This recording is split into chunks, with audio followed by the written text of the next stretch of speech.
Hey friends, hope you're all doing well. We're doing okay too, just really tired since we've been working non-stop. We wanted to answer a question many of you ask: how does our publishing process work? Most of our audiobooks are first posted on Patreon as paid content. They stay behind a paywall for a few months.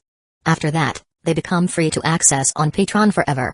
Then, a few weeks later, we upload them to other platforms like YouTube, Facebook, and Twitter, X. Lately, our community hasn't been growing much, and we could really use your help. Please share our site in your Facebook groups, Discord servers, Reddit threads, Twitter, X, or with any friends who might be interested. Every little bit helps and we really appreciate it. Thanks a lot for being with us and supporting what we do. Chapter 1:01 My first encounter with Nishimi Yashalko. The last seat by the window, the classic protagonist spot. Hojo Kyajuk rested his chin on his right hand, staring outside, utterly bored. The sun was shining, and a warm breeze drifted into the classroom, making his black hair sway slightly. He lifted his right hand, revealing a sharp yet youthful face with dark eyes, and messy black hair. Though still a little boyish, the strong contours of his face hinted at future handsomeness. But right now, he looked completely uninterested, half asleep, as if nothing in the world could excite him. Stretching his arms, he let out a big yawn before propping his chin on the other hand and lazily glancing around the classroom. Kids are so noisy. Can't even take a decent nap on a nice day like this. Kyajuk, a 6th grade elementary schooler, inwardly complained. Yes, he had reincarnated in Japan and had been living in this world for 12 years now. His new name? Hojo Kyajuk. Home? Suiman City. Family? Both parents present, no little sister. System? Completely useless. That's his life in a nutshell. Speaking of which, let's talk about this so-called system real quick since, apparently, it's supposed to be his cheat in life. It doesn't even have a fancy name and only has 2 functions. It automatically identifies notable characters from anime he watched in his past life, categorized as either main characters or supporting characters. If Kyajuk changes a notable character's fate or fulfills their wishes, he receives a gift from that characters. What exactly that gift entails, Kyajuk had no idea. After all, he was just a 6th grader. What power did he have to change someone's fate? So far, he had only encountered one main character and a few supporting ones.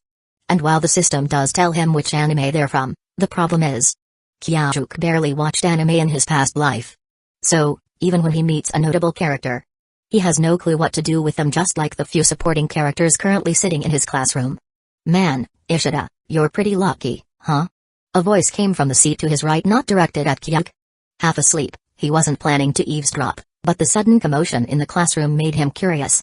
The girl speaking had long, jet black hair and striking blue-violet eyes that shimmered like gemstones in the sunlight. She wore a cute t-shirt that suited her well. If Kyajuk hadn't muted the system's notifications, a label reading, a silent voice, Wano Noka, supporting character, would have popped up above her head. But every time the system pointed out such things, Kyajuk made sure to note them down and then turned the notifications off. Seriously, labeling people as main or supporting characters in a real-world setting? How messed up is that? Not that he was upset because this stupid system expected him to change people's destinies without providing any concrete guidance. Nope, definitely not. Wano Noka poked the shoulder of a spiky-haired boy sitting 2 seats away from Kyajuk. Huh? What are you talking about? The boy, Ishita Shaoya, was busy messing around with a mechanical pencil. The transfer student. I heard it's a girl. Wano added. Oh. Not interested. Ishita replied, still toying with his pencil. From his half-lidded eyes and sluggish posture, it was clear that he, like Kyajuk, wanted to sleep. Though in Ishita's case, it was probably out of boredom, whereas Kyajuk simply thought the weather was perfect for a nap. As Kyajuk turned his head, his eyes met Noka's. Wait, why are you looking at me while talking to Ishita? He gave her a polite smile. Wano-san, what's this about a transfer student? Finally. He reacted. Wano mentally cheered but kept her face calm. Oh, that? I heard a girl is transferring into our class, and everyone's been talking about it. I see. Thanks for letting me know. Kyajuk had thought maybe school was ending early or something. Too bad. He turned back to the window, ready to resume his daydreaming. Alright, everyone, back to your seats. Their homeroom teacher entered the classroom, a woman with shoulder-length hair, black framed glasses, and a tracksuit, with a whistle hanging around her neck. In Japan's elementary schools, homeroom teachers were practically caretakers. They were responsible for both academics and student life, so getting a bad teacher could ruin a kid's school experience. Luckily, becoming a homeroom teacher required strict qualifications, so encountering a truly awful one was rare. Though not impossible. Today, we have a new student joining us. The class quieted down, turning their attention to the front door. Kyajuk also looked up. He had a sharp sense for main character energy. And transfer student was a textbook flag. Even though he hadn't watched much anime, he knew that much. Meanwhile, Naoka frowned. She had only brought up the topic to get Kyajuk's attention by talking to Ishida, but now, even he was showing interest in the transfer student. For some reason, that annoyed her. "You can come in now," the teacher called out. And then, a silent voice, "Nishimiya Shouko, main character." Before Kyajuk even saw the girl, the system threw the label in his face. Sigh. Block notifications. Only then did he take a proper look at her. She stood at the doorway, head slightly lowered. Her soft, brown short hair covered her ears entirely. Large eyes, a deeper shade of brown than her hair, made her already round face look even more innocent. She wore a pink t-shirt with a name tag pinned to the front. It read Nishimiya. "Alright, introduce yourself," the teacher prompted. At this moment, Kyajuk might have been the only one besides the teacher who knew her name. But strangely, even after a long pause, Shouko didn't speak. Was she shy? She didn't look it. With a gentle, serene smile, she stood there, unfazed by the silence. The class started murmuring. Even Ishida, who had been hunched over his desk, looked up, intrigued. Then, the teacher suddenly clapped a hand on her shoulder, as if suddenly remembering something. Shouko flinched but quickly regained her composure, offering another small smile. She lowered her head, opened her red school bag, and pulled out a notebook. On the cover, bold letters read, "For communication." Kyajuk immediately noticed Ishida's spiky hair stand on end. His posture straightened ever so slightly. That was Ishida's sign of interest. Shouko flipped to the first page. "Nice to meet you. My name is Nishimiya Shouko." Gasps filled the classroom. Kyaju's eyes widened slightly. She turned to the next page. "I hope to make friends with everyone using this notebook." She flipped through each page carefully, making sure everyone had time to read. "Please use this notebook when talking to me." And finally, "I cannot hear." Holding the notebook up, she smiled. "Whoa, seriously? No way. Is this a joke?" The classroom erupted with whispers. Yet, Shouko remained there, standing still, smiling gently. Kyajuk now understood why she was the main character. Transfer student. Deaf. A perfect setup for a bullying arc. And he already knew who'd be at the center of it. Ishida and his little gang of troublemakers. "That's so cool!" Ishida suddenly yelled, his hair practically standing on end. Chapter 2, Oh2 Could Wano Nako become Shouko Nishimiya's best friend? Ishida Shaoya's sudden outburst barely caught anyone's attention. He wasn't exactly known for being normal, after all. The students glanced at him briefly before shifting their focus back to Nishimiya Shouko. "Let's see. You can sit behind Saharamuko." The homeroom teacher assigned Nishimiya a seat in front of Hojo Kyuk. "Hojo, you're a good student. Please look after Nishimiya." "Okay." Kyajuk moved his desk back slightly before stepping out to bring in the desk assigned to Nishimiya. Ugh, why is he so eager? Do all boys like that frail, helpless type? Wano Naoka watched from the sidelines, biting her lip and gripping her pen tightly. When Kyajuk finished setting up the chair, Nishimiya held out her notebook with a bright smile on her babyish face. "Thank you for helping me, Hojo-kun."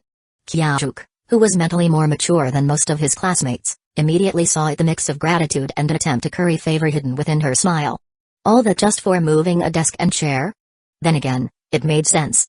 As he had suspected, transferring schools in the 6th grade wasn't a good sign, especially for someone with a hearing impairment. Nishimiya's previous school life had likely been anything but pleasant. Understanding this, he took her notebook and wrote back, "You're welcome. Also, my name is Hojo Kyuk. Nice to meet you, Nishimiya-san." Seeing his response, Nishimiya beamed and quickly picked up her pen to write something else. Before she could, Kyajuk lightly tapped her shoulder and gestured toward the teacher, signaling that class was about to start. She nodded, letting out a faint sound. "Huh? She can speak? So she only has a hearing impairment?" Kyajuk had assumed she was completely nonverbal. But if she could make sounds, then with the right guidance, she should be able to speak properly. Class passed quickly. The teacher was unmotivated, and the students were mostly doing their own thing. Kyajuk listened just enough to confirm he already knew the material. He focused more on the Japanese language portion. Despite learning Japanese from infancy, he had some problem learning a new language that differed from his previous life. When the lesson ended, several girls crowded around Nishimiya, including one of the class's key supporting characters. The protagonist and her supporting cast are all here. Now the question is, are they her friends or her antagonists?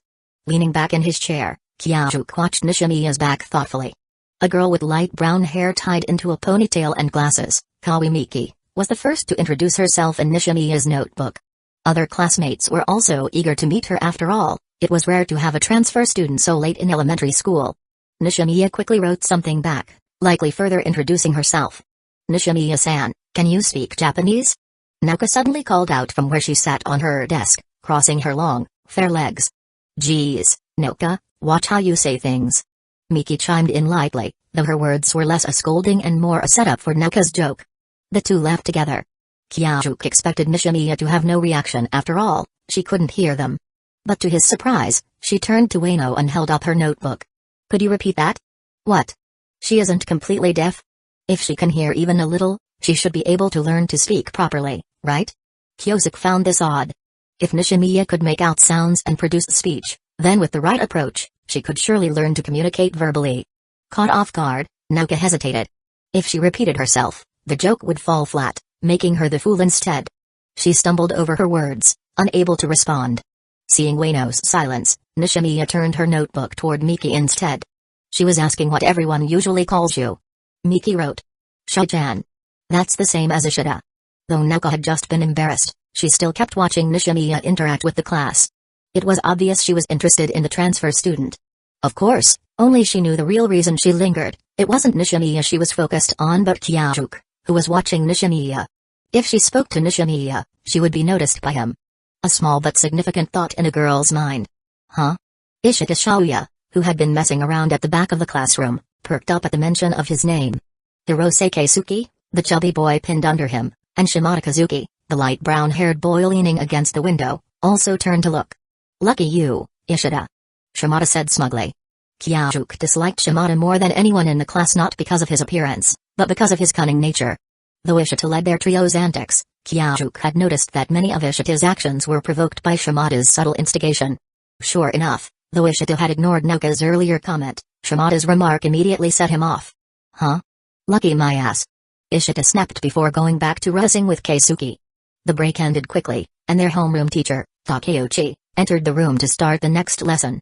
Kyajuk glanced up to look at it, and it was physics. He yawned and prepared to nap. With his experience and knowledge from his previous life, he had no intention of grinding for academic success again. He could rely on his knowledge that he had instead. But then he noticed Nishimiya looking around, confused. Oh, right. Takeuchi's monotone, lifeless lecture made her harder to understand. From their earlier interactions, Kyajuk had gathered that Nishimiya could understand speech, but only if it was loud, slow, and paired with clear lip movements. Takeuchi, on the other hand, couldn't care less about teaching. He merely droned through the textbook in a dull, conversational tone. Even Kyajuk, seated in the back, struggled to follow along. As Kyajuk had suspected, Nishimiya was struggling. She had transferred to a new school where the students seemed friendly. Kyajuk had helped her move her desk, Kawimiki had introduced herself, and everything seemed promising. Maybe this time, she could finish elementary school in peace? Clinging to that hope, she listened intently. Born with fewer advantages than others, she could only compensate by working harder. Studying was the most straightforward way to do that.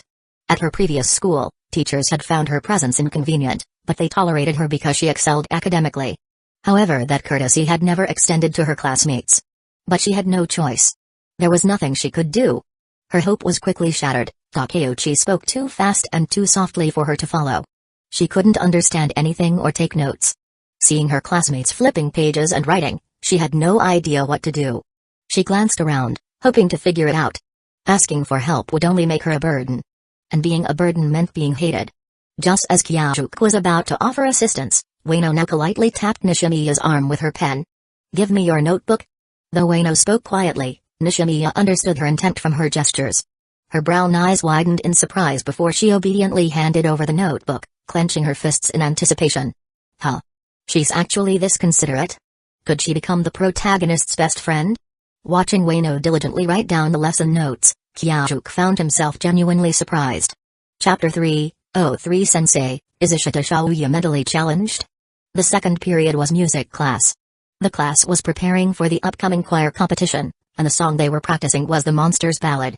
Seriously, who picked this song? A new transfer student who already struggles to fit in, and you make them sing this? The Monster's Ballad tells the story of a monster longing for love, proving that even creatures labeled as monsters have hearts.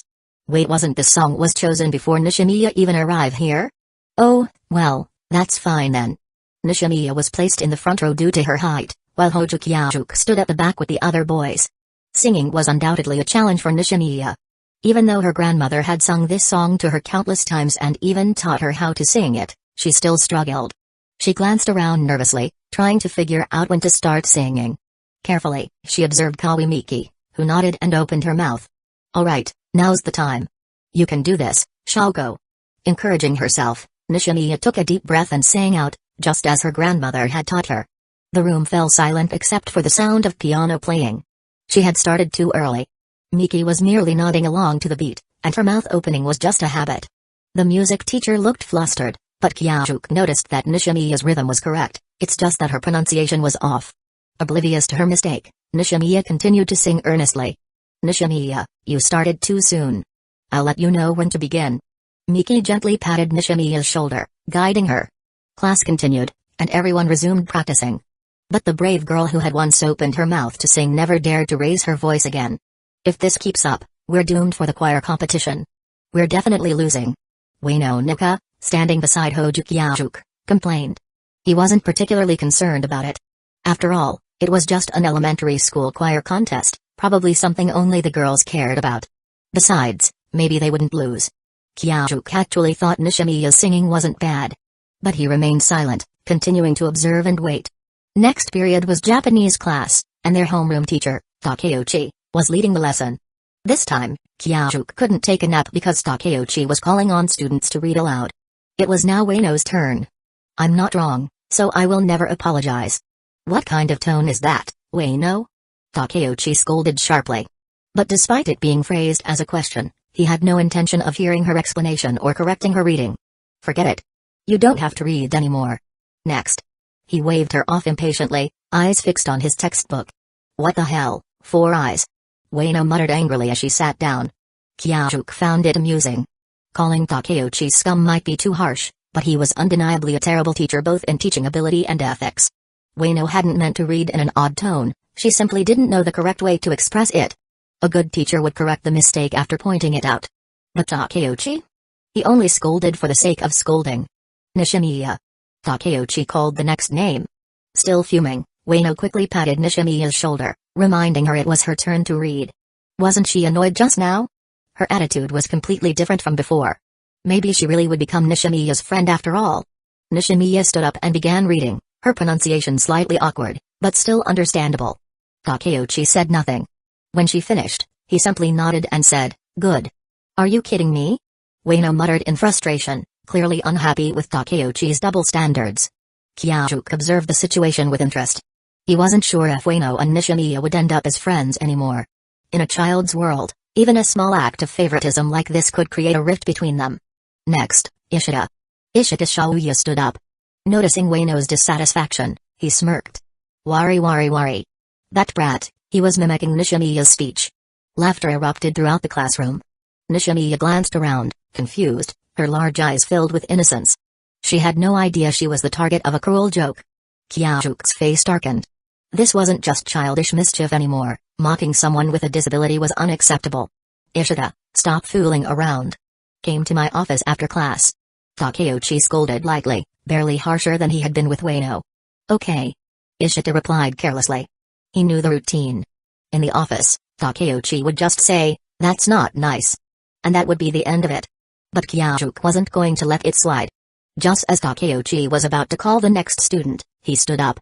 Sensei, is Ishida mentally challenged? Shouldn't we get him checked at the hospital? Enough, sit down, Hojo. I'll deal with Ishida after class. Takeuchi's tone was noticeably different when addressing Kyajuk. It wasn't just because Kyajuk was the top student in the class, he was also the source of several past headaches for the teacher. Takeuchi-sensei. This is serious, this is what a lot people called bullying. Hojo, it's not that serious. Sit down. The moment Kyajuk uttered the word bullying, Takeuchi's head throbbed. No, we need to handle this now. Ishida should apologize to Nishimiya. Kyajuk refused to back down. He knew Takeuchi would try to sweep things under the rug. If Ishida wasn't punished now, he and his little gang would only get worse. Takeuchi massaged his temples, clearly frustrated. Nishimiya, Ishida, come with me. Sensei, I'm coming too. Kyajuk immediately shouted. Why? Ugh, fine, do whatever you want.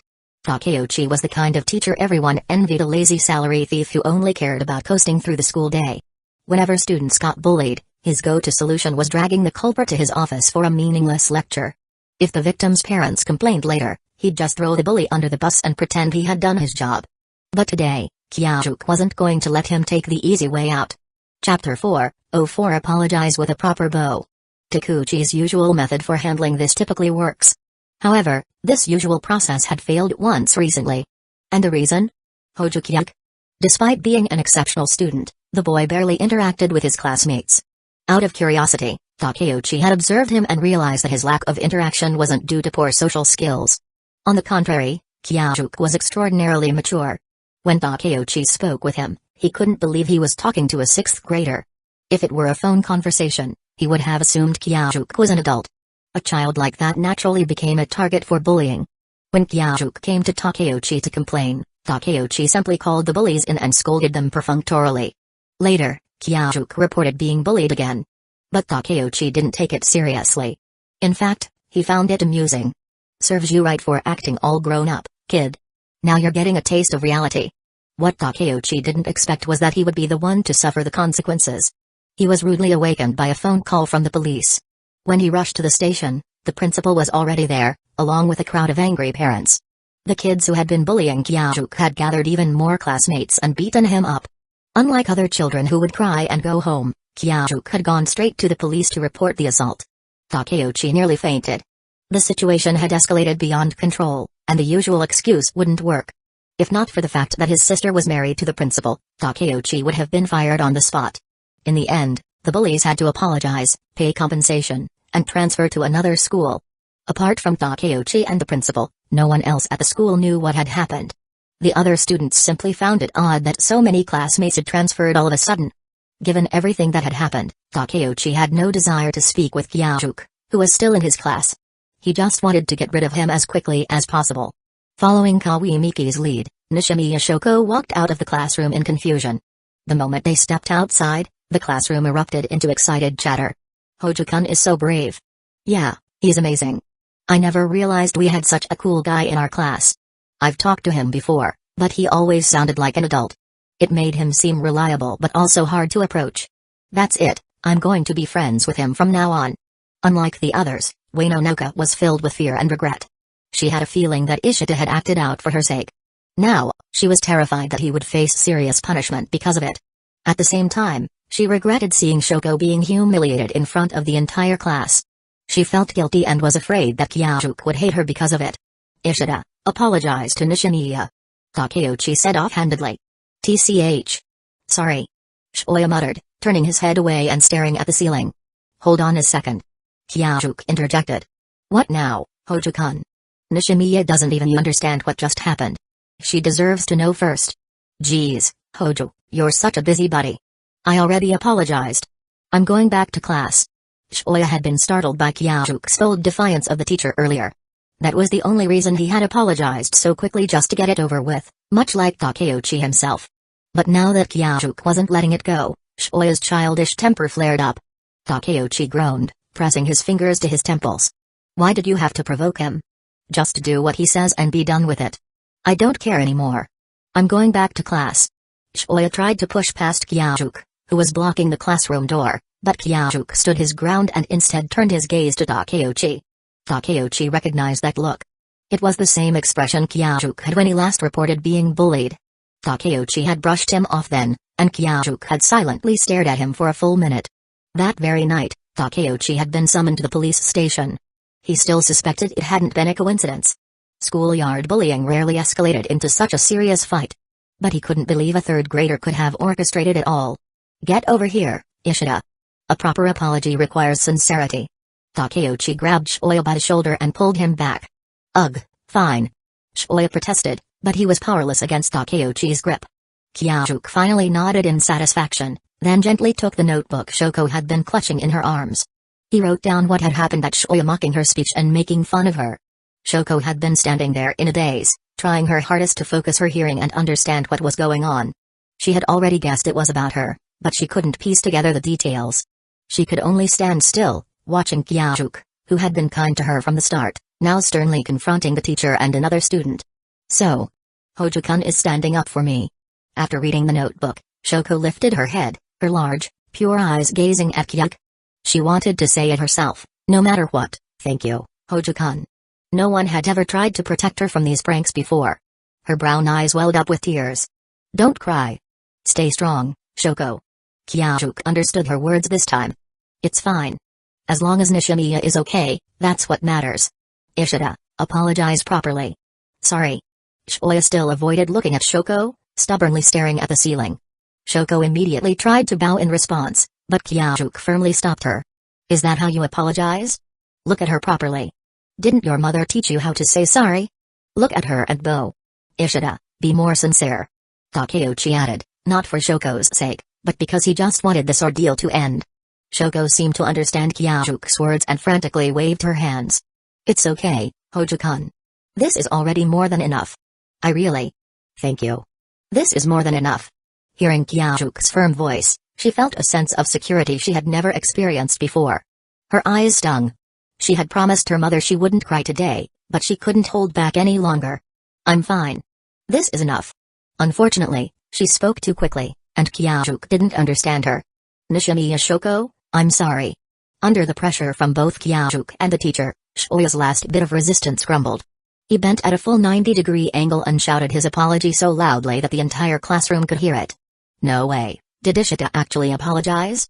He must have been scared silly, haha. Shimada Kazuki smirked, raising his oversized shirt sleeve to cover his mouth. Ueno Noka glared. Hey, Shimada. He's your friend. How can you say that? Shimada just chuckled and said nothing more. Meanwhile, Shoko was still bowing in return, while Shoya had already dashed back into the classroom. The little girl stood frozen, looking lost, tears still clinging to her lashes. Kyajuk found it amusing and ruffled her hair gently, reassuring her that everything was okay. Watching from above, Takeuchi twitched his lips. Oh, so that's what this was about. He's got a crush. Chapter 5, 05 Ueno Noka Ishida, what's wrong? Noka Ueno looked at Ishida Shoya, who had just run into the classroom and collapsed onto his desk. Concerned, she leaned in to ask. None of your business. Ishida's choked voice came through, trembling. It was clear he was crying. Ueno was caught off guard. She had never expected the usually reckless, fearless Ishida, who spent his days instigating all sorts of trouble, to cry like this. At the same time, her admiration for Kyajuk grew even more. No one knew, but she was the only one at school who had discovered the real reason why those kids who used to bully Kyajuk had suddenly transferred out. In fact, she knew far more than their homeroom teacher, Takeuchi, or anyone else. That afternoon, she had returned to school after forgetting something, and that was when she witnessed everything. In the locker room, Kyajuk stood by the door, staring down a group of boys who had been sneaking around, clutching his indoor shoes in their hands. Is that all you've got? The boys inside flinched at his words, startled. When they turned around and saw who had spoken, their guilt turned into anger. The leader of the group, a chubby kid, stepped forward. Huh? What are you talking about? We just found these shoes on the ground and we're about to put them in the lost and found. Ha! Hojo let out a cold laugh, his tone dripping with condescension. Pathetic cowards who can only pull petty tricks in the shadows. You bastard. Say that again. Enraged, the chubby kid and his friends rushed forward, surrounding Hojo. Peeking from outside the room, Ueno held her breath. She had no idea why Hojo was provoking them despite being outnumbered. Did I say something wrong? I'm standing right here. What are you going to do about it? For a moment, the chubby kid faltered. Useless. Let me show you how it's done. Hojo Kyajuk had been training as a runner since childhood. He wasn't as big as the chubby kid, but his body was far stronger. With a quick step backward, he twisted his body and delivered a powerful punch straight to the chubby kid's stomach. Even with layers of fat, the blow sent shockwaves through him. His eyes bulged, and he doubled over, clutching his stomach in agony. But Hojo didn't stop. He followed up with a brutal knee strike to the kid's pudgy face. With just that, the chubby kid collapsed onto the ground, groaning in pain as he clutched his face and stomach alternately. His friends were frozen in fear. Even though they were used to bullying others, it had always been through underhanded tactics. They had never encountered someone as ruthless as Hojo. Terrified, they scrambled back, afraid he would turn on them next. Listen up. Tomorrow after school, I'll be waiting outside. Bring more people if you want. The few of you aren't even close to being a challenge. With that, Hojo gave the chubby kid a sharp kick. Got it? Why yeah, we got it. Shaking, the boys nodded frantically. Ueno quickly ducked behind a corner as Hojo exited the room. Her heart was racing. A hero. Her small hands clenched into fists in excitement, and her deep blue-violet eyes sparkled. Everything about Hojo no Kyajuk actions fit her idea of what a true hero should be. That day, Ueno walked home in a daze, her mind full of thoughts. How could she get close to him? As far as she knew, the only person at school who talked to him was Sakura Yamauchi from Class 1B. That night, she tossed and turned, imagining different scenarios, sometimes picturing Kyajuk protecting her, giggling to herself, and other times frowning in frustration, unsure of how to bridge the gap between them. It wasn't until deep into the night that she finally drifted off to sleep.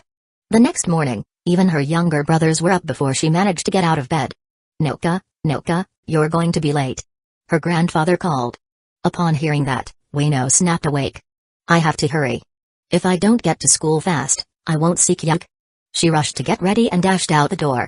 At the school entrance, she caught sight of him. But he was holding a girl's hand. Sakura, move faster. We're gonna be late. Huff. Huff. The girl, completely out of breath, was being half dragged forward by Kyajuk. Just let me rest a bit. If I'm late, I'm late. People are bound to be late sometimes. For a moment, Ueno felt like the girl had a point. She slowed her own steps unconsciously. Don't try to use your twisted logic on me. If you hadn't stayed in bed so long, we wouldn't be in this mess. Unmoved, Kyajuk continued to pull her along. Ueno furrowed her brows, confused by their conversation. But then, she heard the girl's next words. I told you today was my rest day. You can't just barge into a girl's room and drag her out for a morning run before she even washes her face. Sakura Yamauchi's voice rang loud and clear. Ueno's face flushed. Barging into her room? Dragging her out? Before she could hear more, the two separated inside the school building, each heading to their respective classrooms. That entire day, Ueno found herself stealing glances at Kyajuk. Luckily, he spent most of his time sleeping in class and didn't notice. After school, Ueno stayed behind under the excuse of helping clean up, remembering the fight that was supposed to take place. She wanted to see if she could help. But what she saw was completely different from what she expected. The same Hojo Kyajuk who had seemed like a hero yesterday was now getting beaten up by the chubby kid and over 10 of his friends. Or rather, it looked like they were the ones getting beaten up. Although Kyajuk barely seemed to take any hits, several of the bullies ended up crying. Still, Ueno couldn't understand how things had turned out this way. She watched in a daze as Hojo calmly walked toward the police station. What is he doing? Curious, she moved closer and witnessed an unforgettable sight. Hojo picked up a rock and tore his clothes with it, then rolled on the ground, covering himself in dirt. Finally, he punched himself in the nose, smearing the dripping blood across his face and body. Ueno's jaw dropped. Her already large eyes widened even more. Then, the same Kyajuk who hadn't made a sound when he was supposedly getting beaten suddenly burst into tears, wailing loudly as he stumbled into the police station. Later, Ueno's grandfather used his police connections to find out what had happened. A hero. She easily saw through Kyajuk's plan. The adults thought it was just another case of school bullying. But only she knew the truth. Kyajuk wasn't just strong, he was also a genius. From that day on, he was permanently engraved in her heart. Sorry, Ishida. She thought. But Kyajuk is just too amazing.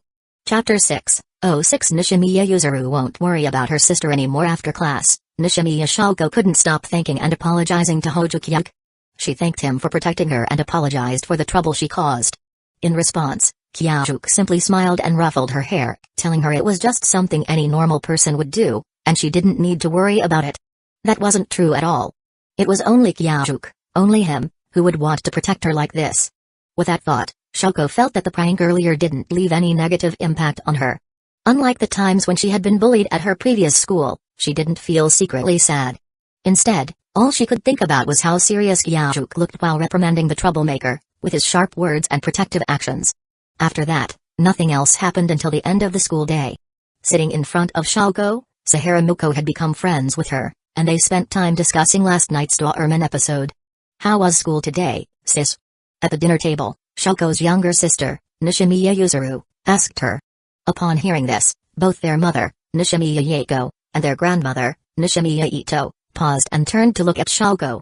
This wasn't the first time Shaoko had transferred schools, and similar scenes had happened several times before.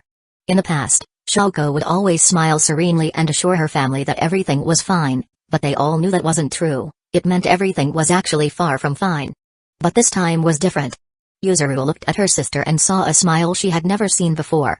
Yuzuru was too young to fully understand the meaning behind it, but she knew her sister was truly happy, in a way she'd never been before. This made her smile too, without even realizing it. I made a really good friend today, and he.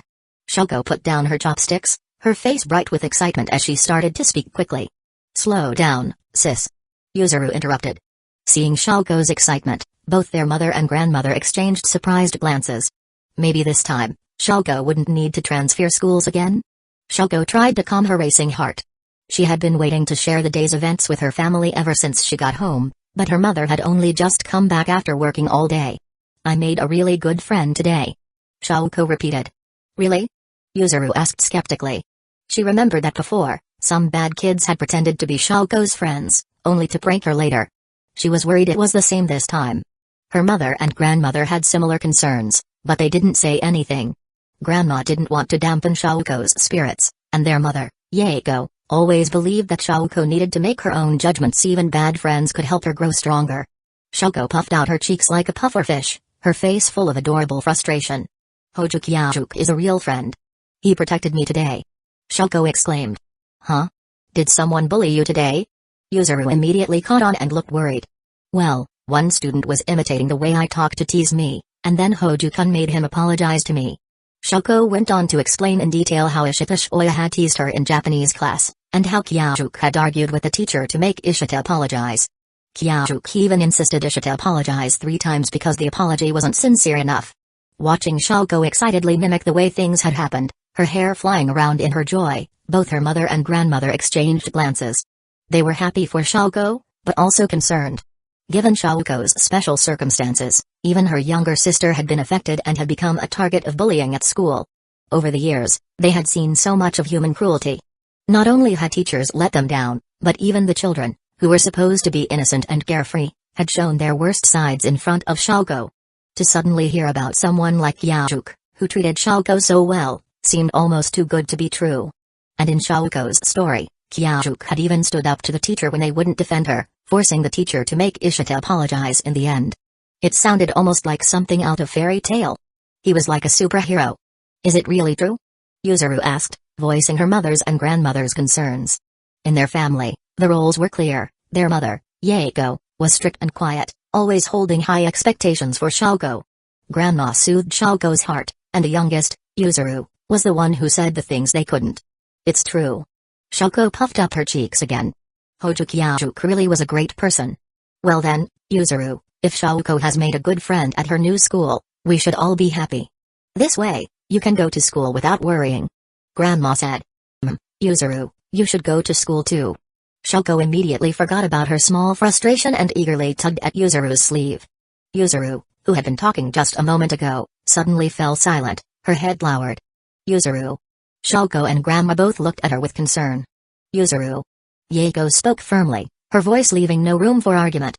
Tomorrow, I'll take you to your new school. Yuzuru looked up. She knew that her mother's decision wasn't something she could change, so she didn't argue. Besides, she was just a little girl who wanted to play with children her age, not stay at home with Grandma every day. It because of Shaoko's situation that she hadn't been able to go to school before. But now that Shaoko seemed to be able to go to school without any problem, Yuzuru saw no reason why she shouldn't go too. Okay, Mom. She said quietly. The atmosphere at the table lightened immediately, and everyone resumed eating happily. Shaoko continued to share more stories from school. Although her mother, Yaeko, still wore her usual serious expression, the occasional glimmer in her eyes showed she was happy for Shaoko. That night, Yuzuru dreamt of Shaoko at school, singing beautifully with a bright smile on her face. Behind her, there was a boy whose face Yuzuru couldn't quite see, but he was clapping for her. Meanwhile, after school, Ishita Shoya didn't join his usual friends, Shimada Kazuki and Hirose Keisuke, in their daily daredevil games. He rushed home alone, not even greeting his mother when he entered, and silently trudged upstairs. Shoya, Shoya. Ishita Miyako, his mother, called from the store area. What's wrong, Shoya? Didn't you go out with your friends today? But Shoya didn't respond, his head down as he climbed the stairs. "Stop, Shoya." Miyako caught up with him at the stairs and called his name twice before he finally stopped. "What happened?" "Nothing, it's just that Kazuki had to go to a cram school, so we didn't hang out." "Shoya, what's wrong with you?" "I'm just concerned," Miyako said, her voice tinged with worry. "I'm fine," Shoya shouted before running up the stairs. "Shoya." Miyako stared at the empty staircase, her heart heavy with concern. She couldn't think of anything that would have made her usually carefree son act like this. Maybe she needed to call his teacher? With that thought, she quickly walked to the phone and dialed his homeroom teacher, Takeuchi. "Hello, is this Takeuchi-sensei? I'm Ishita, Shoya's mother." "Ah, yes, what wrong?" "Ah, I was wondering if something happened at school today. He came home acting strange." "I see. I'm sorry to hear that. I'll make sure to talk to him about it." "Thank you, I'll take care of it. Goodbye." After hanging up the phone, Miyako stood there, her hand still on the receiver, lost in thought. Why had her son changed like this? She had thought he was just a mischievous boy, but now he seemed like a kid who would bully a disabled classmate. Chapter 7:07 How to Save Yamauchi Sakura from Pancreatic Disease. Silently closing the door of the barber shop, Ishita Miyako walked upstairs. "Shoya, I need to talk to you," she said. Shoya Ishita was playing a video game, his hands frantically mashing the buttons on the controller as if venting his frustration. "I'm busy playing." "No time." "Shoya." "I said I'm busy." Miyako walked over and unplugged the console without hesitation. "I just called Takeuchi-sensei. He told me what happened today." "Ugh, why do you always meddle in my business?" As the game screen went black, Shoya tossed the controller aside and buried his head under a nearby pillow. "Shoya, how could you do something like that? It was just a prank, like always. Why is everyone making such a big deal out of it? You, Takeuchi-sensei, and especially that jerk, Hojo." Tears began streaming down Shoya's face as he spoke. "Shoya." Seeing her son like this, Miyako's angry expression softened into her usual gentle demeanor. She knelt on the tatami mat, crawling over to Shoya and pulling the pillow away. With a soft hand towel, she wiped the tears that wouldn't stop flowing. "Shoya," she said softly, cradling her son's head in her arms. Her voice was as tender as ever. "Not everything can be treated as a prank. If you cross a certain line, you can hurt others. Nishimiya Shoko has a hearing impairment, so she speaks differently. But that's not her choice, it's just her misfortune. Using someone's misfortune as a prank is a terrible thing to do." In the familiar comfort of his mother's embrace, Shoya's sobs subsided. Hearing her words, he couldn't help but argue back. "I didn't mean it like that. But that's what you did, and you hurt Nishimiya Shoko. If it weren't for that jerk Hojo Kyajuk interfering, she wouldn't even have known what happened." "Shoya, Kyajuk did nothing wrong. You should learn from him." "What? Learn from him? No way." Miyako gently stroked her son's head, smoothing down his messy hair as she pondered how to make him understand the gravity of the situation. "Shoya, do you remember that fight you had in 4th grade? How could I forget? Those guys said." "They said? What did they say?" "They said I didn't have a dad. Back then, they used your misfortune to play a cruel joke on you. Just like what you're doing now. Think about how you felt when they pranked you. That's how Nishimiya feels. So, tomorrow, go and apologize to her properly, okay?" Miyako's face softened into a warm smile. "Okay." Meanwhile, after school, Hojo Kyajuk walked out to the school gates. "Kyajuk. Over here." A small girl was already waiting there, waving energetically when she saw him. To make sure he noticed, she even jumped up and down. "Sakura, didn't I tell you not to shout at the school gates? What's the big deal? Everyone's already gone. Anyway, why are you so late today?" Sakura Yamauchi's amber eyes sparkled like a cat's in the glow of the setting sun. Despite waiting alone for a while, she showed no sign of annoyance. Her carefree expression and lively voice were accompanied by the gentle sway of her brown ponytail as she spoke. "You always have an excuse. Let's go. Your mom's probably already prepared dinner and is waiting for you." Hey, speaking of dinner, I asked Mom to make tonkatsu tonight. Want to come over and eat with us?" Sakura's mother, Yamauchi Makoto, was a traditional Japanese woman who doted on her lively daughter, who was more energetic than most boys. "No, if I go to your place, my mom would be left eating alone." "That's just sad." Kyajuk refused without hesitation. This kind of conversation happened almost every day. Even though he usually declined, Sakura would still list off her family's dinner menu and invite him over. "What's the big deal? You can bring your mom along too." "Still no. That's too much trouble. Besides, This is your last fried food allowance for the month, right? Fine, fine. Sakura wasn't discouraged by the rejection.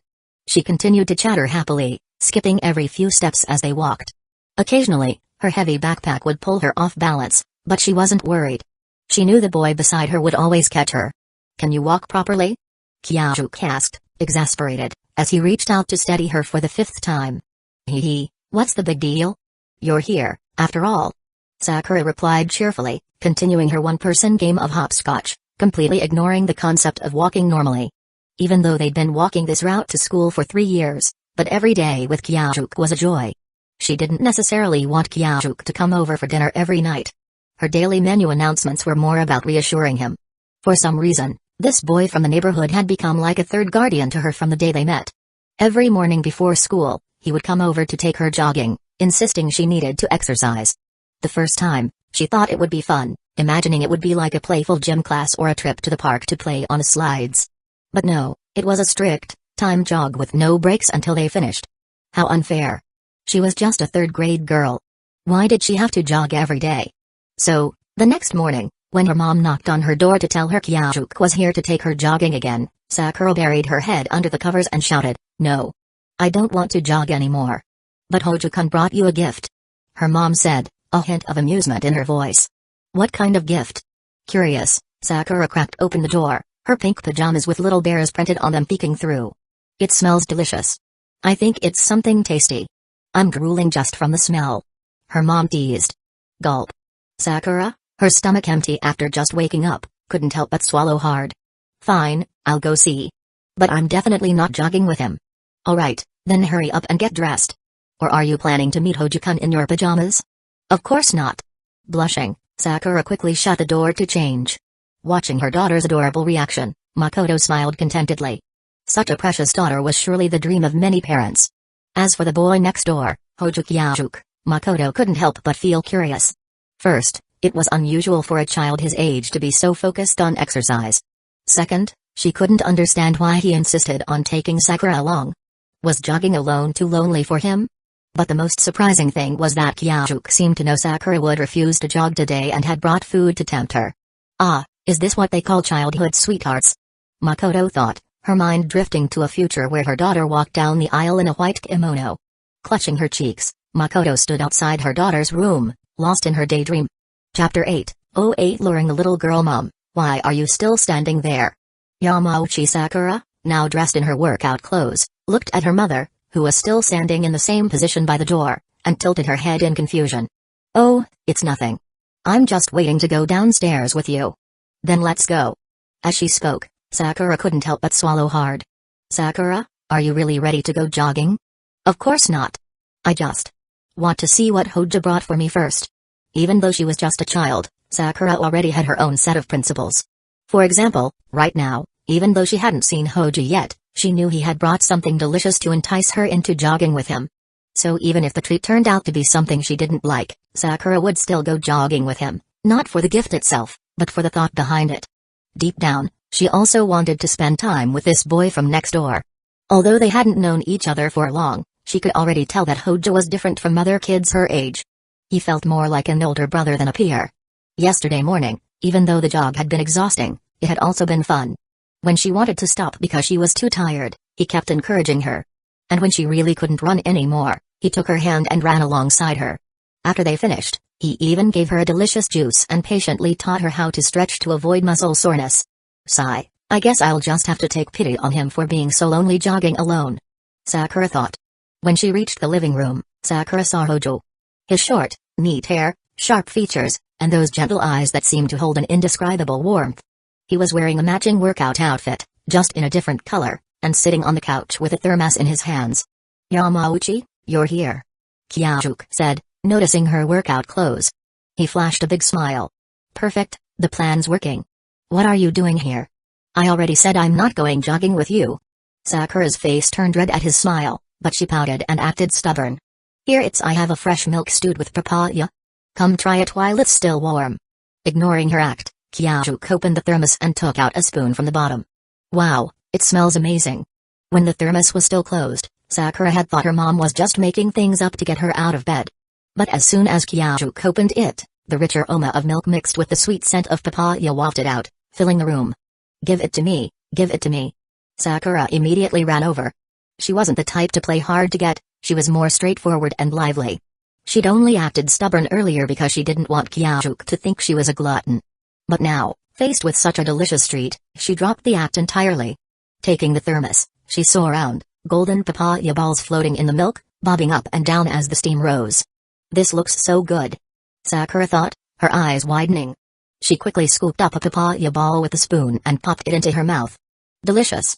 The papaya was soft and tender, having absorbed the milk perfectly. The creamy sweetness of the milk blended with a fresh, fruity flavor of the papaya, creating a burst of flavor with every bite. Another spoonful, and another. Sakura's eyes closed in bliss as she savored the taste. Don't eat too much. We still have to jog. It'll taste just as good later if you save some. Ugh. Couldn't you have waited until I finished eating to say that? Sakura's expression froze, and she pouted in annoyance. But her hand obediently stopped scooping. If you eat too much, your stomach will hurt while jogging. Fine, fine. Let's go. After sealing the thermos, Sakura stood up. What a tough morning. Why does a third-grade girl like me have to go through this?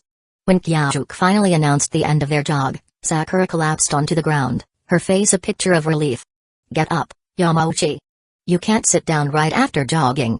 You need to walk for a bit. I can't. I'm done. Just kill me, I'm not moving. Sakura weakly protested. Come on, I'll help you. Kyajuk chuckled, walking back to her and crouching down to help her up. He let her lean against him as they slowly walked together. Hey, Hojo, don't you know you can't just touch a girl's body like that? Sakura's face turned red as she shouted. But we're both just third graders. Oh, right. Fine, I'll forgive you. After stretching and rehydrating, the two returned to Sakura's house. This is so good. Did your mom make this? Sakura asked between bites of the papaya stew. No, I made it myself. Kyajuk sat beside her, sipping water and watching her devour the food with a satisfied smile. If we continuing doing this, her pancreas should be fine, right? He thought to himself. You made this yourself? Sakura looked up, her face full of shock as she stared at the boy who was the same age as her. Hojo-kun, you made this? Sakura's mother, Makoto, also asked in surprise. Yes, it's not that hard. You just scoop the papaya into balls, put them in the thermos with milk, and let it stew. No way, that's amazing. Sakura exclaimed excitedly. If you like it, I can make it for you every morning. No. If I eat it every day, it won't be special anymore. Don't worry about that. I can make other desserts too. You can make other treats? Sakura's eyes sparkled like stars. Of course. There are lots of variations of papaya stew. You can add snow fungus to make papaya and snow fungus stew, or mix in other fruits like dragon fruit to make a mixed fruit version. There's also papaya coconut milk jelly, papaya with lotus seeds and lily bulbs. As Kyajuk listed off the desserts, Sakura listened intently, her mouth watering. He felt a twinge of guilt, as if he were luring a little girl with sweets, but for the greater good, he pressed on. And if you get tired of papaya, there are also desserts made with yam. Yam? That slimy stuff? I never eat that. Are you sure? Yam pancakes, a steamed yam mixed with milk, eggs, and sugar, mashed into a paste, sprinkled with black sesame seeds, and pan-fried until golden. One bite, and the crispy exterior gives way to a soft, creamy filling bursting with the flavors of milk and eggs. As Kyajuk described it, Sakura's mental image of yam as a slimy, unappetizing food began to shift. Instead, she pictured golden pancakes covered in sesame seeds. Yam ice cream, a steamed yam mixed with milk and sugar, frozen, and then scooped into balls. Top it with blueberry or strawberry jam. The blueberries are from my house, and they're super delicious. What? Yam can be turned into ice cream? Of course. You can also make yam cakes. Stop. I get it. I'll go jogging with you every morning. Sakura clasped her hands together and bowed her head dramatically. Please make all of those for me. Good girl. Kyajuk said with a satisfied smile, patting her head. Makoto watched the interaction between the two children, her mind reeling from the list of desserts Kyajuk had mentioned, dishes that even she didn't know how to make. Hojo-kun, did your mother teach you all this? Makoto asked, thinking of Kyajuk's mother, Mikiko Hojo. Mikiko had a youthful, almost naive air about her, and Makoto had always doubted whether she could even cook. No, it's just a personal hobby. To be honest, my mom isn't great at cooking. Then why are all the desserts you mentioned made with yam and papaya? Yeah, Hojo, why? Sakura chimed in, her eyes wide with curiosity. He's so amazing. All I can do is heat milk in the oven, but he can make all these dishes. You can call me Kyajuk, Yamauchi. Then you call me Sakura too. Alright, Sakura. As for why it's all yam and papaya, it's because both are good for your pancreas. Kyajuk said it as if it were the most obvious thing in the world. If it weren't for that, he wouldn't have bothered learning how to make these girly desserts. Well, his eternally youthful mother liked them too. Good for your pancreas? Both Sakura and her mother looked at each other, confused. Yes, Sakura. From now on, you should also avoid high-fat, high-calorie foods. No carbonated drinks, eat regular meals, don't overeat, and avoid putting too much strain on your pancreas. Also, try to eat less. As Kyajuk droned on like a health guru, Sakura's face fell, imagining her future life of deprivation. Makoto, on the other hand, was utterly baffled. Why is a child this age already so focused on health? Jogging, healthy eating. What Makoto didn't know was that the first time Kyajuk met Sakura, a line of text had appeared above her head. I want to eat your pancreas, Yamauchi Sakura, main character. She was also the key to unlocking Kyajuk's system. Before meeting Sakura, Kyajuk had tried everything to find his cheat as a transmigrator, but nothing had worked. Just as he was about to resign himself to a mundane life, the system activated the moment he met the little girl who had moved next door due to her father's job transfer. Unlike Nishimiya Shoko, whose fate he didn't know, Kyajuk remembered Sakura's story all too well. In his past life, her story had left him heartbroken. Sakura, who suffered from a pancreatic disease, had only a short time to live. Yet she faced life with a smile, always cheerful and brave, right up until her tragic end at the hands of a murderer. From the moment Kyajuk saw her, he knew what he had to do. First, he would get Sakura to exercise with him. He believed that a strong body would reduce the risk of illness. Second, while improving her physical health, he would ensure she ate a pancreas-friendly diet. Pancreatic diseases were often linked to diet, so he would feed her foods that were good for her pancreas and eliminate harmful ones. With this plan in mind, Kyajuk began his mission to lure the little girl into a healthier lifestyle. But even after all these years, Kyajuk hadn't received the gift of the maiden. Which meant Sakura's fate hadn't changed. He didn't know whether it was her pancreatic disease or her encounter with the murderer that remained unchanged. All he could do was stick to the plan. Keep jogging with her, feed her healthy foods, and ensure she grew up strong and healthy. Now, as a sixth grader, Sakura had grown accustomed to her morning jogs with Kyajuk and his delicious treats. She even reported her daily meals to him. She didn't see it as a restriction. Instead, she felt cared for. Whether it was the exercise or the food, everything Kyajuk did was for her health. Kyajuk must have liked me from the moment we met. Why else would he be so good to me? No one besides my mom would make me delicious food every day and constantly update my workout plan based on my progress. Sure, it was a little annoying when he stopped her from eating fried food or soda, but it was only a tiny inconvenience. The moment she tasted his carefully prepared health food, she forgot all about it. Well, I'll forgive him. After all, he likes me so much. With that thought, Sakura skipped happily behind Kyajuk as they walked home together. Kyajuk, what song is your class singing for the choir competition? Trying to gather intel, are you? What? I already know you're singing the Monsters Ballad. I'm just giving you a chance to show off. If you already know, why are you asking? Well, even though you didn't tell me what your class is performing, if you ask me, I'll tell you. Just as Sakura had grown used to jogging with him, Kyajuk had grown used to her endless energy and quirky logic. Alright, Sakura, please tell me what your class is performing for the choir competition. Kyajuk said casually. Since you asked so nicely, I'll tell you. We're singing Red Dragonfly. Sakura's voice was sweet and slightly childish, utterly adorable. Chapter 9:09 The beautiful airhead Hojo Kyajuk let out a sigh of relief. Although he had acted nonchalant, ever since he noticed the connection between their class's song, The Monsters Ballad, and Nishimiya Shoko, the girl with a hearing impairment who was treated as an outcast by her classmates, he had been worried that Sakura's class might also have some dark, twisted nursery rhyme. He knew just how grim Japanese nursery rhymes could be, filled with all sorts of bizarre and horrifying stories. Red Dragonflies? That's a good one. Among Japanese nursery rhymes, it's one of the few that's actually suitable for children. Kyajuk, you're saying things I don't understand again. It's all because you read so many books. It makes me look like an airhead. Sakura, aren't you always an airheaded person? Yes, but you have to add beautiful to that. Then a beautiful airhead. You like that kind of nickname? Don't you like it too? Nicknames are just something your friends come up with, right? I'll give myself one, and you can start calling me that. Then it'll become official. By 6th grade, Sakura had already developed a perfectly self-consistent logic. Fine, beautiful airhead. Have you learned Red Dragonflies yet? Of course. My mom taught me that song when I was little. That makes sense. Auntie Makoto seems like the type who would sing nursery rhymes to lull you to sleep. Not like my mom. Huh? What about Auntie Mikiko? Didn't she sing nursery rhymes to you when you were little? Not at all. Honestly, compared to you, she's more deserving of the title beautiful airhead. Ha ha ha, is it really okay for you to say that about your mom? As long as you don't tell her, it's fine. Ha ha. Now I've got dirt on you. Tomorrow, I want double the yam ice cream. Sure, but you'll have to run an extra 500 meters every morning. I'm sorry. Please forgive me, Kyajuke-sama. Sakura immediately ran in front of Kyajuke, clasping her hands together and bowing her head dramatically. Alright, if your class wins the choir competition, I'll make you a drink that's even better than cola. Sakura's mood shifted faster than anyone could keep up with. Now she struck a triumphant pose, one hand on her hip and the other pointing at Kyajuke. Then you'd better prepare to lose. Sure, sure. Let's hurry home.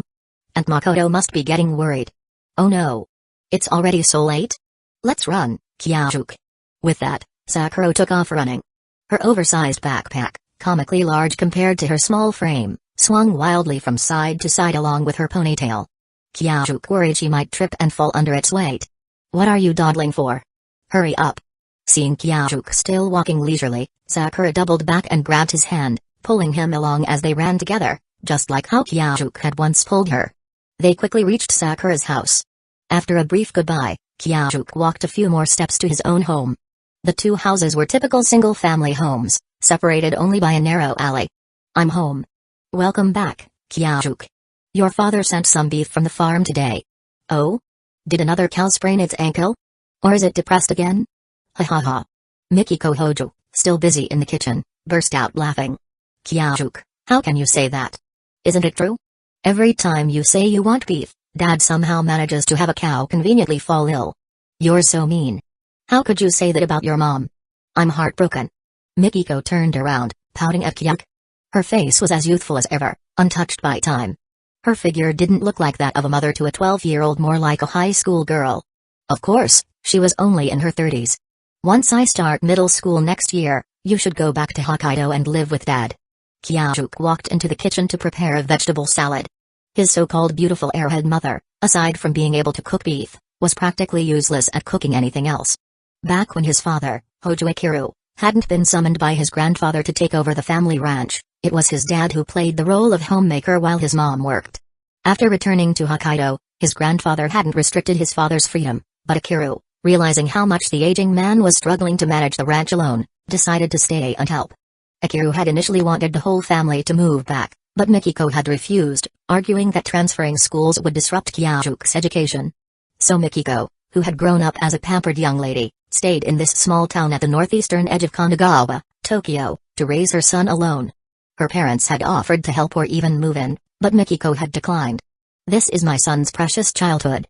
I can't share it with anyone else. With those bold words, the beautiful airhead had stumbled her way through learning how to be a cook. Fortunately, by 4th grade, Kyajuke had already been capable of handling most household chores. He even cooked dinner every day after school and prepared his mother's lunch for the next day. The only thing Mikiko had truly mastered over the years was cooking beef. His father, worried that his wife and son might go hungry, regularly sent beef from the ranch, even outside the usual slaughtering season.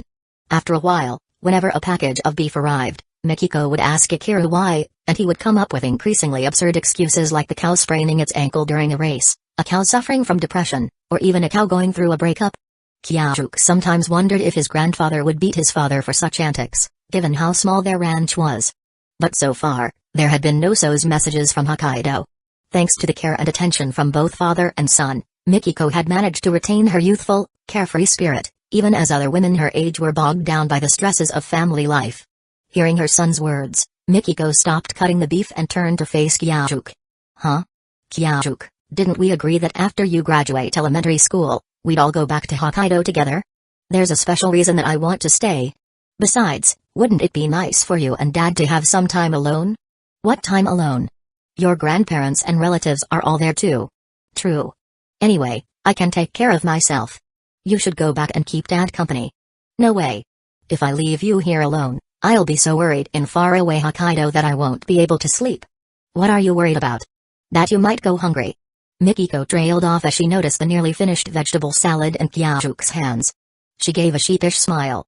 I just can't rest easy. Even if you won't go hungry, what if you run into bad people? I can take care of myself. Besides, I have a reason to stay here. Tell me what that reason is. Is it because of little Sakura? The moment the topic shifted to her son's love life, Mikiko's concerns about him living alone vanished, replaced by sheer curiosity. How did this airhead mother suddenly become so sharp? Kyajuke felt a headache coming on as he scrambled to think of a way to convince her. Haha, I knew it. Mikiko clapped her hands in delight. How about this? We'll take Sakura's whole family to Hokkaido with us.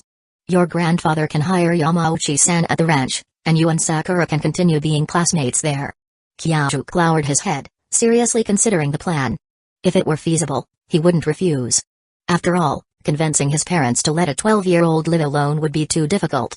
Who said money couldn't solve problems? If it achieved his goal, it was worth it. Mom, what if it's not just Sakura? Kyajuke tested the waters. Kyajuke. Do you realize what you're saying? Mikiko was stunned. Haha, just kidding. Let's talk about this another time. Kyajuke forced a laugh.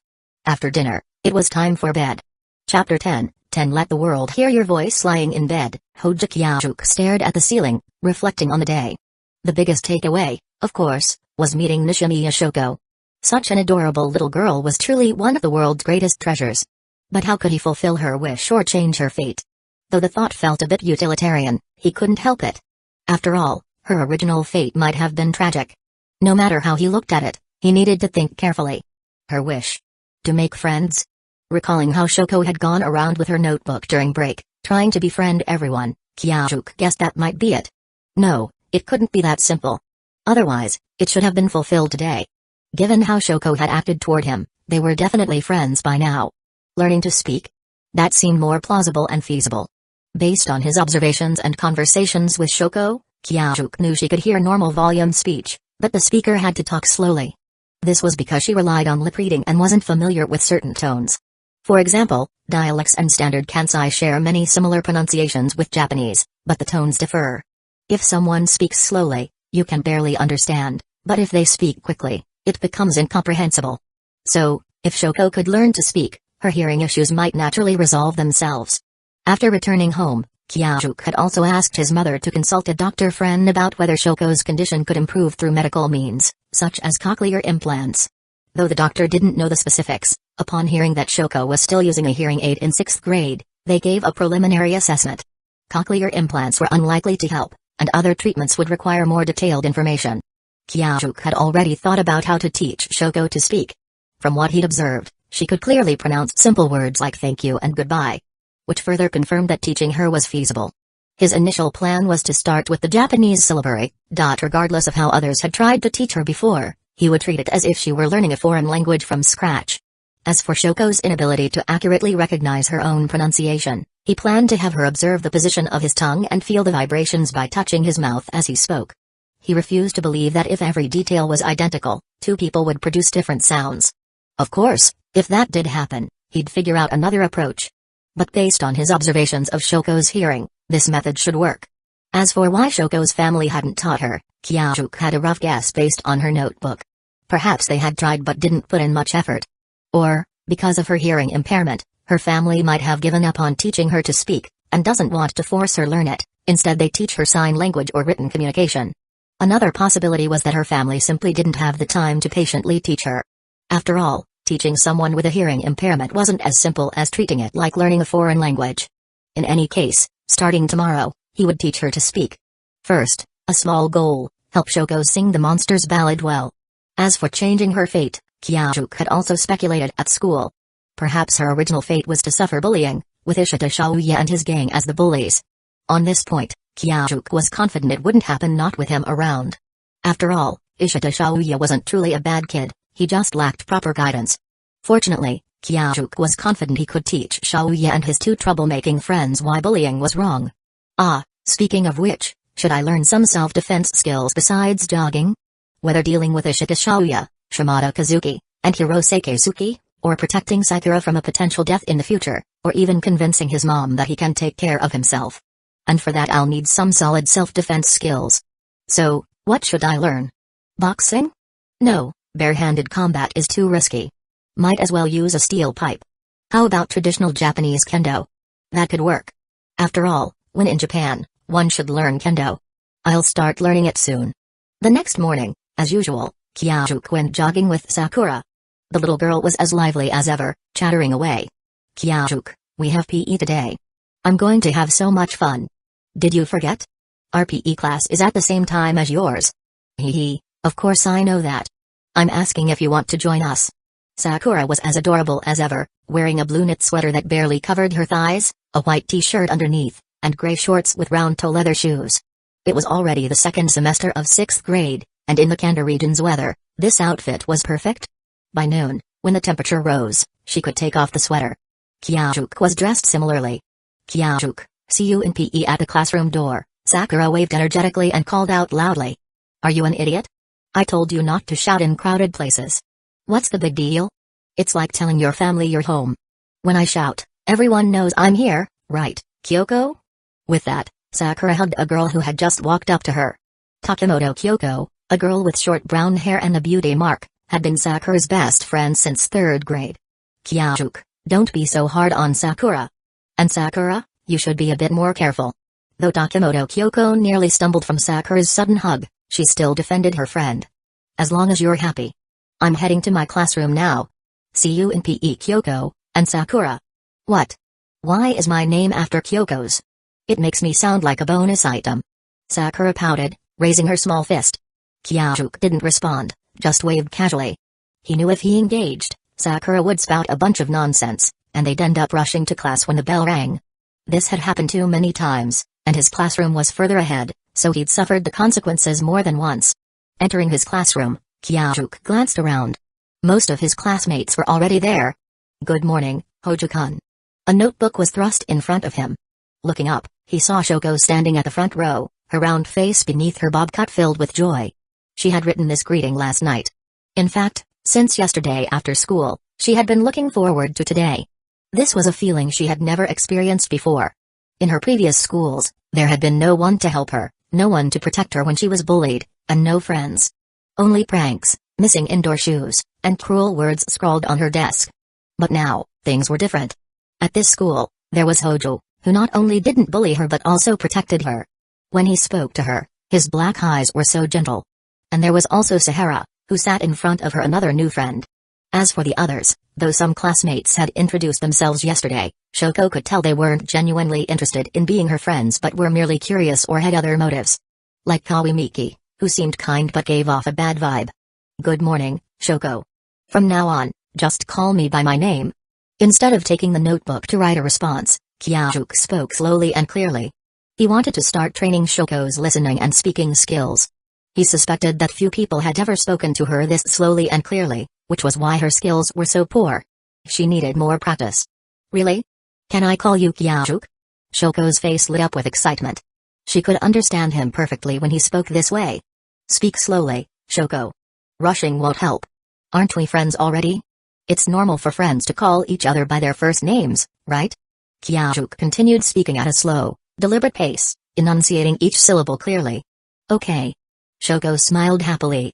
Before class started, Kyajuk decided to discuss his plan to teach Shoko to speak. After all, no matter how well he thought it out, it would be pointless if Shoko wasn't willing. Shoko, didn't your family teach you to speak? As soon as the words left his mouth, Kyajuk realized they could be misinterpreted and quickly added, I don't mean the way you speak, but just the act of speaking and making sounds. My grandmother has been teaching me. Shoko wrote in her notebook. Then why can't you communicate normally with others now? Grandma has been trying her best to teach me, but she also has to take care of me and my sister, and I started learning sign language, so that she doesn't have to be burdened with me. Shoko's face showed no trace of sadness, only gratitude. Her mother worked hard to support them, and her elderly grandmother took care of her and her sister. That was already more than enough. What about your parents? Kyajuk had already guessed a bit from her words but wanted to confirm. My parents divorced when I was little. Mom works late every day, so Grandma takes care of me and my sister. Shoko's face remained serene, without a hint of resentment or complaint. Kyajuk fell silent for a moment. I see. There's something I'd like to ask you. What is it? I'll definitely help. I want to teach you how to speak. What? I think I misheard. Kyajuk, could you repeat that, please? Shoko's expression was a mix of shock and confusion as she wrote in her notebook. I said, I want to teach you how to speak. Kyajuk wants to teach me to speak? Shoko's eyes widened in disbelief. Did I mishear him? I said, I want to teach you how to speak. Seeing her reaction, Kyajuk repeated himself. It was true.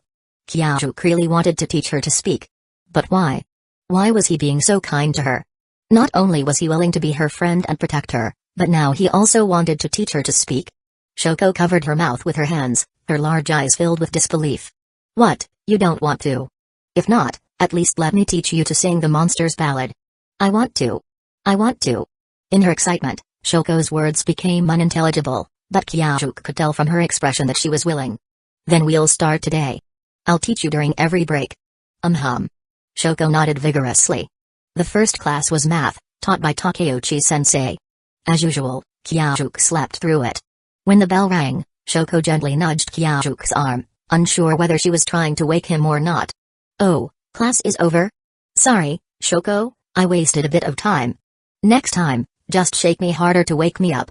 Kyajuk rubbed his eyes. Kids need plenty of sleep to grow up strong, after all. It's okay. If you're still tired, you can keep sleeping. I took notes, so you can borrow them if you need them.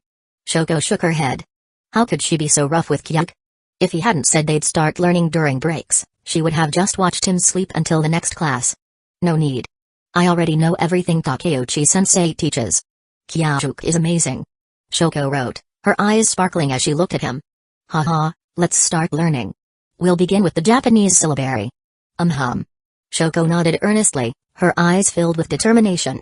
First, watch my tongue. It needs to be in the exact same position as mine. When pronouncing, your tongue should touch your bottom front teeth. Exhale like you're coughing. Kyajuk followed his plan step by step. Since Shoko already had a solid foundation and was familiar with hiragana and katakana, progress was swift. In just one break, she learned 2 new sounds. His plan was to teach her 10 sounds a day, so she'd finish the syllabary in about a week. After that, they'd move on to words, which would be easier since Shoko already knew how to write them. It wasn't that she couldn't read at all, she could write the corresponding Ramaji but simply couldn't pronounce them or pronounced them incorrectly. When the bell rang, Kyajuk put away the makeshift lesson plan he'd scribbled. We'll continue later. You can review during class. If you miss anything, I'll help you catch up later. Thank you, Kyajuk. Shoko also put away her densely packed notes. She had written down almost every word Kyajuk said. This time, Kyajuk didn't sleep during class. Even if he wanted to, he couldn't fall asleep now. Instead, he worked on a problem set based on the entrance exam for Higashi Middle School. Higashi Middle School was the junior high division of Higashi Public School, one of Tokyo's top 3 high schools and ranked among the top 10 junior highs in the city. Most importantly, it offered dormitory accommodations. This was the goal his mother had set for him this morning. If he could get into this school, she would let him stay in Tokyo alone, though he'd have to live in the dorms. Originally, Kyajuk didn't care which junior high he attended. But since his mother had spoken, he had no choice. He didn't want to return to Hokkaido. Based on his previous life knowledge, he knew Tokyo was the hotspot for forging his future connections. Even if he have a system, he doesn't want to fully rely on it. While Kyajuk and Shoko were busy learning, their classmate, Naoka Ueno, was feeling frustrated. Of course, guys can't resist those quiet, pitiful girls. During the break, watching Kyajuk patiently teach Shoko to speak and even letting her touch his face, Naoka had nearly snapped her pencil in envy. Ugh, I want that too. Should I bring some problems to ask Kyajuk for help? But what if he rejects me? Would he think I'm annoying? Naoka's frustration turned to anxiety. Arg, this is so annoying. It's all Shoko's fault for stealing Kyajuk away. Unbeknownst to her, Ishika Shaoya, sitting nearby, had noticed her glaring at Shoko. Seeing his friend Naoka's dislike for Shoko and recalling his mother's scolding last night, Shaoya began plotting revenge. Chapter 11 Ishika Shaoya doesn't seem to learn his lesson. The sound of the bell signaling the end of class was, but for Hojo Kyajuk sits was the most beautiful music in the world. No matter how many times he heard it, it never failed to bring him joy.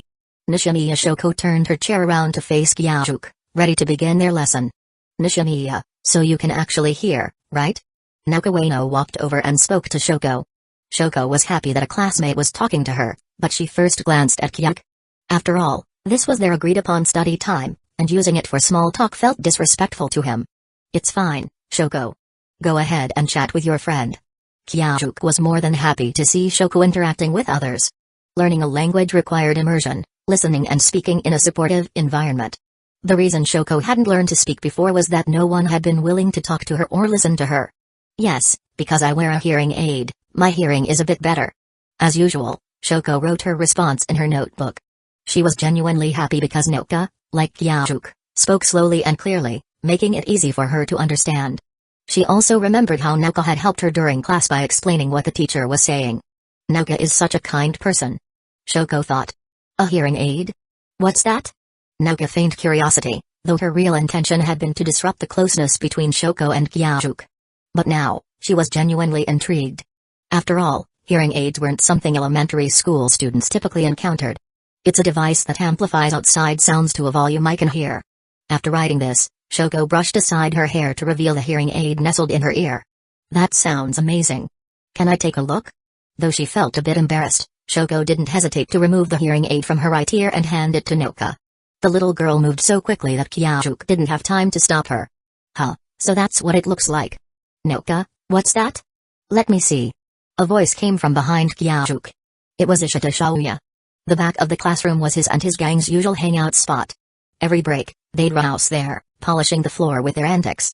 Kyuk found these kids incredibly noisy, making it impossible for him to read quietly during breaks. He often wondered if they'd manage to wear the floor down to a shine before graduation. Hearing Shaoya's request, Naoka didn't think twice before tossing the small hearing aid toward him. Shoko raised her hands in a desperate attempt to stop him, but it was too late. What is this? It's so gross. Shaoya caught the hearing aid, made a disgusted face, and took a few steps back, preparing to throw it out the window. Are you sure you want to do that? This time, Kyuk was quick enough to grab Shaoya's wrist, stopping him mid-throw. On the other side of the room, Shoko stood up, looking like she was about to cry. She breathed a sigh of relief. Why do you always have to meddle in everything? Shaoya's expression turned fierce as he struggled to break free from Kyuk's grip. I just want you to think about your mother for once. What are you even talking about? Shimada, Hirose, come help me. Sure, though he agreed, Shimada Kazuki remained leaning against the windowsill, one arm propped up. The chubby Hirose Keisuke did step forward to grab Shaoya's arm, but Kyuk could tell he wasn't putting any real effort into it. That hearing aid costs at least 200,000 yen. Are you sure you still want to throw it away? So what? Do you know how long your mother has to work, how many customers she has to serve, to earn 200,000 yen? Kyuk could see Shaoya's bravado wavering. With a slight twist, he pried the hearing aid from Shaoya's hand and returned it to Shoko. Even if you can't make your mother happy, at least don't add to her burdens. Handing the hearing aid back to Shoko, Kyuk used the lecturing tone that kids hated most. You jerk. Shaoya, predictably, flew into a rage. Embarrassment and anger boiled over, and he swung a fist at Kyuk. Ah! Both Shoko and Naoka screamed. Shoko, in her panic, couldn't form words and could only point frantically behind Kyuk. Seeing their reactions, Kyuk didn't even turn around. He simply crouched down. Shaoya's punch missed entirely, and the momentum sent him crashing into a desk. He and the desk tumbled to the ground in a heap. Ouch, that looks painful. The desks were made of metal, after all. Well, Ishida. Even though I just stopped you from doing something stupid and saved your mom some money, you don't have to bow down to thank me. Kyuk smirked, clearly enjoying himself. You jerk. I'll never forgive you. It seemed elementary schoolers had a limited vocabulary. Shaoya could only repeat the same insult. Gritting his teeth, Shaoya got back up and charged at Kyuk again. Kyuk braced himself, ready to defend himself properly this time. But suddenly, Shoko rushed forward, standing in front of Kyuk with her eyes tightly shut. Her small fists were clenched at her sides, as if she were ready to take the punch for him. What a silly, adorable little girl. Kyuk felt a warm glow in his chest. With his left hand, he gently pulled Shoko aside.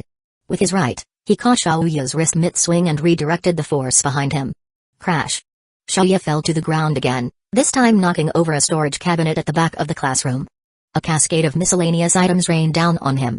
TSK. Good thing it was just books. It would have been hilarious if there'd been a flower pot.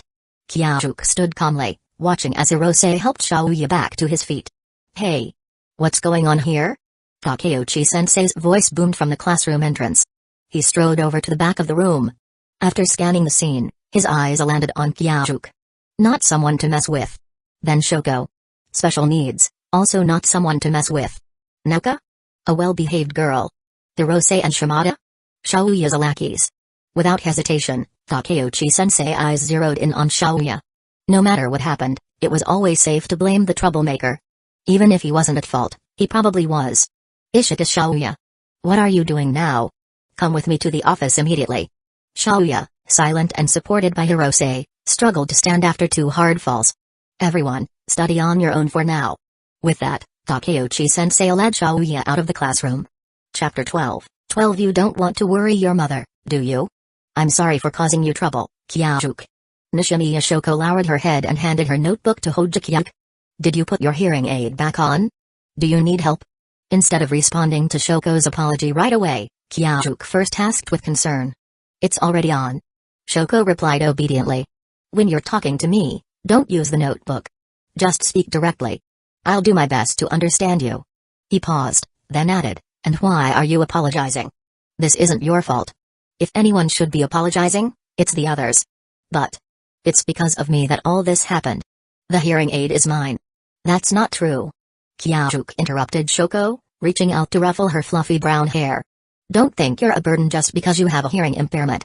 And don't go around saying sorry all the time. But perhaps because Kyajuk's tone was a bit stern, Shoko's eyes instantly filled with tears. If you really feel like you're causing trouble for others, then work on becoming stronger, not just saying sorry. The first thing you need to do is learn to speak properly with me. I'll work even harder, Kyajuk. I can't let Kyajuk down. Go, Shoko. Hearing Kyajuk's words, which weren't blame but rather consideration for her, Shoko smiled again and made a silent vow. Next time something like this happens, don't just stand in front of me like that, okay? Kyajuk added, his tone softening. Shoko nodded cheerfully, but under the table, her small fists clenched tightly. But I want to protect you too, just like you protect me. Nearby, Naoka Ueno felt even more uneasy after hearing Kyajuk's words.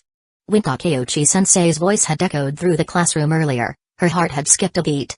She knew the conflict had started because she'd asked Shoko for her hearing aid. For a moment, she imagined her grandfather standing in front of the teacher, bowing repeatedly, and her heart filled with regret. She regretted handing the hearing aid to Ishita Shaoya and even resented Shaoya for what he'd done. Why did things turn out like this? I just wanted to get closer to Kyajuk, but now he's saying these things to me. Though she knew it was her fault, Naoka couldn't help but blame Shoko. It's all her fault. If it weren't for her, my routine with Kyajuk wouldn't have been disrupted. Kyajuk's break time wouldn't have been taken up, and I could have talked to him more. Now, hearing Kyajuk's words, especially the line, if anyone should be apologizing, it's the others. Naoka felt even more conflicted. After a moment of hesitation, Naoka decided to follow her conscience. She wrote a note and handed it to Shoko. I'm sorry, Nishimiya. It's my fault for throwing your hearing aid to Ishida. Shoko, who had never really heard an apology from anyone before, was momentarily stunned. Her hands fluttered nervously in front of her chest. She instinctively wanted to say, I should be the one apologizing. But then she remembered Kyajuk's words and the impatient looks her classmates had given her in the past when she'd apologized. Quickly, she wrote in her notebook, It's okay, Naoka. You were just curious. It was Ishita who wanted to throw my hearing aid away. But if I hadn't thrown it to him, none of this would have happened. It's fine. You didn't mean to, you really don't blame me, Nishimiya? It's not a big deal. Shoko's face was serene, and she even drew a simple smiley face at the end of her note. Naoka lowered her head, her emotions a tangled mess. If Shoko had lashed out at her or kept apologizing like she had yesterday, Naoka could have continued to resent her without guilt. But now, feeling Shoko's gentle, almost all-encompassing kindness, Naoka began to understand why men like quiet, pitiful women. Still, she kept these thoughts to herself and turned to Kyajuk. I'm sorry, Kyajuk. It's because of me that Ishita tried to hit you. Haha, no need to apologize to me. Ishita didn't even touch me. If anything, I should thank you for giving me a chance to teach him a lesson. Hearing this, Naoka's heavy heart lightened, and she couldn't help but laugh. From now on, can I help you teach Nishimiya to speak? Kyajuk was surprised. He could tell that, for some reason, Naoka had disliked Shoko. Why was she suddenly offering to help? But regardless of her reasons, having another person join in was definitely welcome. Of course, that'd be great. What do you think, Shoko? That's wonderful. Thank you, Noka.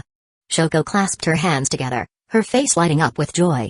But in her excitement, her words became unintelligible again. Realizing this, she quickly lowered her head to write in her notebook. No need to write, Nishimiya. From now on, I'll try my best to understand you, just like Kyajuk does. Yes, this is the perfect solution. Noka thought. If I can't stop these two from spending all their breaks together, I'll just join them. Setting aside her earlier negativity, Noka was thrilled with her brilliant plan. Finally, my routine with Kyajuk won't be disrupted. The only downside is that Nishimiya is still in the middle.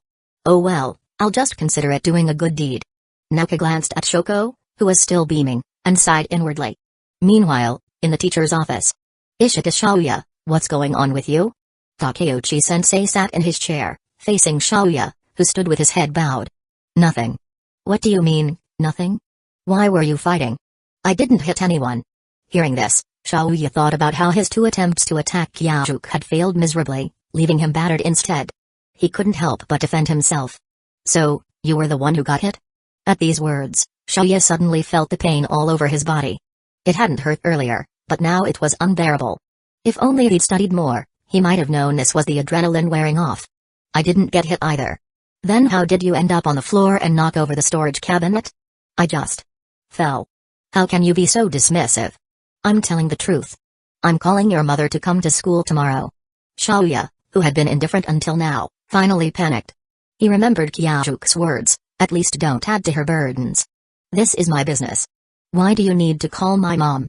Shaoya looked up, his neck stiff with defiance. If you can't talk to me properly, then I'll have your mother talk to you. I'm telling the truth. I didn't hit anyone, and I fell on my own. Then why were Kyajuk and Nishimiya gathered around you? Because. It seems I'll still need to call your mother. Because I tried to hit Hojo, but he dodged, and I fell into the cabinet. As soon as the words left his mouth, Shaoya felt a wave of humiliation. Thankfully, it was class time, and the office was empty except for him and Takeuchi-sensei. Otherwise, he'd have been even more embarrassed. Hearing Kyajuk's name, Takeuchi-sensei fell silent for a moment, feeling a pang of sympathy for Shaoya. Why did you have to provoke him? Then why did you try to hit Hojo? I wanted to throw Nishimiya's hearing aid out the window, and he stopped me. Shaoya had already given up. Right now, avoiding a call home was his top priority. Takeuchi-sensei's temple throbbed, and he felt a headache coming on. You idiot, why are you bullying Nishimiya again? Yesterday, the principal had called all the 6th grade homeroom teachers to his office to discuss which class Nishimiya should be assigned to. The other teachers had all refused, leaving Takeuchi-sensei to take on the responsibility. He'd already resigned himself to his class coming in last place in the choir competition. All he'd hoped for was to avoid any other trouble. Who could have guessed that Shaoya, who was usually just a bit mischievous, would turn into a full-blown troublemaker when it came to Nishimiya? And worse, he'd provoked Kyajuk, who was even more dangerous. In less than 2 days, the two had clashed twice over Nishimiya. Thinking this, Takeuchi-sensei looked at Shaoya more carefully. The boy was clutching his arm, wincing in pain, and there were bruises visible on the parts of his body not covered by his clothes. At least he didn't win against Kyajuk. That's a small mercy. Do you want to go to the nurse's office first? As a teacher, seeing Shaoya's pitiful state, Takeuchi-sensei couldn't help but sigh. No, Takeuchi-sensei. Does this mean you won't call my mom? Sigh, Shaoya. Yeah?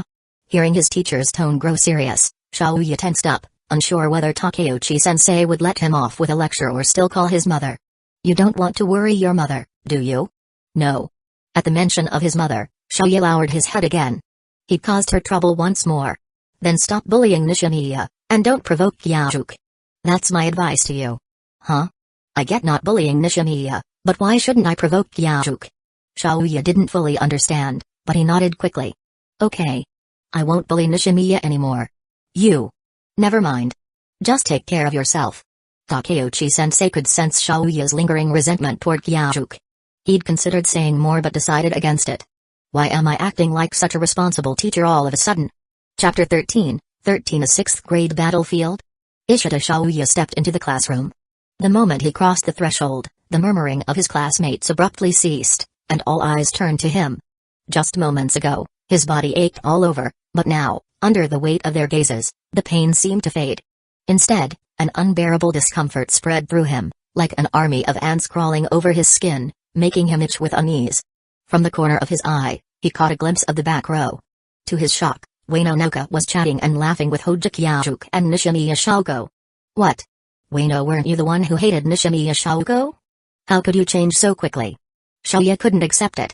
Everything he had done earlier, even if just a little, was meant to vent Ueno's frustrations, to stand up for her. And yet, she had turned her back on him so easily. Lowering his head, he quickened his pace toward his seat.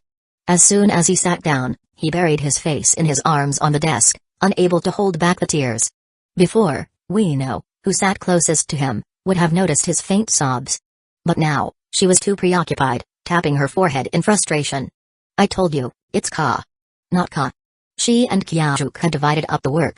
Kyajuk picked out sentences from Monster's Ballad that closely matched the 50 sound phonetics he had already taught, while Ueno took on the task of teaching Nishimiya to sing them. Not only would this method help with memorization, but Kyajuk had also overheard Ueno grumbling during music class about how Nishimiya's presence would ruin their choir performance. If she cared that much, then why not make her responsible for teaching Shouko to sing? That way, she might let go of her resentment, and Shouko could integrate more easily into the class. Besides, Kyajuk himself was hopeless at singing. Well, actually, he was completely tone deaf. He could only hide within the chorus to avoid standing out as the other Nishimiya Shouko. Huh? Why doesn't Shouko just do what I do? If she just moves her lips without making a sound, no one would know she can't sing. Then again, it's better if she keeps her kind heart intact. Meanwhile, sandwiched between her two teachers, Nishimiya Shouko no longer mumbled endless apologies like she used to. Instead, she wore an apologetic smile and carefully repeated the lyrics after Ueno. Alright, class is starting. Their teacher, Takeuchi, finally arrived late as usual, continuing his routine of slacking off. Kyajuk didn't immediately dive into his usual drills. Instead, he turned to observe Shouya, lost in thought. He really doesn't give up, huh? I already embarrassed him last time, yet here he is, trying to stir up trouble again. Brats like him are the worst, you can never tell what's going on in their heads. Should I deal with him like I did with that chubby kid before? As if sensing a chill down his spine, Shouya shuddered at his desk. Forget it. He hasn't done anything serious to Shouko. Yet. And I'll keep an eye on him. As long as I'm watching, he won't get away with anything. Shaking his head, Kyajuk lowered his gaze and flipped open his workbook. Even though he had gone through university in his past life, he didn't dare take the elementary to middle school entrance process lightly. There were always prodigies in this world. He once saw a video where a 13-year-old pulled off moves he could never dream of. That was when he realized natural talent is an insurmountable barrier for ordinary people. The elite Higashi Middle School, the one Hojo Mikiko had set her sights on, only admitted 300 students a year. Unlike other schools, Higashi didn't have hidden rules favoring students based on their parents' wealth or status. Admission was purely based on merit, a simple yet brutal selection process. Kyajuk had no doubt he could get in. But ranking high in the entrance exam would make his middle school life much smoother. So at a place known as the University of Tokyo Prep Factory, academics would be even more crucial. He diligently worked through his problems, and though time had eroded some of his previous life knowledge, he could easily relearn it just by glancing at the answers. Meanwhile, Nishimiya Shouko, sitting in front of him, quietly watched Shouya, who was still sobbing, into his desk. She clenched her small fists, holding them close to her chest, deep in thought. Afternoon gym class Kyajuk. As soon as Kyajuk reached the indoor gymnasium, a loud voice echoed through the space, drawing everyone's attention toward him. Geez, this idiot. What is it? Don't you need to check in with your class? Kyajuk turned to see Yamauchi Sakura, her ponytail bouncing as she sprinted toward him. It's fine. Class hasn't started yet. Sakura had been running too fast, so she grabbed onto Kyajuk's arm to stop herself from falling. That's when she noticed the small girl standing behind him. Huh? Kyajuk, is this your new friend? I don't think I've met her before. Oh, like you know all my friends? Of course I do. There's only one me. Kyajuk was momentarily at a loss for words. She wasn't wrong. This is Nishimiya Shouko. She transferred to our class yesterday. Hearing her name, Shouko quickly stepped out from behind Kyajuk. Hello, I'm Nishimiya Shouko. Since it was gym class, she didn't have her notebook with her, so she carefully pronounced each syllable as Kyajuk had taught her. It sounded slightly awkward, but at least it was understandable. Nice to meet you. I'm Yamauchi Sakura, this guy's childhood friend. If you're Kyajuk's friend, then you're my friend too. Sakura briefly hesitated at the way Shouko spoke but quickly regained her cheerful demeanor. How nice, childhood friends. As expected of Kyajuk-kun's friend, she must be a good person, too. Shouko felt warmth spread through her chest. I have hearing problems, so I struggle with speaking. Although Sakura hadn't asked, Shouko decided to explain anyway. I see. But did you catch what I just said? Mostly. Before we came down from the classroom, Kyajuk-kun told me that a girl named Yamauchi Sakura would come looking for him. He also said we could become a good friends. Ha. As if Kyajuk would be that nice. He probably said something like, a noisy girl is coming, just bear with it. Shouko giggled, her large, brown eyes curving into crescent moons. That's exactly what he said. You two are so close. Of course. I know him better than anyone, we're childhood friends.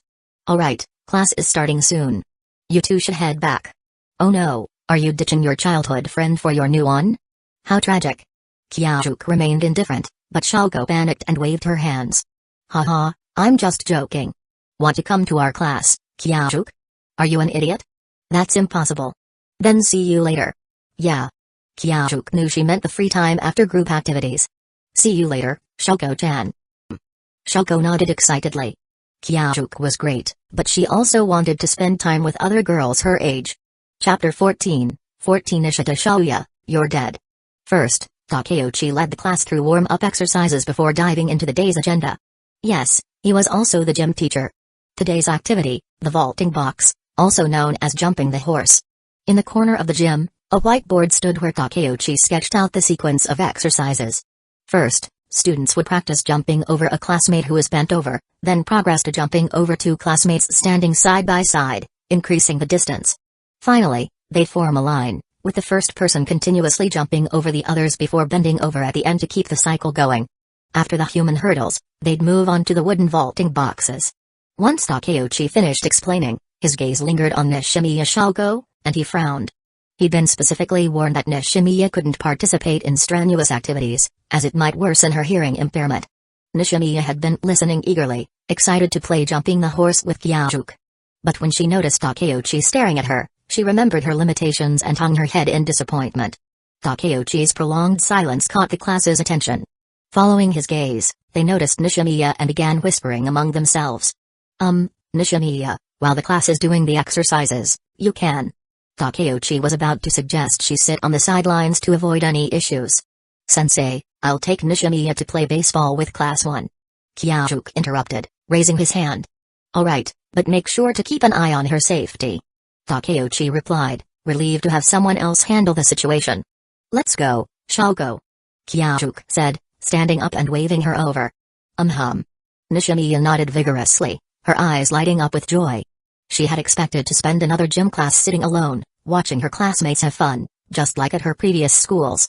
But Kyajuk had surprised her by choosing to take her to play with another class instead of joining his own. Breaking away from the group like this was usually frowned upon, and it could lead to being ostracized. Plus, the other class might not welcome them. But Kyajuk wasn't worried. He was already somewhat of an outsider in his own class, and the other class, Sakura's class, was no problem. Sakura was practically the class mascot, well liked by everyone. Anyone she vouched for would be accepted. Sakura, we're here to play with you, Kyajuk said as he and Nishimiya approached Class 1's area. Unlike the orderly lines of Class 2, Class 1 was chaotic, with students running around holding balls. The so-called baseball was more of a casual game meant to introduce kids to the sport. They used lightweight rubber balls, and while some followed basic baseball rules, most just tossed the ball around or stood there dribbling it. Sakura was with Takemoto Kyoko and a few other girls, passing the ball back and forth. Hey, Shouko, Kyajuk, what brings you here so early? Sakura asked cheerfully. Our class is doing vaulting exercises, and Shouko can't participate, so I brought her here to play with you. Kyajuk explained. Got it. Come join us, Shouko. Sakura said enthusiastically, introducing Nishimiya to her friends. As Kyajuk had expected, Sakura's friends welcomed Nishimiya warmly. As Sakura explained the game to Nishimiya, the latter couldn't help but be captivated by Sakura's boundless energy. She's like the sun. Nishimiya thought. Kyajuk, aren't you going to join? Sakura asked. Nah, I'll take a break. I'm exhausted from classes all day. Take good care of Shouko for me. Ugh, you're such a slacker. Gym class is for exercising. Sakura stuck out her tongue playfully. Fine, I'll add an extra 500 meters to our run tomorrow. I take it back, Kyajuk-sama. Do you need me to fan you while you nap? Sakura joked. Kyajuk waved her off without looking back and headed to the pile of mats at the edge of the gym. He already planned to increase their training intensity, as both their physiques were ready for it. Oh no! Sakura muttered, hugging Nishimiya dramatically. Nishimiya, unable to hear their conversation clearly, grew anxious. What's wrong? Did something happen? Are you okay, Yamauchi? You're so cute, Shoko-chan. And call me Sakura, okay? We're friends now, right? Okay, but what happened? Did you and Kyajuk-kun have a fight? No, don't worry. It's just... Sakura explained how she and Kyajuk had been running together since they were kids. Starting tomorrow, we'll have to run an extra 500 meters. Ugh, I'll make Kyajuk bake me a new dessert as compensation. Kyajuk-kun can cook? Nishimiya asked, surprised. Of course. Let me tell you, Kyajuk can make. Hey, Sakura. Come play already. Takemoto Kyoko called out, interrupting them. Ah, sorry. Sakura apologized, clasping her hands together. I'll tell you later, Shoko. Let's go play now. Nishimiya nodded happily, following Sakura with a bright smile.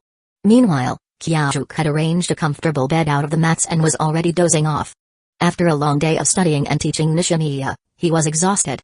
Unlike his classmates, who were full of energy during gym class, Kyaju's adult soul just wanted to rest. In his dream, someone called out to him. What's your name? What's this? Kyaju's eyes moved beneath his closed lids as if trying to see who was calling him. Your name is... The fog in the dream began to clear, and he was almost able to see the figure. Suddenly, a loud noise shattered the dream. Annoyed, Kyajuk opened his eyes and looked toward the source of the commotion. How long had he been asleep? In the crowd, Nishimiya was on the ground, Sakura was grabbing Ishita Shaoya by the collar, yelling angrily, and Takemoto Kyoko looked furious. Meanwhile, Ueno Noka was desperately trying to pull Ishita's arm back as he raised it to strike. Kyajuk scrambled to his feet, not bothering to smooth out his wrinkled clothes, and rushed over. Sakura, what's going on? He asked, pulling her behind him protectively. After free play started, Shoko said she had something to do. Then I heard a noise and came over to see this guy push her down and try to hit her. Sakura explained, clearly upset. Oh right, Shoko. Sakura quickly helped Shoko up, brushing the dust off her hands and pants. Shoko, are you okay? Are you hurt? Sakura asked. Despite being roughly pushed to the ground, Shoko smiled softly and shook her head. I'm fine. Thank you, Sakura. Using simple gestures, Kyajuk conveyed her words to Sakura. Shoko, what happened? Kyajuk asked. Shoko lowered her head and bit her lip. She couldn't tell him, it would only cause more trouble for Hojo. I'm fine, Kyajuk-kun. Let's go play baseball. She said, her voice barely audible. Kyajuk wasn't about to let it go. He turned to Ueno Noka, who was still holding Ishita back. Ueno? Clearly annoyed, let go of Ishita and explained. Shoko came over and said something to Ishita, gesturing and handing him a piece of paper. Then he pushed her down. That's all I know. Kyajuk scanned the gym. Takeuchi was nowhere to be seen, and neither was Sakura's homeroom teacher. The gym was filled with students. Then he spotted the piece of paper on the floor, the one Shoko had given to Ishita. It stood out starkly against the gym's clean floor. Picking it up, Kyajuk read the words, I want to be your friend. He looked at Shoko, who was still staring at the ground. Shoko. I didn't want to cause more trouble for you, Kyajuk-kun. I thought if I could be friends with Ishita, everyone could get along. She whispered, then raised her voice so Kyajuk could hear her. Liar. If you have a problem, just say it. Ishita shouted, his face twisted in anger. Shoko flinched and took a step back. You're so silly. Friendship isn't something you force. Just focus on learning with me, and that's enough to make me happy. Kyajuk said, ruffling her hair. He didn't know what else to say. This clumsy girl was trying so hard to repay him in her own way. She really is adorable, he thought. Well then. Ishita, let's fight. I know you've been wanting to punch me. Since Shoko had approached Ishita first, Kyajuk didn't plan to make a big deal out of it. He'd just settle things directly. Ha. You're on. I've been wanting to kick your ass for a while now, you arrogant jerk. Ishita declared, charging at Kyajuk with his fist raised. Nishimiya, still scared, tried to step in as a human shield, but Sakura held her back. Don't worry. Even if there were two of him, Kyajuk could take them down. Sakura said confidently, her eyes sparkling with excitement. As Sakura had predicted, despite having no formal combat training, Kyajuke's physical fitness far surpassed Ishita's. Plus, Kyajuke had the mind of an adult, allowing him to stay calm and think clearly during the fight. When Ishita charged, Kyajuke simply lifted his foot and delivered a powerful kick to Ishita's stomach. Ugh! Ishita was sent flying, landing on the ground and clutching his stomach, coughing violently. If there hadn't been so many people around, Kyajuke might have followed up with more strikes. Instead, he just stood there, watching Ishita curl up like a shrimp. The gym fell silent as the students watched in shock. For elementary schoolers, this was a bit too intense. Wow, Ishita, you're so lame. Hirose Keisuke, one of Ishita's friends, sneered. Should we call an ambulance for you, Ishita? Shimada Kazuki added. Aren't you Ishita's friends? Why aren't you helping him instead of mocking him? Ueno snapped, running back into the crowd. Seeing that Hirose and Shimada still weren't helping Ishita, Ueno gritted her teeth and tried to help him up herself. Get off me. You're just as bad as them. You hate Nishimiya too, don't you? Ishita shouted, pushing Ueno away. Ishita, what are you talking about? Ueno asked, wide-eyed. Isn't it true? Yesterday, when Nishimiya was reading aloud, you were so annoyed. That's why I did what I did to get back at her for you. What? That's not true at all. Ueno protested. And Kawimiki and the others, they all hate Nishimiya too. They call her a musclehead and say she can't read the room. But they all pretend to be nice. You're all disgusting. Shimada, Hirose, didn't we all agree to mess with Nishimiya after school yesterday? Ishita's outburst turned the spotlight on the others he'd named.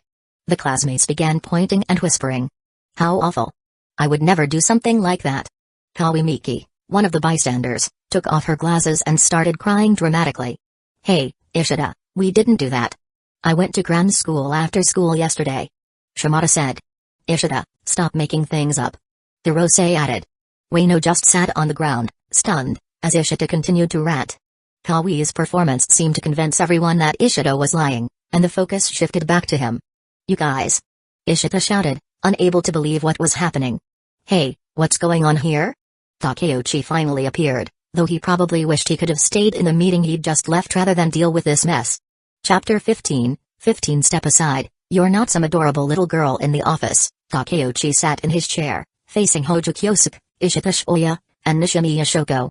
Earlier, there had been more people in the room, including Yamauchi Sakura and Ueno Naoka, but after Takeuchi had gathered the details of what happened, he sent them back to the classroom. No one spoke, as they were waiting for the parents to arrive. This incident involved physical altercation, so Takeuchi had already called all three students' parents. The first to arrive was Hojo Kyosuke's mother, Hojo Mikiko. Among the three parents, she was the only full-time homemaker, so she came immediately after receiving the call. Kyosuke, are you okay? Mikiko rushed into the office and immediately hugged her son, scrutinizing him from head to toe. Takeuchi hadn't provided many details over the phone, only informing her that Kyosuke had been involved in a fight at school. Mom, I'm fine. Hojo-san, Hojo-kun wasn't hurt at all. Takeuchi quickly added, seeing Mikiko's frantic concern. Then who hit my child? Ignoring Takeuchi, Mikiko continued to inspect her son, turning him around to ensure he was truly unharmed. Only after confirming this did she stand up and scan the room. Her eyes landed on a cute little girl who looked like she could be hugged and adored, definitely not the culprit. Then she noticed the spiky-haired boy with slanted eyes and, most notably, a footprint on his white gym uniform. So, it's you who hit my son? She thought, glaring at Ishita Shoya. Hojo-san, please calm down. Let's wait for the other parents to arrive before we discuss this further. Please, have a seat. No, I'll stand. Mikiko's tone was sharp, and she didn't hide her displeasure with Takeuchi. As the homeroom teacher, he bore some responsibility for not preventing the conflict. Hearing her harsh tone, Takeuchi broke into a cold sweat. He had witnessed Mikiko's fierce protectiveness over her son during their previous encounter at the police station. She was far from the composed, diplomatic adult one might expect. Nishimiya Shoko, who had been standing quietly with her head down, couldn't help but glance up at Mikiko. So, this is Kyosuke-kun's mother. She's so beautiful, and she seems like a kind person, just like him. Noticing the gaze, Mikiko looked down at Shoko. Oh no. I've been caught staring. Shoko's shoulders jerked in surprise, her fluffy short hair bouncing as her eyes widened in a classic deer-in-headlights expression. Mikiko couldn't help but chuckle at Shoko's adorable reaction, giving her a warm smile. Under that smile, Shoko's tension melted away. She felt like she could communicate with this woman without even speaking or writing. Shoko's eyes curved into a smile as well. Honestly, Mom has no sense of timing.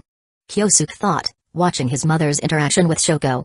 His mother had always gotten along well with Yamauchi Sakura, treating her like a close friend despite the age difference. It was no wonder she had once suggested bringing Sakura's entire family to their hometown. She probably couldn't bear to part with her. A knock at the door interrupted the moment, and everyone turned to look. Kyosuke immediately recognized the woman at the door as Ishita Shoya's mother. He had never met her before, but he had heard from classmates that Shoya's mother ran a hair salon. The woman's yellow hair with black roots fit the image of a salon owner perfectly.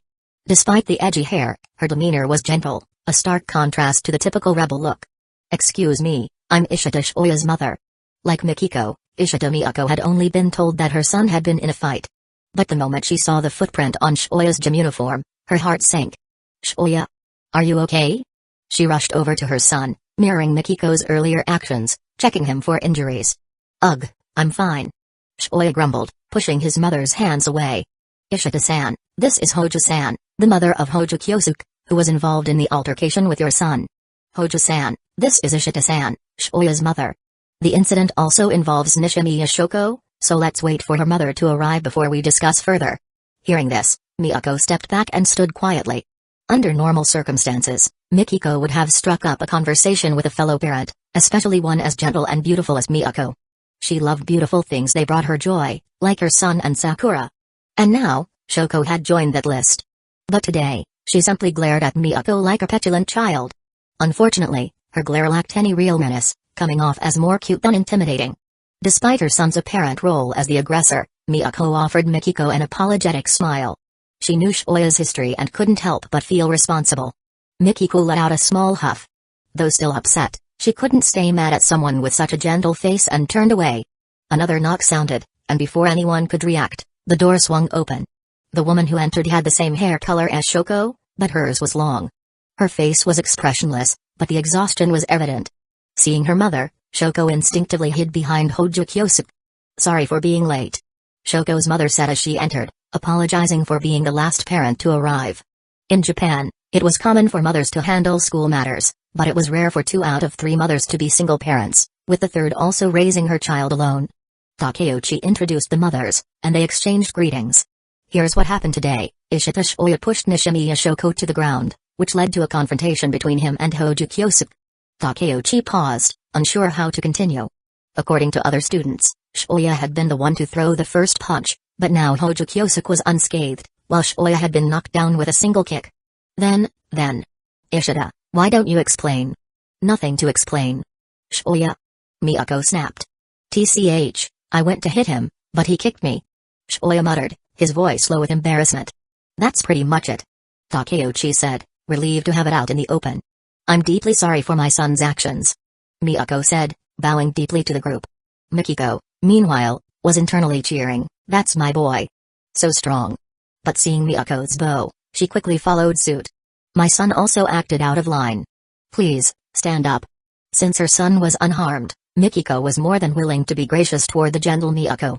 Shoko's mother, Nishimiya Yako, had the most unusual reaction. After ensuring her daughter was unharmed, she turned her attention to Hojo Kyosuke, studying the boy her daughter had been talking about non-stop since last night. "Hojo-kun, thank you for protecting my daughter, but please refrain from doing so in the future." Yako bowed to Kyosuke, her tone serious. Everyone was stunned, except for Shoko, who clenched the hem of her skirt, her face a mix of emotions as if holding back tears. "Why?" Kyosuke looked up at Yako. "By protecting Shoko like this, you're preventing her from becoming strong. You won't always be by her side. Shoko needs to learn to stand on her own in life." Yako's words shocked everyone again. Kyosuke was momentarily speechless, turning to look at Shoko. The little girl was tilting her head back, trying to hold back tears. Has Shoko always been raised like this? Mikiko couldn't help but feel a pang of sympathy for the girl. "I understand your concerns. Shoko's life is undoubtedly more challenging than most. But one thing I can promise is that as long as Shoko needs me, I'll be there for her." Kyosuke's voice was firm, his sincerity palpable to everyone in the room, including Yako. "Hojo-kun, I'm glad Shoko has a friend like you. But some things aren't as simple as you think. Shoko needs to learn to walk her own path." Yako was surprised by the boy's conviction but remained steadfast in her belief.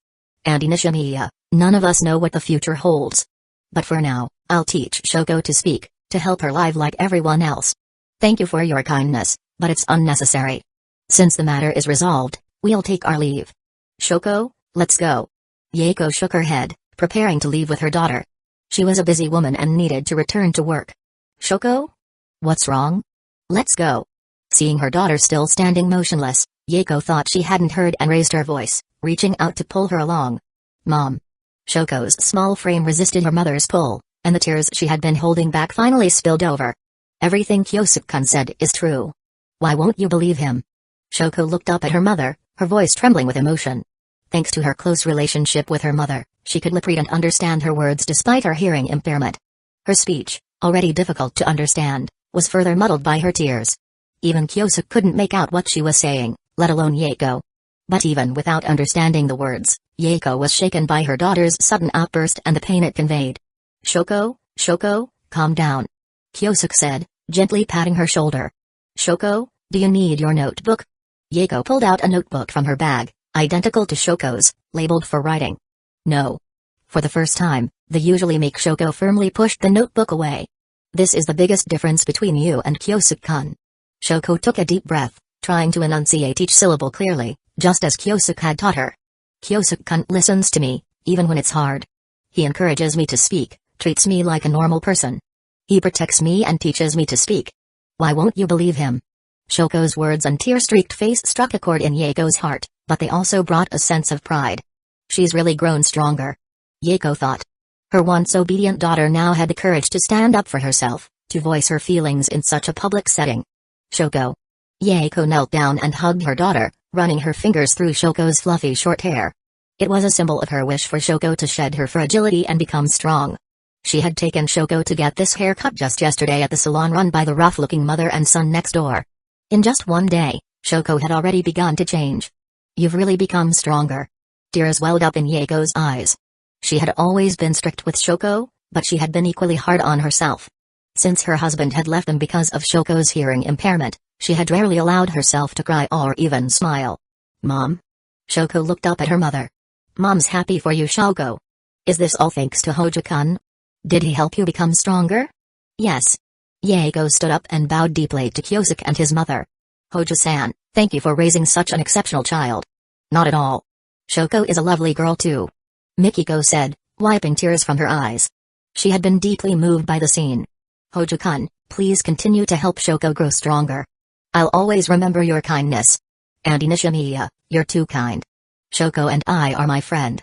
Her happiness is my happiness. Kyosuke winked at Shoko, who responded with a radiant smile. He meant every word. Even without any rewards from the system, helping such an endearing little girl was its own reward. Yaeko nodded solemnly at Kyosuke's words, then turned her attention to the Ishida family. Miyako's face was filled with shame. This was perhaps the most difficult moment of her life. Her son was the aggressor, while the victim and protector were having a heartfelt moment. Even someone as gentle as Miyako felt the urge to give her son a good scolding. I'm truly sorry, Nishimiya-san, Hojo-san. I'll make sure to discipline him properly. Shoya. Apologize. Miyako bowed deeply again, wishing she could prostrate herself if it were appropriate. Shoya, who had been reflecting on his actions after witnessing Shoko's emotional outburst, finally felt a pang of regret. He wasn't a bad kid at heart. Even during their test of courage games, he never did anything as destructive as breaking windows, only he ever got hurt. Seeing his mother's distress and hearing Shoko's cries, he began to truly regret his actions. I'm sorry. Shoya bowed deeply, his hands pressed tightly against his sides in the most sincere apology of his life. I deeply regret my actions and the harm I caused Nishimiya. I'm truly sorry. Hey. What about my son? He's so cute and delicate, how could you hit him? Mikiko's voice, as youthful and melodious as her personality, cut through the tension. But to Shoya, her words only made the bruises from yesterday's collisions ache more, especially the one on his stomach from Kyosuke's kick. The image of Kyosuke's fierce expression as he kicked him flashed in his mind. Cute? Delicate? More like a demon. But he had already realized that, regardless of the outcome, he had been in the wrong. So, though reluctantly, he added, I'm sorry, Hojo. Even though I didn't hit you and you hit me instead, please forgive me. The half-hearted apology made Mikiko burst into laughter, though she quickly covered her mouth. Kyosuke rolled his eyes internally. He didn't care about Shoya's apology. I forgive you. But you should apologize properly to Shoko. Nishimiya, I'm really sorry. I won't bully you again. Shoya tried to sound as sincere as possible. Takeuchi-san, we'll take our leave now. Goodbye, Hojo-san, Hojo-kun. Let's go, Shoko. Yako had no interest in hearing more. She took Shoko's hand and led her out. This time, Shoko didn't resist. Before leaving, she glanced back at Shoya, offering a hesitant smile, then waved enthusiastically at Kyosuke. After the Nishimiya family left, Miyako's expression darkened further. Failing to earn forgiveness for her son's actions was unbearable for someone as kind-hearted as her. If Shoko had been physically injured, she would have willingly endured the same pain herself. Forcing a smile, Miyako apologized again. It's fine. Raising a child like that must be tough. Mikiko said breezily, genuinely sympathizing with Miyako. After all, her own son was so well-behaved and adorable, while Miyako had to deal with a troublesome boy. How pitiful. Miyako gave a tired smile, not defending her son. I'm not hurt, but should Ishita go to the hospital? That kick was pretty strong. Kyosuke, confident in his leg strength from years of running, suggested. We'll handle it if needed. No need to trouble Hojo-kun. If the parents have no further concerns, let's consider this matter resolved. Please have a good talk with your children at home. Takeuchi, who had been silent for most of the discussion, finally spoke up, startling Kyosuke. Then we'll take our leave. Goodbye, Ishita-san. Let's go, Kyosuke. With that, Mikiko and her son left first. By now, the school was empty. As the Ishidas walked down the quiet hallway, they could faintly hear Mikiko's cheerful voice ahead. How about we skip cooking tonight and go out for a big dinner, Kyosuke? Happiness belonged to others, while silence lingered between the Ishida family. Sorry, Mom. It's okay, Shoya. Mom knows you've realized your mistake. That's enough. Miyako tucked a strand of hair behind her ear, smiling gently at her son. Chapter 16 Nishimiya Shoko's choir competition Oii. The cheerful call came from ahead while the Kyajuke and his mother were still some distance from the school gate. It's Sakura-chan. Why haven't you gone home yet? Mikiko asked. Hello, Auntie Hojo. I was waiting for you and Kyosuke. Sakura replied, standing properly despite her usual quirky interactions with Mikiko. Oh, I see. You were worried about Kyosuke, weren't you? Mikiko teased. Of course. Sakura admitted without hesitation. That Ishita guy is so bad. I wanted to stay in the office with Kyosuke, but they sent me back. Oh, Sakura-chan, you're just too adorable. You have to become part of our family someday. Mikiko said, bending down to gently pinch Sakura's cheek. Well, duh. Sakura responded with a smile, though her young mind didn't fully grasp what being part of the Hojo family entailed. All she knew was that she wanted to stay with Kyosuke forever. Oh, by the way, come have a big dinner with us. But my family's waiting for me at home. I'll call Makoto-san and explain it to her. Alright then. Before Kyosuke could even interject, the two had already made the decision. Sakura, give me your bag. No need. I finished all my homework early, so there's nothing in it. Sakura said, wrinkling her cute little nose proudly. But whatever we eat later will still count toward your meal quota. Hearing this, Sakura deflated instantly. You're a monster. It's for your own good. Hojo mama. Look at Kyosuke. Ha ha ha, I can't help you there. Just accept Kyosuke's concern for you. Mikiko watched their interaction with a doting smile. No, more like a mother-in-law admiring her future daughter-in-law. The next day, Ishita Shoya walked to the shoe lockers, reaching for his indoor shoes. But his hand found nothing. Huh? Where are my shoes? Scratching his head, he assumed someone had accidentally taken them. With class about to start, he didn't dwell on it and grabbed a pair of emergency slippers instead. When he entered the classroom, the atmosphere felt different. Hirose Keisuke, who usually greeted him loudly, just glanced at him before turning back to talk to Shimada Kazuki, who didn't even look his way. Confused, Shoya took his seat. His neighbor, Ueno Noka, didn't speak to him either, continuing to help Nishimiya Shoko practice singing with Hojo Kyosuke. On the third day, his desk was covered in cruel graffiti. On the fourth day, his new indoor shoes went missing again. On the fifth day, time flew by, and soon it was the day of the choir competition. The gymnasium was packed, with parents standing at the back to watch.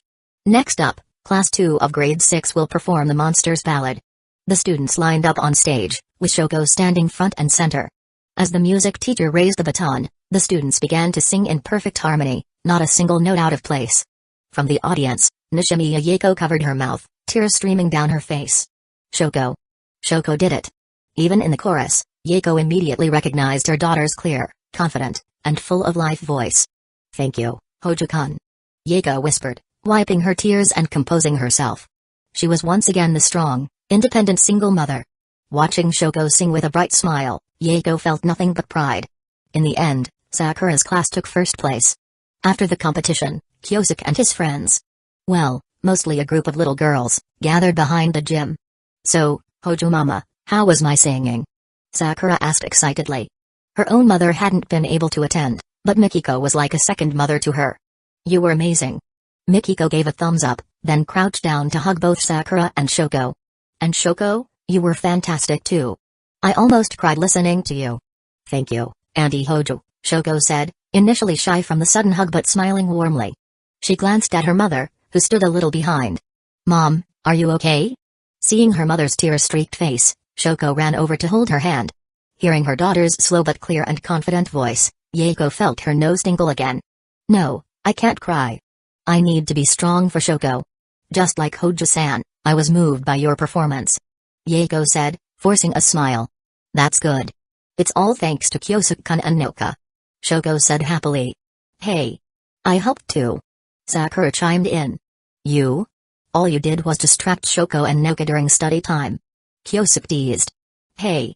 Kids learn about the world through play. Shoko's improved so much because of me. Your nonsense is getting out of hand. The school should publish a book, Yamauchi Sakura's Guide to Talking Nonsense with a Straight Face." Sakura just giggled, hugging Mikiko. She loved how Kyosuke always teased her but still indulged her antics. Meanwhile, Ueno Noka stood to the side, a hint of loneliness crossing her face. "Noka, I'm sorry we didn't win," Shoko said softly, walking over to her. Her speech was now fluent, though slower as she carefully enunciated each syllable. "Don't be silly. The choir is a team effort, and no one worked harder than you," Noka replied. Over the past few months, she'd grown to admire Shoko's kindness and gentleness, and the two had become close friends. Well, the main reason was that she'd realized Kyosuke didn't have the feelings for Shoko she'd once feared. Instead, Shoko had become a bridge that brought her closer to Kyosuke. In fact, she'd spoken more with Kyosuke in these few months than in the past few years combined. If anything, she should be more worried about Sakura, who was always so carefree around Kyosuke. "Yeah, Shoko, the only reason your class lost is because you were up against us," Sakura said, laughing mischievously. "Alright, everyone, let's have a dinner party at my place. My dad sent some top-quality shirai beef from the countryside. Yay! I want teppanyaki," Sakura shouted, grabbing Kyosuke's arm.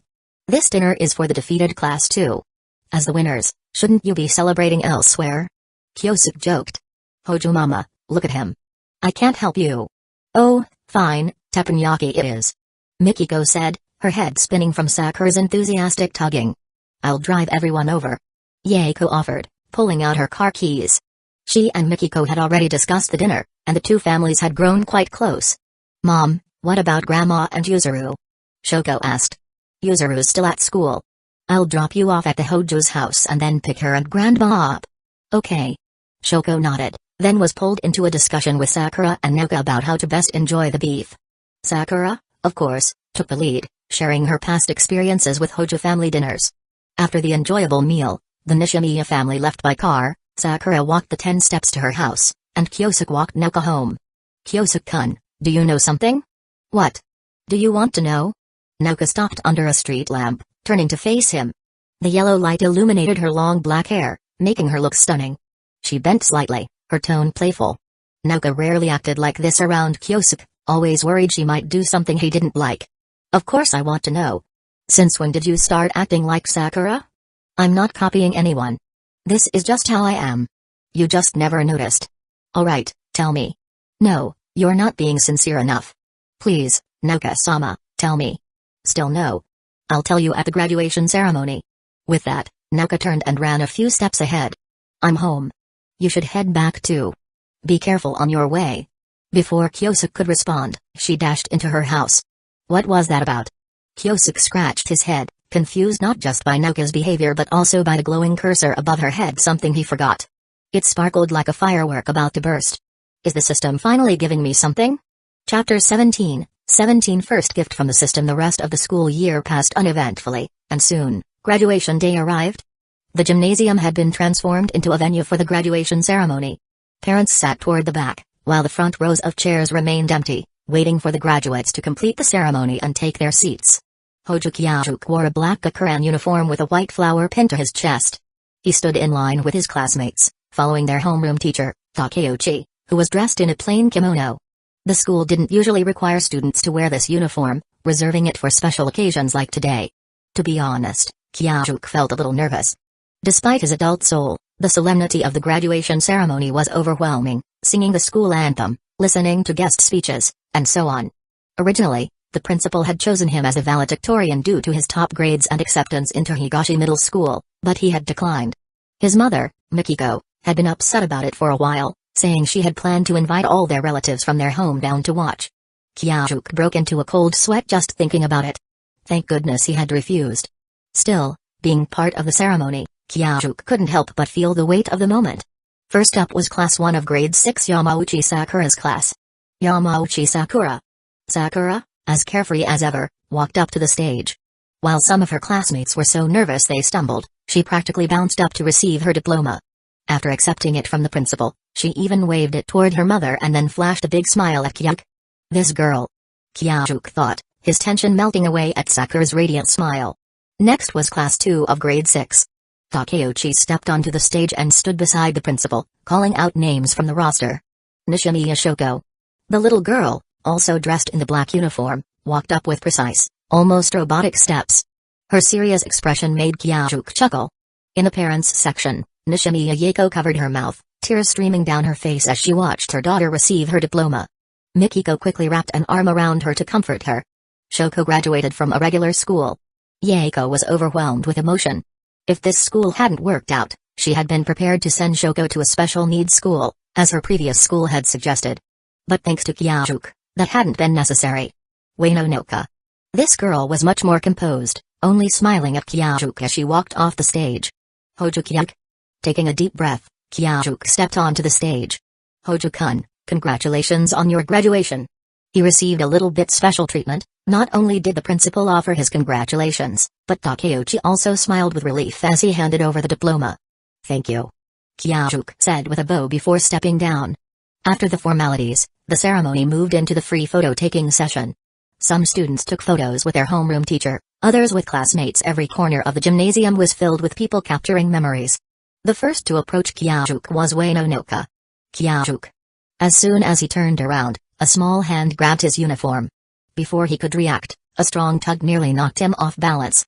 Ugh, why are these buttons sewn on so tightly? Failing in her sneak attack, Noka pulled out a small pair of scissors from her pocket. Hey, what are you doing, Noka? Huh? Taking your button, of course. I know that, but why? You really don't know? Don't tell me you're that old-fashioned. Without further explanation, Noka snipped off the second button from Kyajuk's jacket. What? Noka, you're so sneaky. Sakura's voice rang out as she rushed over. As the class favorite, she had been swarmed with photo requests but had noticed the commotion and fought her way through the crowd, only to be a step too late. Fine, then I'll take the shirt button. It's closer to Kyajuk's heart. With that, Sakura grabbed Kyajuk's shirt and easily yanked off the second button. I'll take the third one. Shoko's timid voice chimed in. Though she looked embarrassed, she efficiently pulled out her own pair of scissors and snipped off the third button from Kyajuk's jacket. Hey, what's going on? How am I supposed to take photos like this? Kyajuk's jacket was now wide open, and his shirt was partially unbuttoned, revealing a glimpse of his well-defined chest. Hearing his complaint, the three girls burst into laughter. Kyajuk, did you save a button for your mom? Mikiko teased, having appeared out of nowhere to watch the scene unfold. Mom, don't make things worse. I'm already confused enough. Kyajuk tried to straighten his clothes, but Mikiko pulled him aside to explain the tradition of graduation buttons. Huh? Are these girls all Sakura's followers or something? Believing that a button close to the heart symbolizes love? That's ridiculous. Anyway, that's how it is. Now go back. Hey, wait. Before Kyajuk could protest, Mikiko pushed him back into the fray. Now understanding the significance of Noka's request, Kyajuk felt a bit overwhelmed. Unlike Sakura, whom he knew would eventually become family, he had never realized Noka harbored such feelings for him. With Mikiko gone, the girls returned to normal. Kyajuk-kun, do you remember the night you walked me home after the choir competition? Noka began. Sakura, ever considerate, quietly pulled Shoko away to take photos with Takemoto Kyoko and others, never wanting to put Kyajuk in an awkward position. I remember. That night, I wanted to tell you this. It's been 3 years. Noka, let me finish, okay? Okay. That night, when you fought Yamamoto Kenichi and the others, I saw everything. I thought, Kyajuku-kun is like a superhero. Just like my parents. They were police officers who died as heroes. Noka, I'm fine. Just listen. Over the past 3 years, I've watched everything you've done, how you protected Shoko, how you disciplined Ishida. I became more and more certain that you were the hero I'd been looking for. But sadly, that hero wasn't protecting me. Noka's voice carried a hint of regret, but her eyes shone with warmth, making Kyajuku feel like he was about to catch fire. I won't give up. That's Sueno Noka's resolve. With that declaration, Noka stepped forward. See you later, Kyajuku. Before Kyajuku could react, Noka planted a quick kiss on his cheek and ran off. Kyajuku stood frozen, not just because of the kiss but also because of the fireworks that exploded in his mind. Vivid lines danced in his head, forming a message. Gift from Ueno Noka received Kendo talent. As Kyajuku was about to check the details of the gift, a soft voice came from behind. Are you that happy? Do you need to savor it for so long? Startled, Kyajuku turned to see Sakura standing there, holding Shoko's hand. I was just surprised, that's all. I wasn't savoring it. As he spoke, Kyajuku unconsciously touched his cheek. Liar. You totally enjoyed it. Sakura pouted, hands on her hips, clearly annoyed. Sakura, don't be mad. I also have something to say to Kyajuku-kun. Shoko tugged on Sakura's sleeve, her voice soft. Huh? Then, to Sakura's astonishment, Shoko stood on her tiptoes and kissed Kyajuku's other cheek. Thank you, Kyajuku. See you later. With that, Shoko also ran off.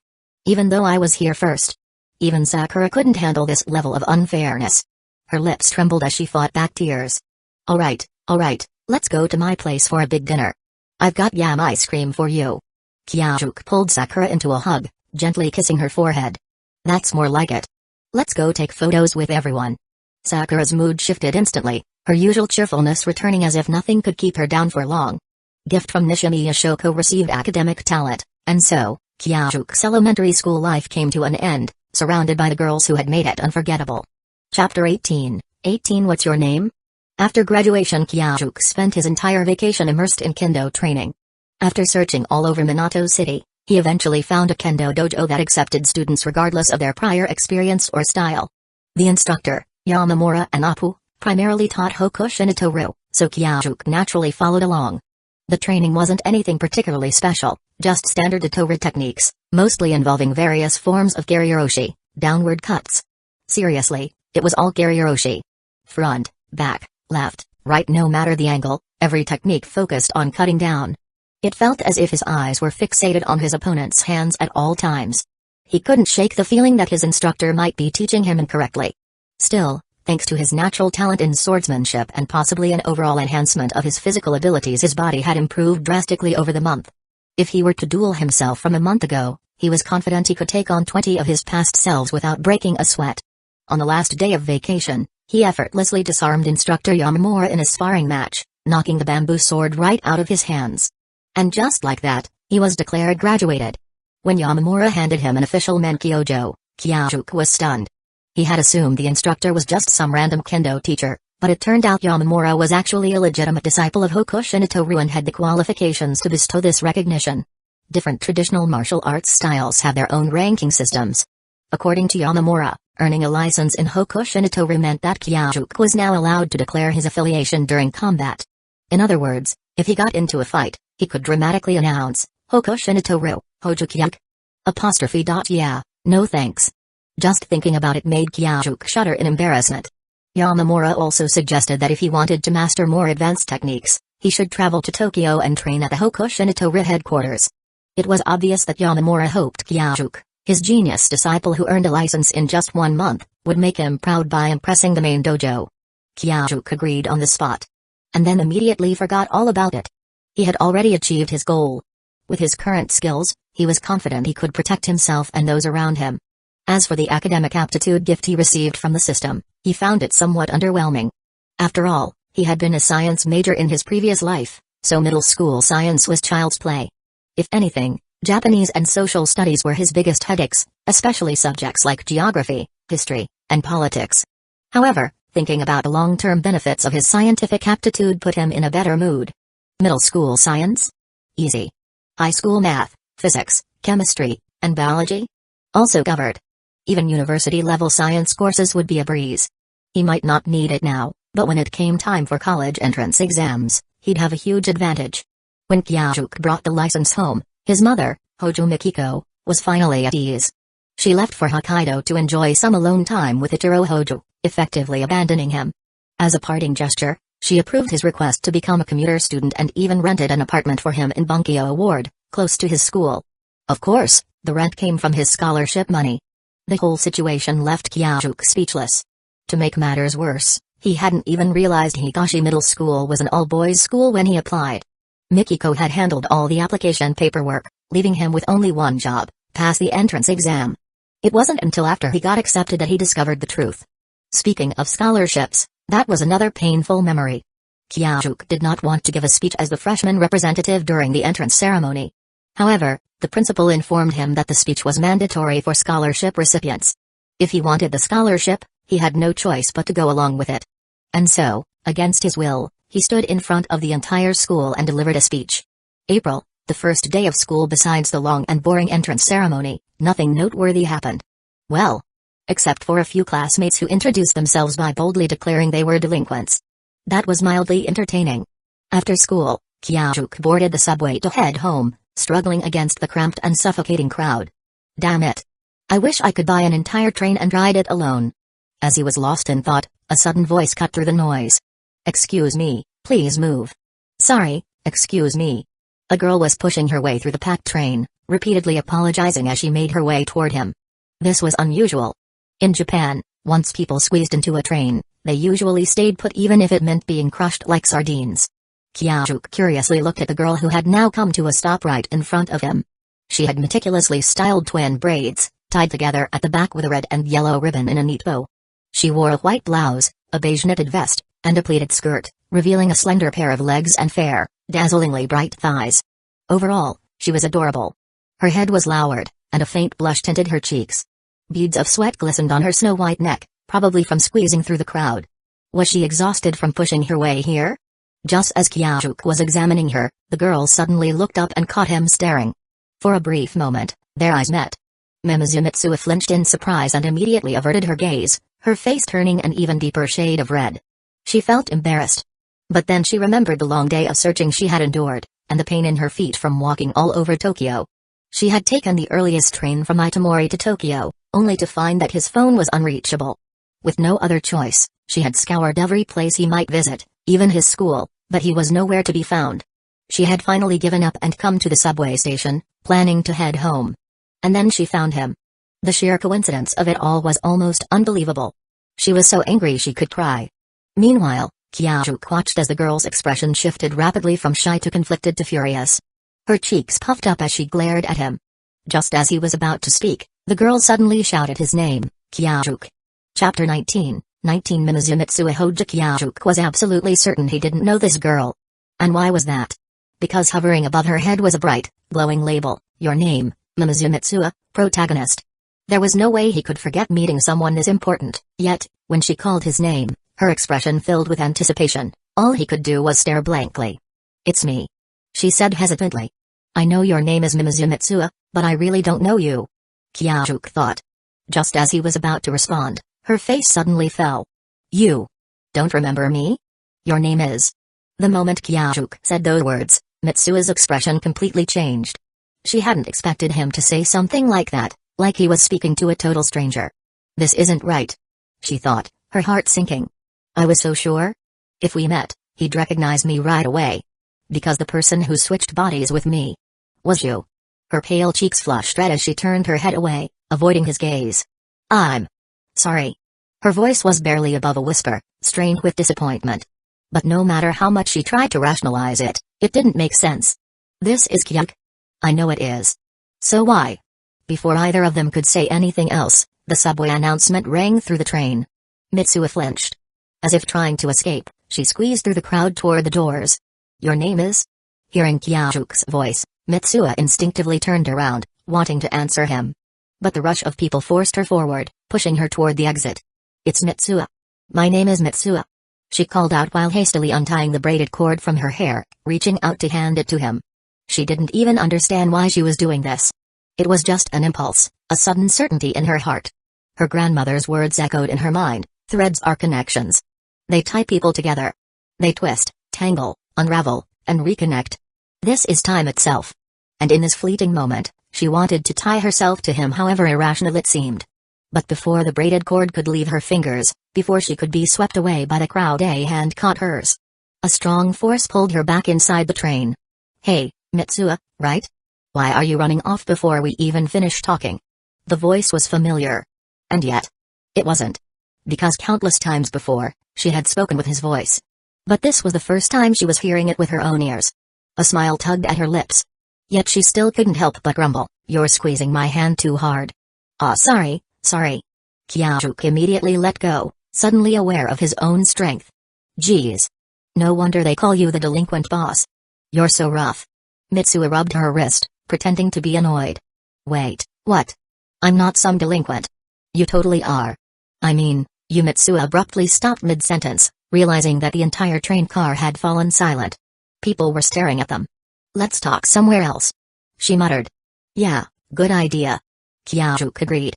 The train arrived at Sendagi Station, his stop.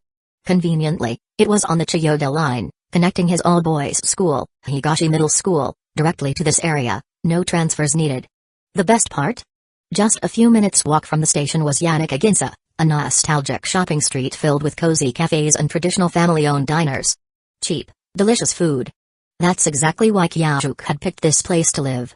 The rent was dirt cheap, only 110,000 yen for his tiny apartment, which he could easily afford with his scholarship money. Plus, Natsume Soseki had once lived here. Kyajuk had even gone to check out the house where "I am a cat" was written. But most importantly, his go-to family restaurant was right at the entrance of Ginza. The first time he ate there, he already decided this was the place. For the next 3 years, he'd be eating dinner here every night. Mitsuo had been walking in silence ever since they left the train. "Watch your step," Kyajuk reminded her as they descended the long staircase leading into the shopping district. At the bottom, Ginza's nostalgic storefronts came into view, and Kyajuk turned toward his favorite restaurant. "How about a family restaurant? That okay?" "Huh? I'm not really hungry. Maybe we can just sit somewhere?" Kyajuk glanced at her legs. "You should eat something. And beside, your feet are killing you, aren't they?" Mitsuo flinched. He'd noticed it. Every step she took, she winced ever so slightly. "It's fine. I'll be okay. And I, kinda spent all my money already." Kyajuk didn't reply immediately. Instead, he casually asked, "Want me to carry you, then?" Mitsuo's face exploded into a deep red. "What? No way. Absolutely not." Amused, Kyajuk gestured toward the entrance of the restaurant. "Then let's go." "You already walked past it." With no room to argue, Mitsuo huffed and followed him inside. The restaurant was lively but not packed. There was only one open table left by the window. Kyajuk quickly led Mitsuo over and handed her the menu. "What do you want to eat?" Mitsuo hesitated, subtly peeking into her nearly empty wallet. She really had spent everything. The train tickets, all the transfers, searching for Kyajuk all day. She barely had enough left to get home. Kyajuk noticed. "Order whatever you want." "My treat." Mitsuo's face turned red again. This is all because of him. She thought bitterly. If she hadn't spent the whole day searching for him, she wouldn't be broke right now. Fine. If he was offering, she'd make him regret it. Humphrey. "Of course, I know Kyajuk-sama is loaded," she said smugly. "Then I'll have a beef set meal, a grilled salmon plate, a matcha ice cream, a molten chocolate cake, and an iced coffee." Kyajuk didn't even blink. "That's it? You sure?" Mitsuo's eye twitched. "Is he calling me a glutton?" She pouted, folding her arms. Across the table, Kyajuk casually added, "I'll have the special beef set and a large Coke." The restaurant owner's wife, who was also working as the waitress, jotted it down. "Coming right up." As she walked away, Mitsuo leaned forward, suddenly curious. "Hey, what's so special about that beef set?" Kyajuk smirked. "Nothing fancy. Just a super large portion of your beef set." Mitsuo puffed her cheeks in frustration. Kyajuk grinned. For some reason, spending time with this strange, familiar girl was oddly fun. Chapter 20 Vanishing Memories. "So, Mitsuo, can I call you that?" "Do whatever you want. I'm pretty sure this is our first meeting, so why do you seem so familiar with me? You even called me a delinquent. Do you really not remember?" Mitsuo said, her voice tinged with frustration. She knew it was probably the fault of that god, but she couldn't help feeling hurt. Hey, don't cry. It's not that I don't remember. Maybe there's another explanation, like you mistaking me for someone else. Impossible. It's you, Hojo Kyosuke. You live in a single apartment at 49 Sendagi, room 701. You attend Higashi Middle School, and you're the biggest delinquent in the school. Wait, hold on. I've been wanting to say this for a while now, I'm not a delinquent. How can you not be? The first time we swapped bodies, I opened my eyes to a crowd of delinquents, listening to you lecture them. It scared me half to death. Swapped bodies? What are you talking about? And today's my first day of school. Even if I were a delinquent, I wouldn't have gathered a gang that quickly. First day of school? That's impossible. Mitsuo didn't answer Kyosuke's question. Instead, she shot up from her seat, slamming her hands on the table. I really did just give a speech as the freshman representative at the entrance ceremony today. That can't be. You've been at that school for ages. I even attended classes in your body. Can you explain what you mean by swapping bodies? Mitsuo's mind was spinning. What was going on? Why was this happening? Mechanically, she answered Kyosuke's question. We swap bodies in our dreams. My consciousness enters your body, and yours enters mine. We live each other's lives. That kind of thing. Is it really possible? Though Kyosuke acted skeptical, he believed Mitsuo almost immediately. After all, as the protagonist, he had to have some special traits, right? If what you're saying is true. Of course it's true. Why would I come all the way to Tokyo just to lie to you? Alright. Let's say we swapped bodies. But according to you, you've been at Higashi for a long time. Could it be that the me who swapped bodies with you is from the future? That's why I don't remember anything now. How is that possible? If body swapping can happen, a little time travel isn't that far-fetched. Haha, I guess you're right. As they talked, Mitsuo's mood lightened a bit. After all, the person in front of her was someone she knew well.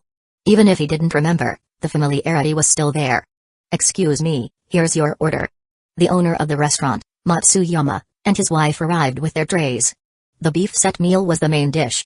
Kyosuke's portion included a large serving of beef rice, slow-cooked beef slices arranged like a volcano, topped with a secret sauce and 3 egg yolks. There was also a generous portion of seared beef, thinly sliced and sprinkled with sea salt, and a big bowl of vegetable soup. Mitsuo's meal was the same, but in a smaller portion. The tray also held her ice cream, cake, grilled fish, and iced coffee, with plenty of space to spare. Kyosuke's special edition, however, was so large that it took 2 trays to carry everything. Kyosuke, you're out of school now? Yeah, I'm here to trouble you again, Matsuyama-san. No trouble at all. Seeing you enjoy my cooking so much makes me happy. I'll leave you to it. With that, Matsuyama left. Why didn't I know you could eat so much? Mitsuo stared at Kyosuke's massive meal, which took up 3/5 of the table, her earlier questions momentarily forgotten. How would I know? You're the one who's swapped bodies with me, not the other way around. I need to eat this much to keep up with my body's demands. Honestly, I feel bad for my future self. He's probably starving every time we swap. That's not possible. If I'm using your body, I'd feel hungry too. I'm not an idiot. Mitsuo now understood why Kyosuke had asked if she'd ordered enough food earlier. He was genuinely concerned she wouldn't have enough. So, it's pretty much confirmed. We swapped bodies, but it was the future me and the you from a few weeks ago? Not a few weeks ago. How long was it? Mitsuo's voice trailed off. What was going on? Why couldn't she remember something so vivid? She quickly pulled out her phone, where Kyosuke had left diary entries. Look, these are the diaries you left on my phone. We agreed to record everything that happened each day so the other wouldn't mess things up when we swapped. We even made body swapping rules. Here, look. She unlocked her phone and opened the memo app. The blue diary entries turned into garbled text, then rolled to the edges of the screen and disappeared. What's happening? The diaries are vanishing. Look. Mitsuo shoved the phone in Kyosuke's face, desperate for him to see the evidence before it disappeared completely. Mitsuo, there's nothing there anymore. What? How? Mitsuo slumped back in her chair, the chocolate she'd been eating now tasting bitter. If body swapping can happen, a phone glitch isn't that big a deal, right? Besides, you still remember. You can just tell me everything. Kyosuke said, trying to comfort her. Right. Let me tell you about the first time we swapped. That night. What's going on? A wave of emptiness washed over Mitsuo, and tears streamed down her face. Why are all my memories of Kyosuke disappearing? Mitsuo, what's wrong? Seeing the girl across from him suddenly break down, her face pale, Kyosuke quickly moved to sit beside her, gently patting her shoulder. Kyosuke. I can't remember anything. All my memories of you are gone. Mitsuo threw herself into Kyosuke's arms, her tears flowing uncontrollably. Mitsuo, calm down. Listen to me. Mitsuo looked up, her hair no longer tied with her cord sticking to her tear-streaked face. She looked heartbreakingly beautiful. Kyosuke scrambled to think of something to say. Have you heard of the grandfather paradox? What's that? Seeing that Mitsuo's attention had shifted slightly, Kyosuke continued. The grandfather paradox is when someone goes back in time and kills their grandfather before their father is born. But that creates a contradiction. If you kill your grandfather, your father wouldn't be born, and neither would you. So who killed your grandfather? Good, Mitsuo had stopped crying. If the me who swapped bodies with you is from the future, and you tell me what's going to happen, will the future still play out the way you remember? That makes sense. But why did my memories disappear? Ah, right. Temporal correction force. Kyosuke blurted out. Temporal correction force? Exactly.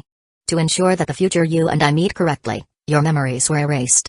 Kyosuke spoke with conviction, feeling more and more like Yamauchi Sakura with her wild theories. Had he been infected by her? But even if the future Kyosuke meets me like before, my memories won't come back, right? Kyosuke's mind raced. What kind of plot was this? How was he supposed to explain this? Like you said, we'll write diaries when we swap bodies. I'll show you my diary and tell you everything that happened. By then, the timeline will have closed the loop, and my memories won't disappear. Maybe you'll even remember everything on your own. That's the only way. You have to write everything down carefully. Don't be like before. Mitsuo's voice trailed off again, unable to recall what she meant. Let's eat. Your ice cream is melting. Kyosuke said, quickly changing the subject. Ah, my ice cream. Mitsuo exclaimed, diving into her dessert. The two ate in silence, each lost in their thoughts. You really ate all that? Kyosuke, are you a pig?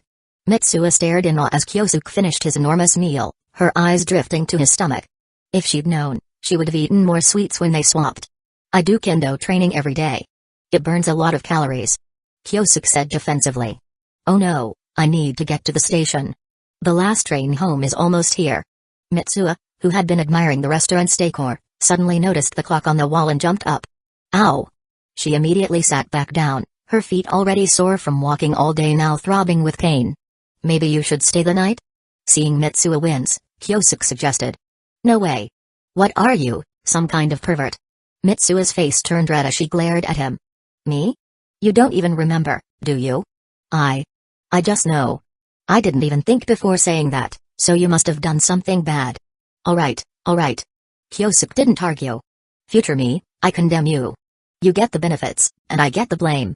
Come on, I'll carry you to the station. This time, Mitsuo didn't refuse. She just lowered her head, her cheeks and ears turning bright red. Don't squirm.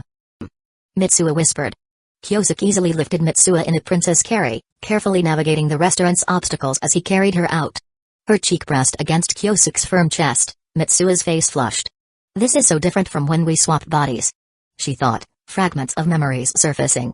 There were images of her in Kyosuke's body admiring his muscles in the mirror, striking poses. Are you okay? Kyosuke noticed Mitsuo's face was burning against his chest. Shut up. Watch where you're going.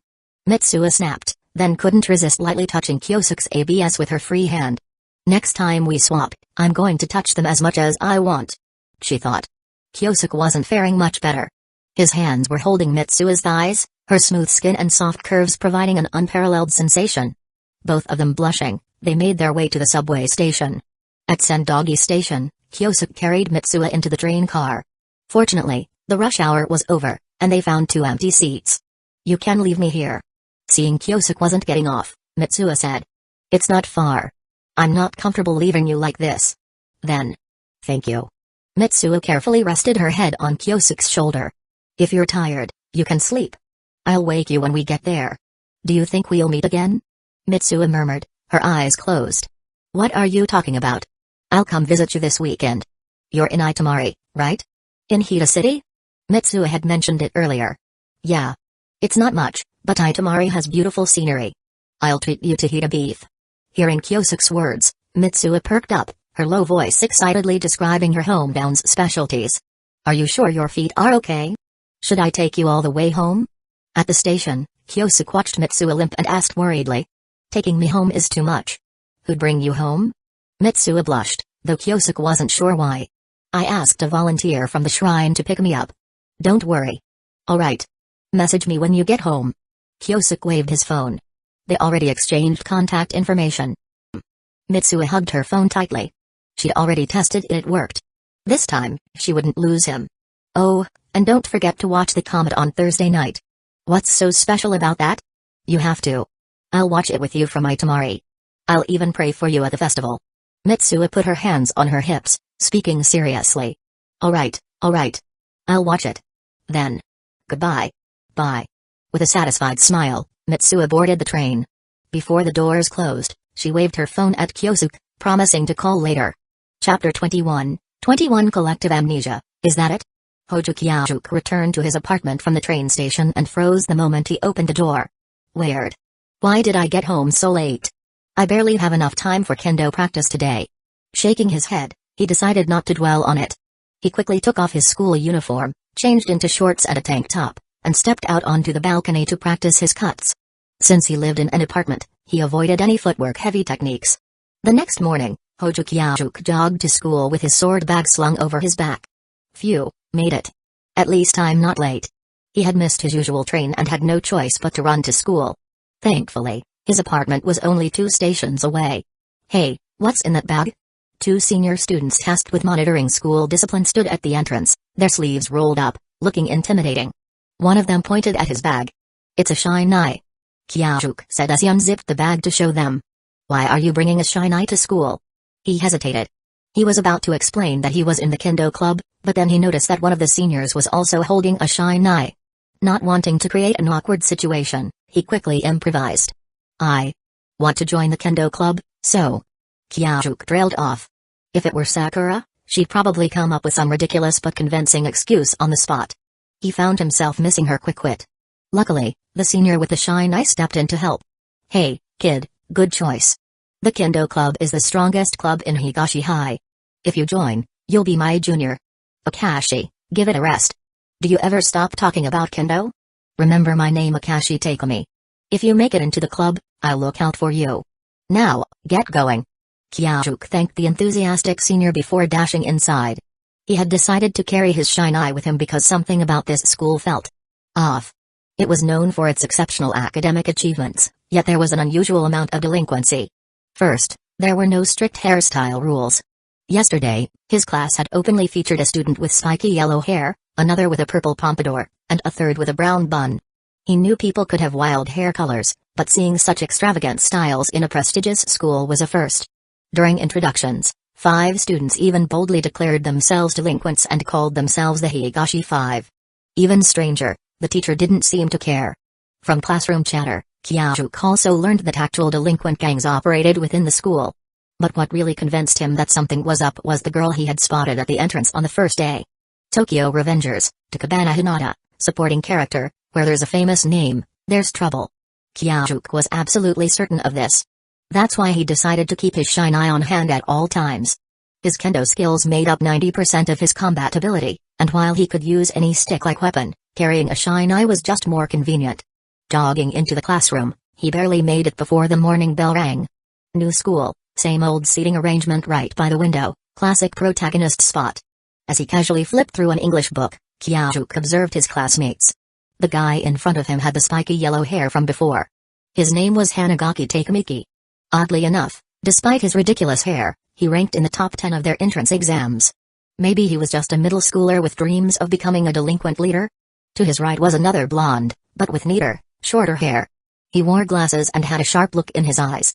That was Kisaki Teta, the second-ranked student in their grade, currently engrossed in his English textbook. Oh, and there were 2 familiar faces in the class, Shimada Kazuki and Ishida Shoya. Kyosuke wasn't surprised they got into Higashi. Kazuki had always been a top student, while Shoya, after experiencing severe bullying, had thrown himself into his studies with relentless determination. The first period began, and since he was still new, Kyosuke decided to sit through the lecture instead of napping, even though he had already studied the material on his own. Then, suddenly, a loud yell interrupted the class. Hanagaki Takemiki, the guy sitting in front of him, shot to his feet, shouting. And then, he froze. Hanagaki, are you okay? Do you need to go to the nurse's office? The math teacher, Noticing his pale face and sweat-drenched forehead, set aside any thoughts of scolding him for disrupting the lesson. I. Takemiki didn't respond. Instead, he raised his hands and stared at them in disbelief. Didn't I get pushed onto the tracks? Why am I here? This is my middle school classroom. Does that mean behind me is the sword demon Hojo Kyajuk? At that moment, a message popped into Kyajuk's mind, detected an anomaly in the timeline. Correction applied. Unbeknownst to Kyajuk, the moment that message appeared, every trace of Takemiki's future memories vanished just like the disappearing diary logs in your name. All that remained in Takemiki's mind was a single thought: I have to follow Hojo Kyajuk. I must save Takabana Hinata. Hanagaki? What's going on? The math teacher raised his voice, trying to get Takemiki's attention. Huh? Why am I standing? It was as if he had suddenly woken from a dream. Sorry, sir. I just felt a little unwell. Are you sure you don't need to visit the nurse's office? The teacher still looked concerned. After all, Takemiki was a top student. No, I'm fine now. Alright, let's continue. As the lesson resumed, a few of Takemiki's friends from the Higashi Five glanced at him with concern. But Takemiki was preoccupied with his own thoughts. Why do I suddenly feel the need to follow that nerd Kyajuk? Even though he was smart himself, Takemiki had always despised straight-A students, thinking they were all boring bookworms. That was why he and his friends dyed their hair and decided to become delinquents in middle school. I should be the boss, not the follower. And Kisaki Teta, too. I should recruit them both to do my homework. Maybe I should take over the gang. If I have my own followers now, I can't stay as second in command. And who the hell is Takabana Hinata? Why do I feel like I need to save her? Brushing the thought aside, Takemiki went back to daydreaming about his future as a delinquent leader. Meanwhile, Kyajuk paid no mind to the incident. Instead, he was pondering the strange missed call on his phone. The call had come from Hida City, Itamari, lasting only 1 second before disconnecting. After racking his brain, he couldn't think of anyone who would call him from there. Probably just a spam call. He muttered, putting it out of his mind. Chapter 22, The Higashi 5. Hey, Hojo Kyajuk, how about becoming my underling? After class, Hanagaki Takemiki turned to Kyajuk and asked casually. Huh? What? Someone suddenly wants me to be their underling? Kyajuk was completely confused, a big question mark popping up in his mind. He wanted to ask Yamauchi Sakura for help because only she might understand this absurd statement. The noise from Hanagaki Takemiki caught the attention of the other students in the back row. Ishita Shoya and Shimada Kazuki overheard, turning their heads away in sympathy, already knowing a new victim was about to emerge. Hanagaki Takemiki was incredible. Not only had he provoked that demon, but now he was trying to recruit him as his little brother. When Ishita Shoya noticed the sword bag leaning against the wall, he remembered something he'd heard during the break. I heard that Hojo has been practicing kendo over the break and even received a certificate for the Hokushinakairu, an ancient kendo style. This demon was getting stronger, Ishita Shoya thought, shivering in fear. Who knew how hopeless he felt when he saw Kyajuk's name on a class roster? It solidified his resolve to avoid any contact with Kyajuk in middle school. Run, Hanagaki Takemiki. Run. Unaware of Ishita Shoya's inner turmoil, Hanagaki Takemiki thought Kyajuk must be overjoyed, as if something great had fallen from the sky, and continued speaking boldly. So, how about it? If you become our underling in the Higashi 5, no one will bully you anymore. Yeah, Takemiki's cousin is the leader of Shibuya 3rd Junior High and a member of Kendo Manji. Soon, the entire Higashi will be under our control. Just then, Atsushi Sendo came over, not entirely sure what Hanagaki Takemiki was up to but still supporting his good friend. Before Kyajuk could say anything, Kisaki Teta suddenly laughed. What are you laughing at, kid? Are you looking down on us?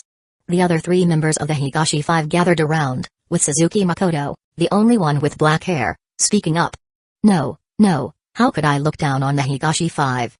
Kisaki Teta quickly waved his hands, but when he mentioned the Higashi 5, he couldn't help but laugh again. You little brat, you say you don't look down on us, but what were you laughing at? I remembered something funny. What's so funny, kid? If you don't say, you're dead. Yamaguchi Kazushi, who was weak but spoke with a cocky attitude, threatened. Kisaki Teta, with a smile that didn't quite reach his eyes, pushed up his glasses. What makes me happy is that you, Higashi 5, will soon have the chance to make a name for yourselves in Higashi. Before anyone could respond, the classroom door suddenly slammed open with a loud bang. A group of older students, clearly from higher grades, walked in. The leader had a spiky hairstyle, one that wasn't like Ishita Shoya's natural spikes, but rather a set of sharp spikes that looked like they could be used to screw in bolts. I heard someone say that Higashi is their turf.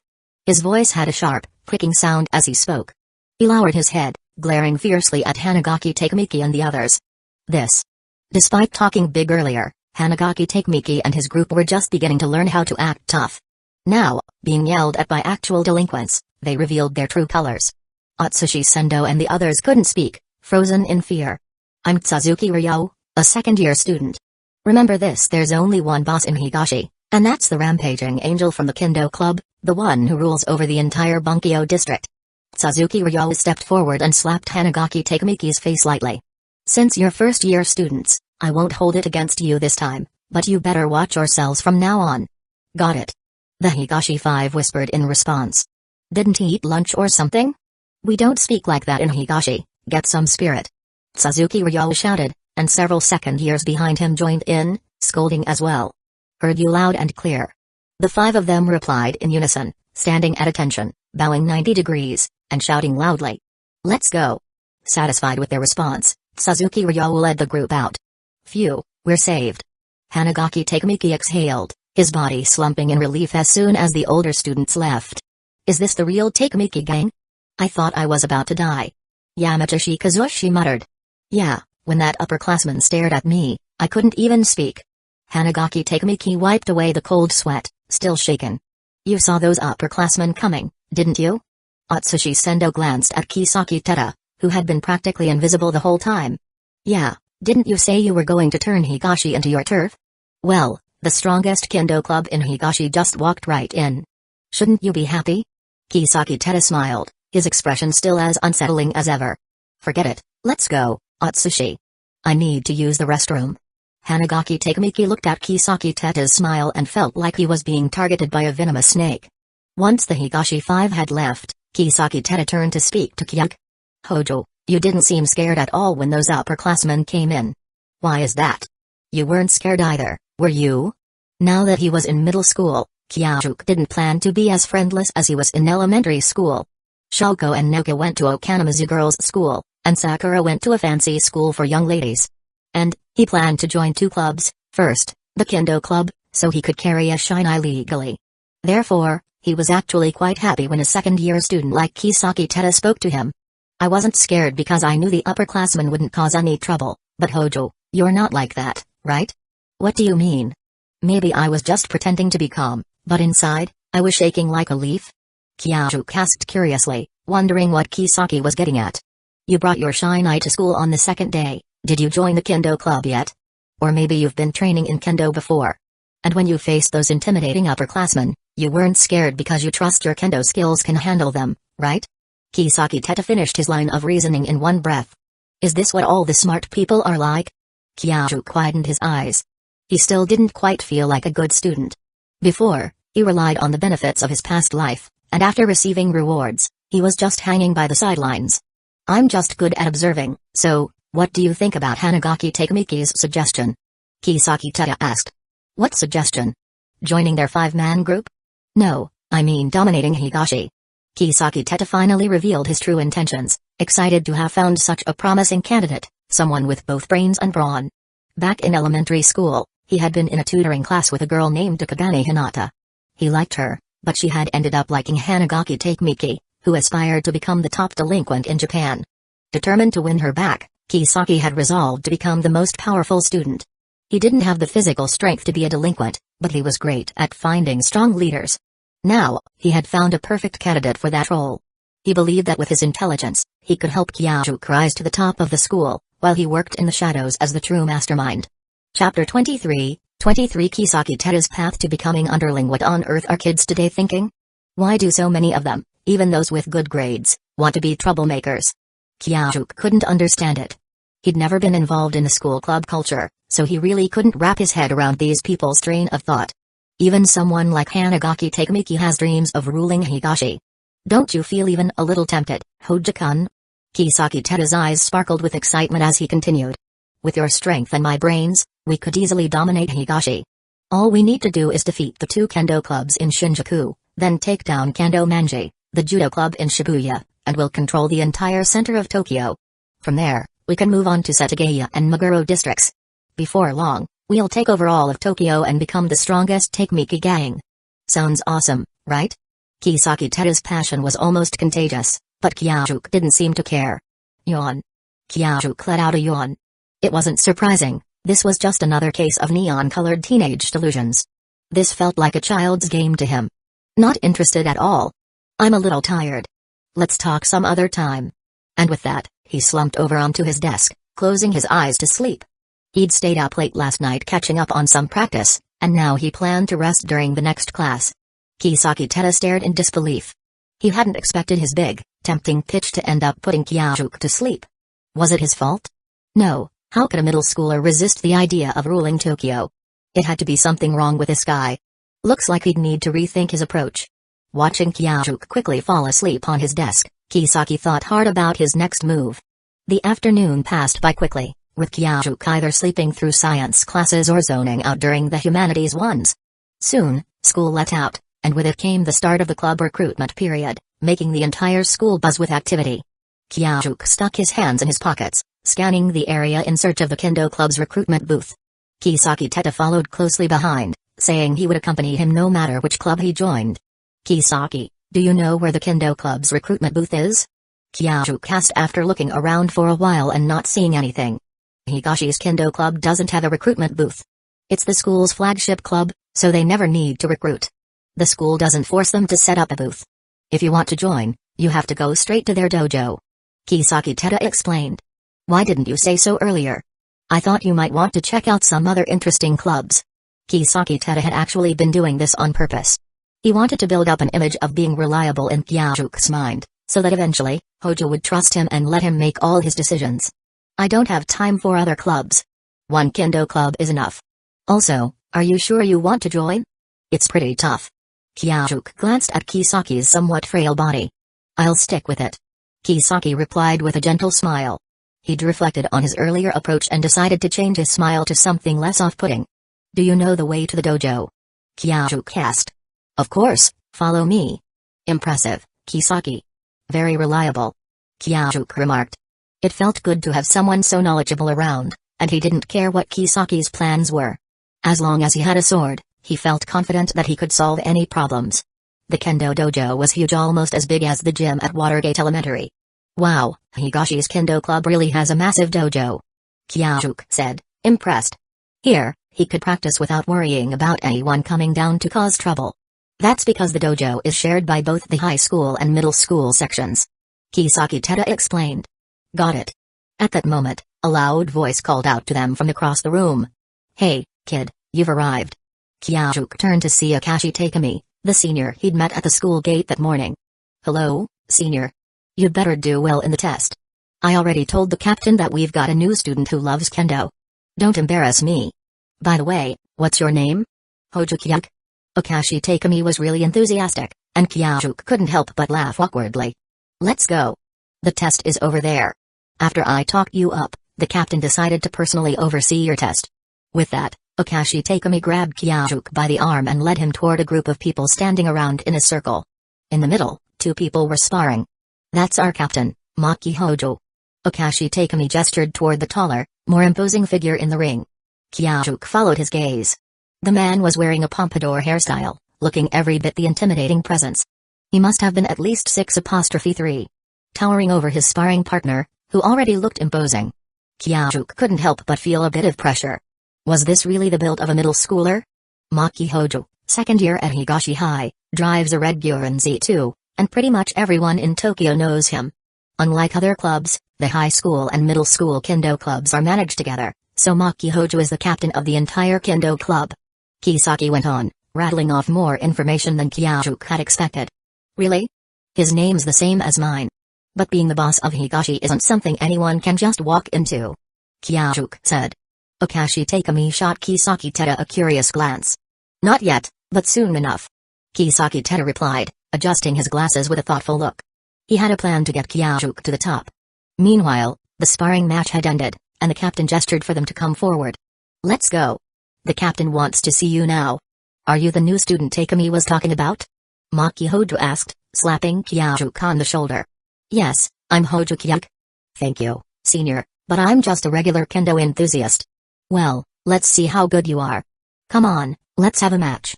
Maki Hojo said with a grin, slapping Kyajuk on the shoulder again. Soon, Kyajuk was geared up in full kendo armor and standing in the center of the circle. He was just 13, still growing, and though he trained hard and earned a certification, his height barely hit 5 feet 7 inches. Standing in front of Maki Hojo, he immediately felt the pressure. Focus, kid. Put all your energy into it. Maki Hojo shouted. Yes. Kyajuk replied, though he remained perfectly still. In the dojo, he was used to waiting for his opponent to make the first move. It wasn't out of arrogance, it was because, if he attacked first, his seniors wouldn't even get a chance to respond. It was a habit he hadn't shaken. Okashi Takemi's thoughts were a different story. This kid is ignoring the captain? He's asking for trouble. If it weren't for the rules, I'm sure the others would be yelling by now. Meanwhile, Kisaki Teta felt a sense of pride. This is it. I knew Hojo Kyajuk was the right choice. Even Maki Hojo can't intimidate him. Chapter 24, 24 Kendo Club, The Rampaging Angel, Higashi Heroes Ha. Seeing the newcomer stand still, Maki Hojo didn't want to wait any longer. He decided to end the spar with a single strike. He swung his sword directly at Kyajuk with pure strength, no frills, just raw power crushing down. Facing this fierce blow, Kyajuk wasn't in the least bit panicked. In fact, he had the time to think, this is nothing. It doesn't even compare to Sensei's moves. As Maki Hojo's sword descended, Kyajuk moved. Without hesitation, he unleashed a series of sword techniques honed through countless hours of practice. Slash. Pa. Pa. Pa. The first sound was the clash of Maki Hojo's bamboo sword being blocked. The second was the sound of Kyajuk striking Maki's arm. The third sound was the bamboo sword dropping to the floor. Silence. Even though the room was packed with people, at that moment, there wasn't a sound to be heard. If anything, it was the sound of people gasping. The members of the Kendo Club stared at the sight before them in disbelief. Their esteemed leader, Maki Hojo, the Higashi hero, had been disarmed in one move. They wanted to shout, but their voices stuck in their throats. Did I go too far? Seeing Maki Hojo clutching his wrist in disbelief, Kyajuk wasn't sure whether he should apologize or not. Impressive. It's been a long time since I've seen such a clean, decisive strike. Breaking the silence, Maki Hojo took off his mask and began clapping. The reason he was called a hero wasn't just because of his unmatched strength, but also due to his immense composure. Despite being easily defeated, he wasn't angry. Instead, he applauded Kyaju's skill. The members, still in shock, eventually joined in the applause. Some even whispered their admiration. Didn't expect the kid to be this good. That strike from the boss isn't something anyone can block. If it were me, my bamboo sword would have been knocked out of my hands right away, let alone the follow-up blow. Okashi Takemi clapped enthusiastically and turned to Kisaki Teta. He's something else, isn't he? Kisaki Teta didn't respond immediately. Instead, he gave a sly grin and stepped forward, raising his voice. Maki Hojo, after being defeated by a newcomer, do you still have the right to be the boss of the Kendo Club? Hey, what the hell are you doing? Okashi Takemi quickly grabbed Kisaki Teta, trying to cover his mouth. The others around them stood up, their expressions fierce, ready to tear apart the guy who had just insulted their boss. Takemi, let him speak. Maki Hojo waved his hand, signaling everyone between him and Kisaki Teta to step aside. Kisaki, shut up. Hojo Kyajuk muttered. I don't even know that guy. Hojo Kyajuk felt a headache coming on. This guy starting trouble again. Ha ha ha, it's fine, Hojo-kun. It's been a while since I tasted defeat. I want to hear what he has to say. Maki Hojo said, laughing as he clapped Kyajuk on the shoulder. Isn't that right? In kendo and everything else, the strongest rule. Since you've lost to Hojo-kun, it's time to step down and let someone else take over. Kisaki Teta stepped closer, making sure to look Maki Hojo in the eye as he spoke with an air of superiority. Ha ha ha ha, it's been a long time since I've seen such a bold little brat. Maki Hojo laughed. Wait, I never said I wanted to be the boss of a Kendo Club or take over Higashi. Kyajuk quickly interjected. Maki-senpai, this is all Kisaki's idea. It's fine. Maki replied, grinning. He's right. To lead, you have to be able to win. If you can beat me, then the entire Higashi Kendo Club is yours. His words sent the crowd into an uproar. Boss, I'm not going to acknowledge this kid who just popped up out of nowhere. Boss, shouldn't we wait for Onizuka Ecchi and Hanmaruji to come back before making a decision? Boss, don't do it. You want to challenge the boss? You'll have to get through me first. Enough. Maki Hojo shouted, waving his hand to silence everyone. When did you all start questioning my decisions? Ryo, Stop crying. You're embarrassing yourself. Come help me take off this armor. Suzuki Ryo, the one who had just been crying and begging to boss not to do this, quickly wiped his tears and ran over to help. Meanwhile, Kyajuk, realizing the situation, saw Kisaki Teta quickly scurry up to him. Kisaki understood the delinquent culture well, and Kyajuk realized this was all part of his scheme. Hey, what's going on? Why are we taking off the armor? Are we done now? Kyajuk asked, looking at Kisaki Teta while being forced to lift his arm for him to help with the gear. In the world of delinquents, there's no such thing as protective gear. Now it's real combat. Kisaki Teta whispered with excitement. Kyajuk could feel a pang of frustration. He had just wanted to join a kendo club, carry his bamboo sword legally in school. He never expected it to escalate into something this chaotic. Damn you, Kisaki Teta. Wait. Kyajuk shouted. Maki Hojo, I never agreed to fight you, nor do I want to be the leader of Higashi. I'm not even a member of the kendo club. Maki Hojo paused, then laughed out loud. Hojo-kun, do you know why I joined the kendo club? Does it even matter? I don't care. I need to go study. Kyajuk replied, tired of the situation. Can you at least hear me out before making a decision? You can leave any time after, but I need you to hear me out first. Maki Hojo had already removed his heavy armor and sat down, looking at Kyajuk seriously. Fine. But no matter what you say, I'm not joining your kendo club. It's not my thing. By the way, I'm the top scorer in the entrance exams. My hobby is studying, not fighting. Maki Hojo grinned. Don't underestimate delinquents. Alright. If that's what you're trying to say, I'm sorry. I'm sure you understand my urge to get back to studying. Kyajuk said, feeling exasperated. Why did I ever think joining a kendo club would be simple? Kyajuk sighed inwardly. Chapter 25, The dual young people need to learn to stay calm. Being too impatient is something no girl likes, right, Deku? Maki Hojo, after sitting down, seemed like a different person, now engaging in casual conversation. Among the crowd, the notably tall Deku Kanbara scratched his head after being called out. He was the one who rushed to confess to a girl on the first day of school, only to be rejected. The girl screamed, and this incident became a joke among his friends ever since. Boss, please don't bring that up. Deku grumbled. Ha ha ha, Hojo-kun, I love Tokyo. I didn't join the kendo club to dominate the world. I just love this place and these people. I love Tokyo, I love my friends, which is why I joined here. We just genuinely love motorcycles and enjoy the feeling of riding down the silver streets. It's a moment when it feels like the whole world is ours. Haven't you ever dreamed of freely cruising through the city on a bike in the dead of night? Odaiba, Ginza, Asakusa, Nishikicho, following Route 246 from Futomatagawa to Shibuya. With the engine roaring, the rush of wind in your face, and the rumble echoing through the silent night? For me, it was always about sharing this joy with my friends, just cruising through Tokyo's quiet night. That's why I formed the Rampaging Angels. It's worth noting that in this version of Japan, you can legally ride a motorcycle as soon as you turn 13. King of Speed. Boss, I'll always follow behind your Red Lotus Z2's tail light. Tokyo's fastest. The undefeated legend. As Maki Hojo spoke, the delinquents around him began howling excitedly. Ha ha ha, anyway, let's go for a ride tonight. Hearing his friends' voices, Maki Hojo laughed heartily. So, what do you think? Hojo-kun, after hearing all that, do you have a slightly better opinion of delinquents or the Rampaging Angel? Hojo Kyajuk, hearing Maki Hojo's words, felt like he was already on a bike. The girl behind him clung tightly to him as they sped through the neon-lit streets of Shibuya, the engine roaring in the quiet night as they tightened the throttle along Kanagawa's empty asphalt road. It almost felt kind of nice. But still, even if I'm not in a Rampaging Angel, I can still take my girlfriend out for a ride. Hojo Kyajuk said. Eh? Maki Hojo blinked, surprised. He hadn't mentioned girls at all. Isn't riding with friends what makes it fun? But if you're with your girlfriend, you won't have all these friends around you, huh? He tried to persuade him again. Wait a second, are you saying that if I become the boss, I can have all your subordinates at my command? Hojo Kyajuk had caught on. Although the people around him seemed a bit foolish, if he could have so many followers, his life at the academy would certainly become much easier, right? They're friends, not subordinates.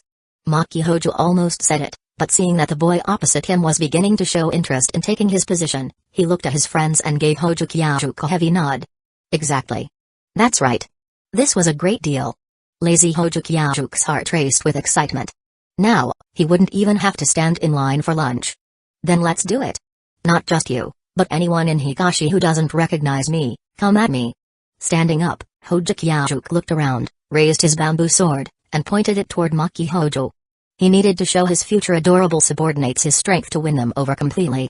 His words caused a stir among the delinquents, and soon some of them shouted angrily, ready to charge.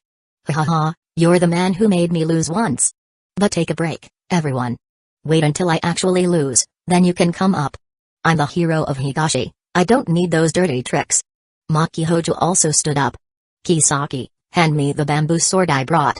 It's one I'm used to, stronger than the usual kind. That's okay, right? Hojo Kyajuk looked at the opponent. I was planning to use a wooden sword anyway. The bamboo sword feels too restrictive.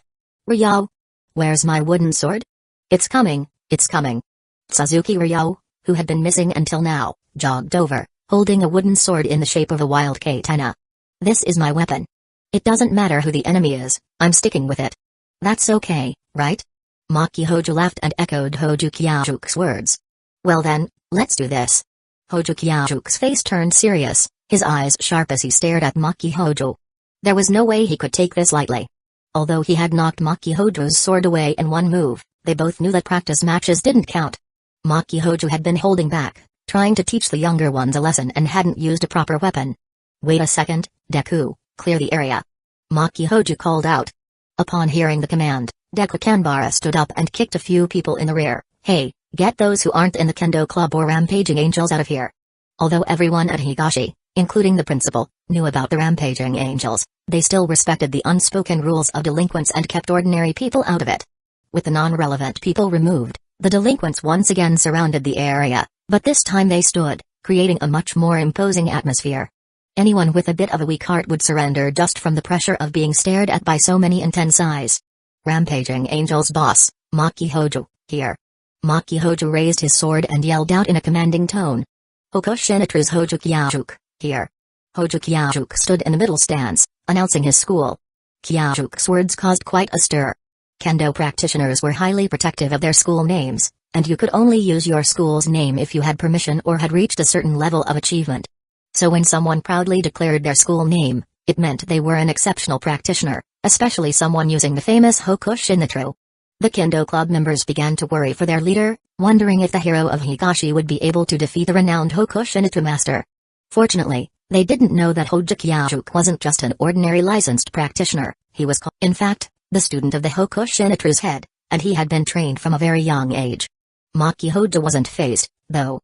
He gave a loud yell and charged toward Hojo Kyajuk with unstoppable momentum, swinging his sword down. Hojo Kyajuk quickly sensed that this strike couldn't be easily blocked. He stepped back, narrowly avoiding it. Maki Hojo's powerful strike slammed into the ground, leaving a dent in the wooden floor. If he weren't careful, he could have left his back open to attack. But because his wooden sword was unusually long, his range was significantly larger. His opponent had to retreat far enough to avoid it, allowing him to unleash such an attack. However, he was facing Hojo Kyajuk. When Maki Hojo's sword came down, he saw Hojo Kyajuk raising his bamboo sword for a thrust. Maki Hojo quickly raised his wooden sword to counter, trying to push Hojo Kyajuk back with a defensive maneuver. He always used this move to force enemies to retreat. What he didn't expect was that this move, which had never failed before, didn't work against Hojo Kyajuk. He didn't know that he was up against Hojo Kyajuk, a direct disciple of the Hokushinatru, known for his northern star hand chopping technique. Kyajuk took a step back, evading the upward thrust of Maki Hojo's wooden sword, and with a sharp swing of his bamboo sword, he sliced down at Maki Hojo's right hand with full force. Cut. Another strike. Boss. How is this possible? The boss was defeated in one move? The invincible sword strike of the boss was so easily broken? Is this the power of a licensed practitioner from Hokushinatru? This kid's a monster. The murmurs from the onlookers didn't faze Maki Hojo, but his right hand could barely hold on to the sword anymore. What kind of monster is this kid? His speed is astonishing, his strength is incredible, but what really frightens him is his swordsmanship. Is he the son of the Hokushinatru's head? He must have been training in swordsmanship since he was a toddler, right? It's impossible for anyone to have such ridiculous strength otherwise. Watching Hojo Kyajuk, who hadn't pressed the attack, Maki Hojo reflected on why he had been defeated. His innate footwork, his clean and decisive strikes, and his ability to anticipate and counterattack, Maki Hojo couldn't think of any way he could win. Chapter 26, The Showdown. Maki-senpai, can we keep going? Hojukiajuk didn't feel like he'd done anything remarkable, nor did he realize that he had become a monster in the eyes of others. Ever since he had slowly converted his kendo talent into actual strength, he had gotten used to cutting through any opponent with a single strike. Now a kendo master in his own right, Hojukiajuk could clearly see that his opponent's right hand was completely useless. Out of respect for his senpai, he didn't follow the advice Kisaki Teta had given him before the fight to go all out at any opportunity. Instead, he stepped back and asked with genuine concern, "Are you alright, Maki-senpai?" "Haha, kid, you still have a long way to go." Maki-senpai laughed, his tone as lively as ever, though beads of sweat dotted his forehead from the pain. "Remember, the world of delinquents isn't like a kendo match. You can't stop until you're sure the opponent is no longer able to fight." Maki-senpai switched the wooden sword to his left hand, still smiling through the pain. "In my eyes, you've already lost the ability to fight. I mean, one of your hands is done for, and even if we kept going, I could probably break both your hands in an instant if I wanted to." Hojukiajuk mentally complained to himself. It was clear now his strength was near unstoppable at this stage. "Well then, I'm going to continue, Maki-senpai. Come at me. Let me see your true potential. Can you really lead Higashi forward? You want to see my potential? You don't even know how much I've been holding back." With that thought, Hojukiajuk gripped the bamboo sword horizontally at his waist, preparing for a strike. This time, the roles had shifted. Maki-senpai had taken a middle guard stance. When Maki-senpai raised his wooden sword to block, the clash of bamboo against wood was deafening. The force almost knocked the sword from his hands. Hojukiajuk pressed all his strength into his sword, forcing Maki-senpai to retreat. He knew that with Maki-senpai's left hand weakened and his right hand out of commission, it wouldn't take much to expose a flaw. As expected, Maki-senpai couldn't hold out much longer. His left hand was weak, and his right hand wasn't doing much either. "I can't keep retreating." Maki-senpai gritted his teeth, enduring the pain, and pushed with his right hand to deflect Hojukiaju's sword. He shouted, making a desperate thrust forward. But Hojukiajuk was ready. He pulled his right foot back and tilted his body slightly backward while raising his sword over his head. "You dodged?" Maki-senpai's thrust missed, and he was about to follow up with a series of attacks, but Hojukiajuk let out a loud roar. "Ha!" Hojukiajuk had already seen through Maki-senpai's every move. If Maki-senpai could make 100 different moves, Hojukiajuk could come up with 1,000 ways to counter. With all his strength, he brought his sword down hard on Maki-senpai's left hand, which had just formed a high guard. The cut was clean and swift. As with all the previous moments, it was a familiar, unstoppable outcome. Maki-senpai couldn't hold onto his sword anymore. It fell with a sharp thud, and the entire area fell silent, like a pin could drop and echo. The members of the Rampaging Angels couldn't believe their eyes. Their leader, the one who had led the group to dominate the Higashi region, had just lost 3 times in a row to a first-year middle schooler. Was this some kind of bizarre comedy? The delinquents rubbed their eyes in disbelief. Their leader's wooden sword was indeed on the ground. Could this be it? Was the Rampaging Angels about to have a new leader? Was this monster going to take over the Kendo Club of Higashi? Looking at the boy in the blue Kendo uniform, standing tall with a face that could easily launch him as an idol, the members of the Rampaging Angels were in turmoil. But Hojukiajuk didn't pursue the victory. Maki-senpai didn't pick up his sword either. "Well, no surprise there. I've lost," Maki-senpai said with a relieved smile, standing up straight and bowing to Hojukiajuk. "Thank you for the lesson." "Thank you for the lesson," Hojukiajuk replied, bowing in return. Despite it being a battle between delinquents, the two had carried themselves as if it were an official kendo match, except the weapons were far more dangerous. Neither of them really considered each other enemies. The real reason for the difference in their performances was simply their disparity in strength.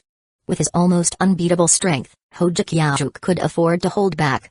If they were on equal footing, he would have finished the fight long ago, after that first strike to Maki-senpai's right hand, knocking him to the ground in a swift victory. "Listen up. I'm announcing it right here, right now. From today onwards, Hojukiajuk will be the second-generation leader of the Rampaging Angels." Because of the unique nature of the Higashi High School Kendo Club, leadership transitions were always a big deal. Maki-senpai scanned the group before shouting at his followers. Without waiting for a reaction, he turned to Hojukiajuk. "Now, tell me, will you take the reins of the Rampaging Angels and lead everyone as we ride through the streets?" Maki-senpai's voice was full of raw energy as he stared fiercely at Hojukiajuk. "I will." Hojukiajuk answered calmly, his voice carrying a conviction that was hard to ignore. "Will the Rampaging Angels still be the group that rules the entire Bunkyo district and the kendo clubs of every high school?" "Of course." "Ryao?" Where's our flag? The flag was always kept by Onizuka, wasn't it?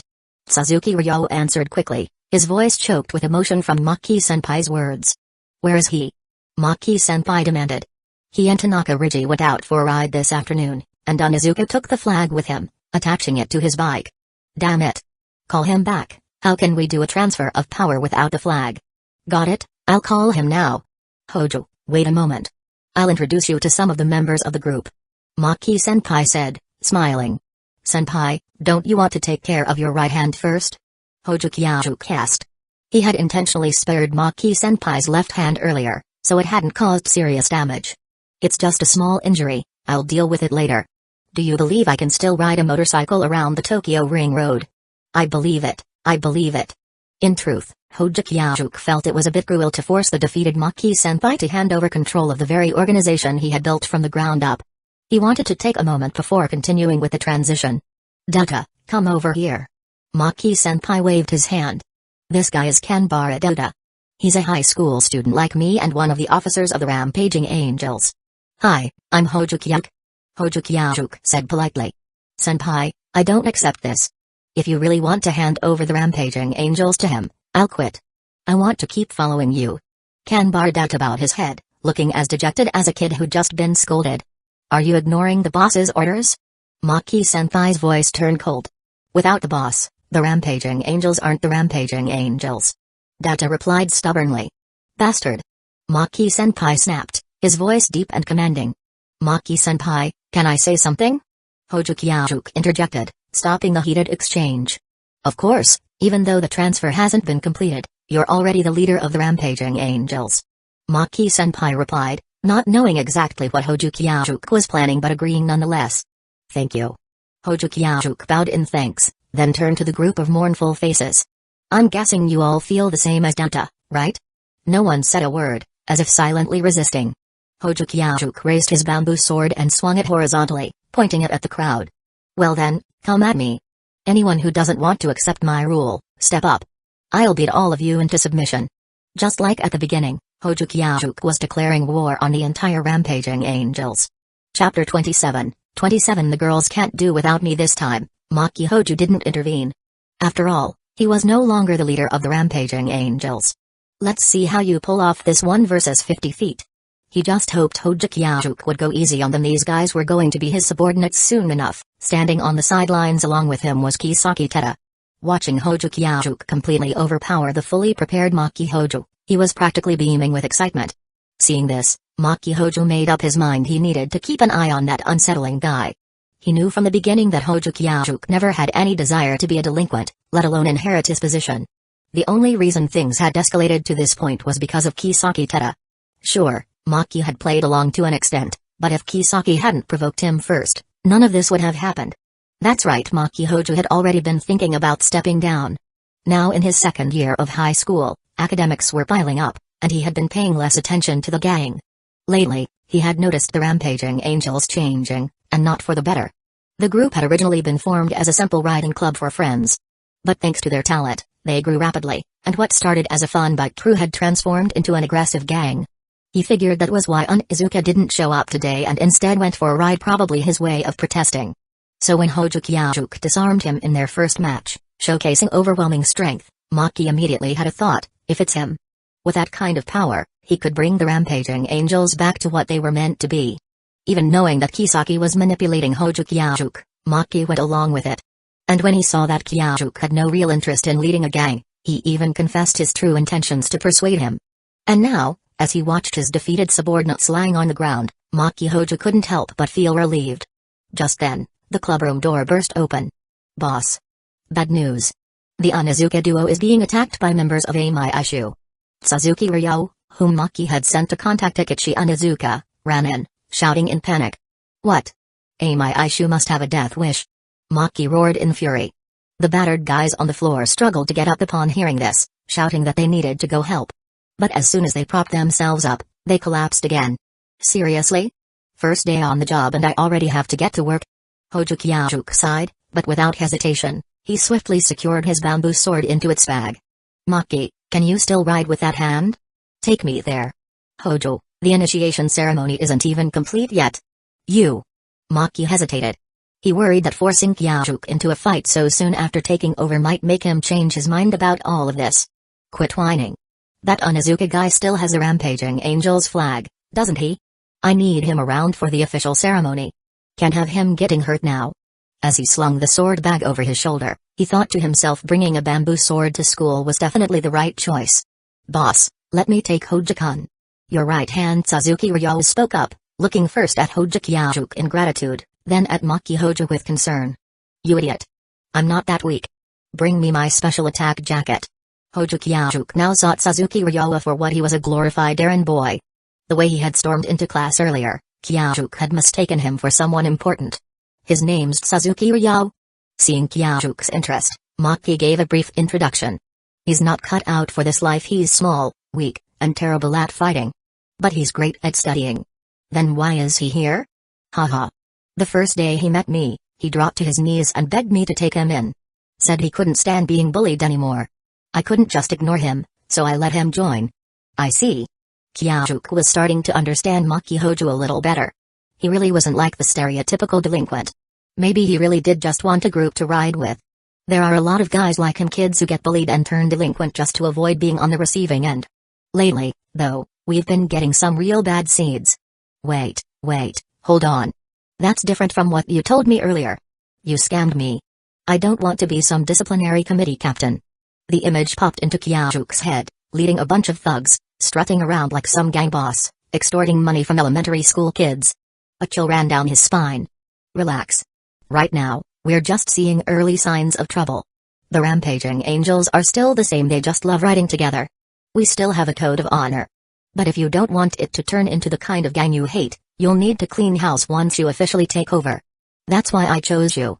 Maki's gaze turned sharp. This is a scam. You just want me to do all the work. Kyajuk was horrified. His dream of racing through neon-lit Tokyo streets with beautiful girls clinging to him was crumbling before his eyes. What about my dear Sakura? Shouko? Naka? A vision played out in his mind. Hojo, let's check out that new dessert shop in Shibuya. Sakura, in her adorable sailor uniform, clung to his arm, squeezing close. Can't, got gang stuff to handle. Her soft embrace vanished, and she disappeared. Hojo-kun, let's go to the zoo today. I've been wanting to see pandas for so long. Shoko's hopeful eyes sparkled at him. Can't, some guys in the gang are acting up again. Her smile faded, and she vanished too. Hojo, wanna hit the beach? I got a super sexy swimsuit, Naka whispered in his ear, her breath sending shivers down his spine. Let's G. Before he could finish, a group of faceless delinquents grabbed his legs. Boss. You can't go. We've got trouble, some kids' parents showed up looking for you. The vision ended. No way. I refuse to live like this. I'd rather die. Studying is way more peaceful. Kyajuk furiously shook his head and turned to Maki. Maki, I just remembered I have homework to do. And I left my window open. The forecast says rain tonight. I gotta go. You keep your Rampaging Angels Kendo Club or whatever. He made a beeline for the door. Stop right there, you brat. Maki chuckled, half exasperated, half amused. Why do you sound like you're retiring? Just stay in the Rampaging Angels. Kyajuk halted. That was a good point. If Maki stayed, Kyajuk could just sit back, let him handle the mess, and reap the benefits. That was the plan all along. No way. Once you lose, you step down. That's how it works. They had reached Maki's motorcycle. Well, then. Kyajuk smirked. I'll be the boss, you be my second in command. We'll keep everything running just like before. And why would I do that? Because I beat you. And I beat your whole gang. Kyajuk shrugged. It was only fair. If he was stuck with these guys, he might as well make the most of it. Chapter 28, 28 Department. Really? I can't believe you. Maki Hojo said irritably. Upon hearing Maki Hojo's agreement, Kyajuk immediately became excited, and the motorcycle beneath him roared to life. Slow down, slow down. You're going to crash. Kyajuk yelled in terror. Ha ha ha, get ready to see the speed of Tokyo's fastest rider. Maki Hojo chuckled to himself, clearly enjoying Kyajuk's panicked reaction. It was a moment of quiet revenge for his cockiness. Now, Kyajuk understood why, even though the Onizuka duo was under attack, Maki Hojo seemed so calm. As the leader of a biker gang, it felt like as long as he was on his motorcycle, he could ride across all of Japan in a day. You like it? This is my bike, the Crimson Lotus Z2. If I ever retire, I'll pass it on to you, but not now. Maki said with a teasing tone. I don't want someone else's used stuff. Kyajuk replied. What are you talking about, kid? This is our tradition. We pass on important things to the next generation of trusted members. It's meaningful. Maki laughed. If it's so meaningful, you keep it. I'll manage with my own bike. Kyajuk shot back. No way. I'll get you something better, as a gift to celebrate you officially joining as my protege. Maki chuckled, knowing very well that Kyajuk wasn't thrilled about joining the Rampaging Angels. Sure enough, Kyajuk muttered, I don't think this is something to celebrate. Ha ha ha, it's something to celebrate for the Rampaging Angels, because now we have a leader who can take us even further. Maki grinned widely. At the foot of Mount Toyama Park, one of the places in Tokyo where the scariest ghost stories were said to happen, the atmosphere was tense. Unlike other parks, which were lit up and full of people taking evening strolls, this park was completely dark, and a chilling aura hung in the air. The Onizuka duo had been trapped here by members of the Love Beauty and Master Kendo Club. When Kyajuk and Maki arrived, the sun had completely set. After a long day at the Kendo Club, Kyajuk had rushed here without rest. Toyama Park was so eerie that you could film a horror movie there without needing any extra setup. A few hundred meters near the park, and you'd hardly see a soul. Maki Hojo twisted the throttle to the max, and the roar of the engine echoed through the quiet night, heard from a long distance. Let's go, boss. Let's show those idiots from the Kendo Club what you're made of. Maki said, leading the way into the park. Stay here, injured. Kisaki, keep an eye on them. I'll be back soon. Kyajuk grabbed Maki's injured hand, pulled him back, and tossed him toward Suzuki Ryo before striding into the park with purpose. Just like Higashi High, some sports club from a random school had named themselves the Love Beauty and Master Kendo Club. The moment Kyajuk entered the park, he felt a chill. The darkness swallowed everything, but a faint light in the distance from the Kendo Club's bike headlights guided his way. Kyajuk stuck out like a sore thumb, wearing his black school uniform while the Kendo members were all dressed in white. He was immediately spotted. Hey, kid. Who are you? What do you want here? The Kendo members' bikes were parked around, with their headlights aimed forward. Now in middle school, Kyajuk stood at over 170 centimeters and weighed about 65 kilograms. His black suit-like uniform fit perfectly, giving him a sharp, clean look. Though his face was cast in shadow by the headlights, his sharp features left a lasting impression on the thugs. They all stared at him, annoyed by his cool appearance. Kyajuk ignored their remarks and slowly drew his bamboo sword from its case. He carefully folded the case and tucked it into his pocket, then rested the sword on his shoulder. With a glance forward, the thugs finally caught sight of his face, and what they saw was no longer a kid's, but a young man with a sharp jawline, fierce eyes, and an intense aura. The headlights stretched his shadow, engulfing the thugs in darkness. Without a word, Kyajuk charged straight into the crowd, slicing through them with swift, precise cuts. Slash, slash. The Kendo Club members fell to the ground, clutching their arms in pain. Kyajuk's ruthless attacks caused the rest of the thugs to scatter in panic. Don't come near me. One of them cried. I surrender. Another yelled. Kyajuk ignored them, continuing his onslaught. Some of the thugs, unable to escape, dropped to their knees, raising their hands in surrender, almost as if offering themselves up for Kyajuk's sword. Kyajuk didn't quite understand why they would do that, but he obliged. Soon, those who weren't already running had collapsed. Kyajuk finally reached the Onizuka duo, tied up in the center of the park near a statue. He swung his sword once more, blood spraying on the ground, but his bamboo sword gleamed once again as if the blood had vanished. He didn't immediately put the sword back into its case, though. He wasn't sure if it had fully dried, and he didn't want to get the case dirty, so he decided to clean it carefully when he got back. Ecchi Onizuka? Rigida Kanashi? Kyajuk looked down at the beaten duo, whose faces were swollen and covered in blood. Ugh, ugh. The duo groaned. It wasn't tears, no, their mouths were stuffed with something. Kyajuk was about to pull out whatever they had in their mouths but stopped when he saw it was a pair of stinky socks. He grimaced and instead untied the ropes first. The knots were intricate, clearly the work of some very talented knot makers. At this point, Maki Hojo had caught up with him. Maki, I'll leave the rest to you. I'm heading home. Kyajuk yawned, feeling exhausted after a long night. The Kendo Club members were surprisingly weak, and the action had ended too quickly for his liking. Ryo, take the boss home. Maki said, as he began to untie the Onizuka duo. After returning to the apartment building, Maki mentioned a ceremony at the Nezu Shrine the following evening, where all members of the Rampaging Angels would gather, including those from the subgroups. Kyajuk finally understood what the main headquarters on his leader's uniform meant. It wasn't just the group from Higashi High, but there were other branches. "I'll have your bike ready tonight," Maki said with a grin. "It's going to be just as good as the Crimson Lotus Z2. Kyajuk couldn't help but feel a twinge of anticipation. Where would Maki find a bike that could rival the Crimson Lotus? After getting back to his apartment, Kyajuk took a quick shower. The apartment was small but functional. There was a mini open kitchen directly across from the door, complete with a double stove, a vent hood, and a sink. The kitchen was connected to a small dining table that could fit 3 people. He had also placed a cheap fridge he found at a second-hand shop next to the kitchen. To the left of the entrance was a bedroom, or rather a multi-purpose room, separated by a glass wall from the kitchen to prevent the smell of food from wafting in. The room was split into a living area, furnished with a second-hand sofa and TV, and a small bedroom with a bed covered in brightly colored, cute-themed beddings thanks to his mom and some friends. After his shower, Kyajuk was starving. Opening the fridge, he found it stocked with beef his mother had sent over. The thought of his mother's generosity made him smile as he quickly prepared a hearty meal. Chapter 29, Social Death. Wednesday early in the morning, Hojo Kyaju's internal clock woke him up. After brushing up, he grabbed his bamboo sword and took the elevator downstairs. Today, he managed to catch the right train for the subway. Kyajuk walked to school at his own pace, stopping by a convenience store on the way to grab some milk and bread, eating as he walked. "Good morning, boss." Kyajuk stopped. It was Akashi Takemi, still stationed at the school entrance to keep order, along with someone else whose name he didn't know.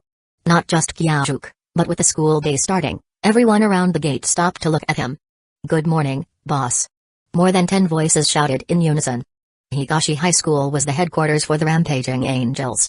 With about 900 students in middle school and 1,200 in high school. With the group so large, it was practically guaranteed that there'd be a Rampaging Angel in every group of 20. If Kyajuk didn't stop this, there'd be a constant stream of greetings every time he entered the school. He couldn't help but imagine the scene, entering a restroom only to be greeted by a row of burly men standing at the urinals, all of them yelling, "Good morning, boss. God, please save me. This is social death." Kyajuk didn't know how Maki dealt with this situation, but he decided he'd try his best to stay in the classroom until the evening. "Ah, it's you, Akashi. How's your hand? Is it better?" Kyajuk didn't know how to feel, but he still checked in on Akashi Takemi. Yes, the guy had tried to fight him yesterday, and while he wasn't weak, it was just one sword strike, really. "Yeah, it's totally fine now." Akashi Takemi waved his bamboo sword a few times. "That's good. See you tonight." Kyajuk nodded, then walked toward the school building. "Take care, boss." On his way to the classroom, in addition to greetings, Kyajuk overheard people quietly whispering about the handless demon. "What in the world is that?" Maki mentioned it too, didn't he? Finally making it to the classroom, Kyajuk hadn't even had a chance to relax when another loud voice rang out. "Good morning, boss." It was Kisaki Teta, the same troublemaker. He was standing in the back of the classroom, arms behind his back, legs spread, and bowing at a 90-degree angle. Kyajuk quickly walked over, grabbed Kisaki Teta's head under his arm, and started rotating his fist on his skull. "Are you doing this on purpose?" "Ah, boss, I'm sorry. You're getting a lesson today." Kyajuk didn't let up, treating him like a child. "Please, spare me." They kept at it for a while, and only after noticing that the entire class was watching them did Kyajuk let Kisaki go. Returning to his seat, Kyajuk felt a little happy. Back in elementary school, the classmates were too childish, and most of his friends were girls. He hadn't had a playful fight like this in a long time. "Kisaki, do you know what's going on with this handless demon nickname?" Kyajuk asked Kisaki Teta, knowing that his #1 underling was always in the loop. "Eh? Boss, you didn't know?" Kisaki Teta looked at him, surprised. "Stop talking nonsense and explain it to me now." Seeing Kisaki's expression, Kyajuk had a bad feeling. "Alright, well, it's your nickname, boss. Handless demon. Sounds pretty badass, right? It makes people shiver just hearing it. PFFT." Kyajuk accidentally spat his milk out, luckily turning his head at the last moment so it didn't hit Kisaki Teta. "What the heck? My nickname? Handless demon? Badass." He couldn't help but compare it to Maki's nickname, Higashi Hero. Was this what they considered badass? "What's going on here?" Kyajuk quickly asked, his reputation on the line. After all, a name was everything in the underworld. It was said that there's no such thing as a wrong nickname, only a nickname you regret. If you're referring to when you're fighting, you always aim for people's hands, right? Whether it's the Rampaging Angels or the beauty enthusiasts, everyone agrees it's a cool nickname. They say, in front of the handless demon, no one's hands are left intact. That's why it stuck. Exhausted, Kyajuk just wanted to end it all. He turned away with a blank expression, not wanting to hear Kisaki go on about how cool the nickname was. If Sakura found out, she'd laugh her head off. And that unreliable mom of his would probably laugh even harder. He could already picture the two of them, hunched over, laughing so hard they couldn't breathe. During the lunch break, a few new students came up and asked to join the Rampaging Angels, but Kisaki Teta chased them off. This didn't disturb Kyaju's nap, but he realized something important. It seemed like everyone at school knew he was the new second-in-command of the Rampaging Angels. His classmates were avoiding him, making it clear that he wouldn't be making any new friends in middle school. He was seriously considering transferring. No way could he stay at Higashi High for the rest of his life. He was tired of this monk school. It wasn't just the lack of cute girls like Sakura and Shauko, he didn't even hear a woman's voice other than the teacher's. For lunch, Kisaki Teta went to buy food for him, though Kyajuk paid for it. Being the boss wasn't so bad after all. On the rooftop, beneath a newly set up gazebo, Kyajuk relaxed, enjoying his lunch as he thought about how wise his decision to become the second-in-command had been. As everyone knew, rooftops in Japan were popular date spots, but at Higashi High, they had become a gathering place for delinquents. When Kyajuk first walked up to the roof, the atmosphere was terrible. He was about to leave when Kisaki spoke with some of the delinquents who had greeted him, and soon more and more of them showed up, carrying cleaning supplies. In less than 5 minutes, the place was spotless, and they even set up a makeshift canopy for him, complete with a lounge chair for napping. Kisaki Teta even wanted to set up a home theater and gaming consoles for him, but Kyajuk quickly stopped him. That was just too extravagant. Once again, he marveled at how smart his decision to join the Rampaging Angels had been, then drifted off for a nap in the cool breeze. The afternoon passed without incident, as he immersed himself in studying. After school, Kyajuk headed to the Kendo club for practice. The moment he stepped into the clubroom, he quickly backed out. As expected, the usual loud "Good morning, boss" rang out. With so many people in such a confined space, the volume was enough to make his ears ring. After the noise subsided, Kyajuk finally stepped inside. Kanahara Takao, the vice president of the Kendo club, came over to greet him. Chapter 30, Kendo club, 50 PS, where's Maki? I haven't seen him anywhere. Hojo Kyajuk looked around, then turned to Kanahara Takao. The leader is preparing the motorcycle for you. He'll be here soon. Kanahara Takao respectfully answered. Since Maki was still part of the Bausa Tenshai, Rampaging Angels, he had recognized him as the second-in-command who could take on the entire gang and still defeat the former leader. Oh, in that case, I'll go ahead and train. Kyajuk responded casually, not really understanding how difficult it was to prepare a good motorcycle for someone like him. Boss, could you please give some guidance to the members on Kendo? Takao asked quietly. After all, they were the Kendo club, and many members not only practiced Kendo for fighting but also viewed it as a career. The club culture in Japanese high schools was something hard to imagine in other countries. For example, in Kendo, winning the All Japan Inter-High Kendo Championship could lead to great benefits, whether pursuing a career as a professional athlete or advancing in education. There were also competitions like the Gyakura flag and others, offering not only generous prize money but also valuable life advantages for high school students. Kendo, a somewhat niche sport, was booming. And when it came to sports like soccer, baseball, and basketball, the popularity was even higher. For instance, the attendance at a high school football championship in Japan was often higher than some professional soccer games in other countries. The portrayal of high school clubs in movies and dramas wasn't exaggerated at all. The cheerleaders, the star players in clubs whose shoe lockers were filled with love letters, and the reporters chasing them during competitions, all showed how beloved they were by their fans. If you wanted to compare the Inter-High to something, the NCAA in the US might be the closest, though one is for high school sports and the other for college. The similarities were striking, partly because many Japanese students choose to go straight into the workforce after high school.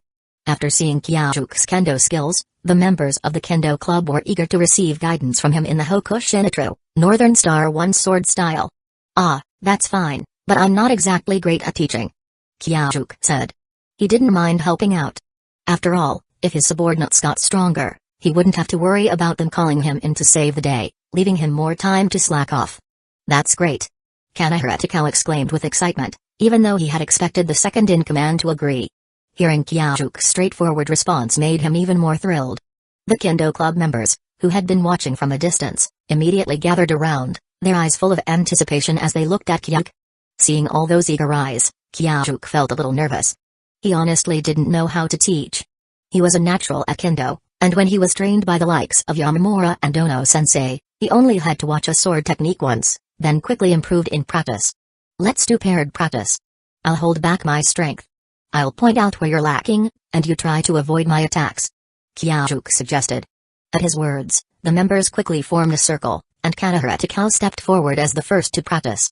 Alright, give it your all. Kyuk got into the middle guard stance. Kanahara Takao, nervous, moved his throat up and down, then struck an upper guard stance and charged toward Kyuk with a shout, putting all his energy into the attack. At the moment his bamboo sword came down, Kyuk countered, slashing from the right, pushing Kanahara Takao's sword to the side while stepping forward toward him. After their swords crossed, Kyuk swiftly withdrew his sword and raised it to the side of his face in the In-no-Kami stance, then let out a fierce shout as he aimed a strike at Kanahara Takao's abdomen. Only after this series of moves did Kanahara Takao manage to stabilize his bamboo sword, having failed to defend in time. Kyuk, in his blue kendo uniform, looked particularly tall and imposing. Every move, from blocking to dodging and striking, was smooth and filled with an effortless grace. Every action seemed almost too cool for words. Afterward, both of them stood and bowed, and the spectators applauded energetically. Kanbara, focus on your presence of mind, you. Kyuk began pointing out his mistakes, moving on to the next member. The harmonious kendo practice continued until the sound of a roaring motorcycle engine interrupted them. Without anyone saying a word, Kyuk instantly recognized it was the Giran Z2. Boss, the vice leader is here. Kanahara Takao said. As soon as he finished, the door of the kendo club opened, and the familiar voice of Maki Hojo called out. Hojo, come check out your motorcycle. Without even changing out of his kendo uniform, Kyuk excitedly rushed outside. In the open space outside the kendo club, Maki Hojo stood next to his Giran Z2 motorcycle, with a truck parked nearby. Is it on the truck? Kyuk asked, looking at the truck, which still had its rear door closed. Yeah, I managed to get it after a lot of effort. Just got off the plane and brought it straight here. Maki Hojo proudly said, patting the side of the truck. Kyuk was surprised. He had thought Maki had just bought a motorcycle from a shop, not one that had been airlifted from another city. Is it ready? Maki Hojo asked as he pulled the truck's rear door open. A sleek, jet black motorcycle appeared before everyone. Triumph Rocket 3 GT Triple Black. Maki Hojo said quickly. Even Kyuk had no idea what that meant, and probably no one else understood either. The Triumph Rocket 3 Black Limited Edition, only 2,000 units worldwide. 2458cc 3-cylinder engine, maximum torque of 221 Nm at 4,000 revolutions per minute, maximum horsepower 167 horsepower at 6,000 revolutions per minute.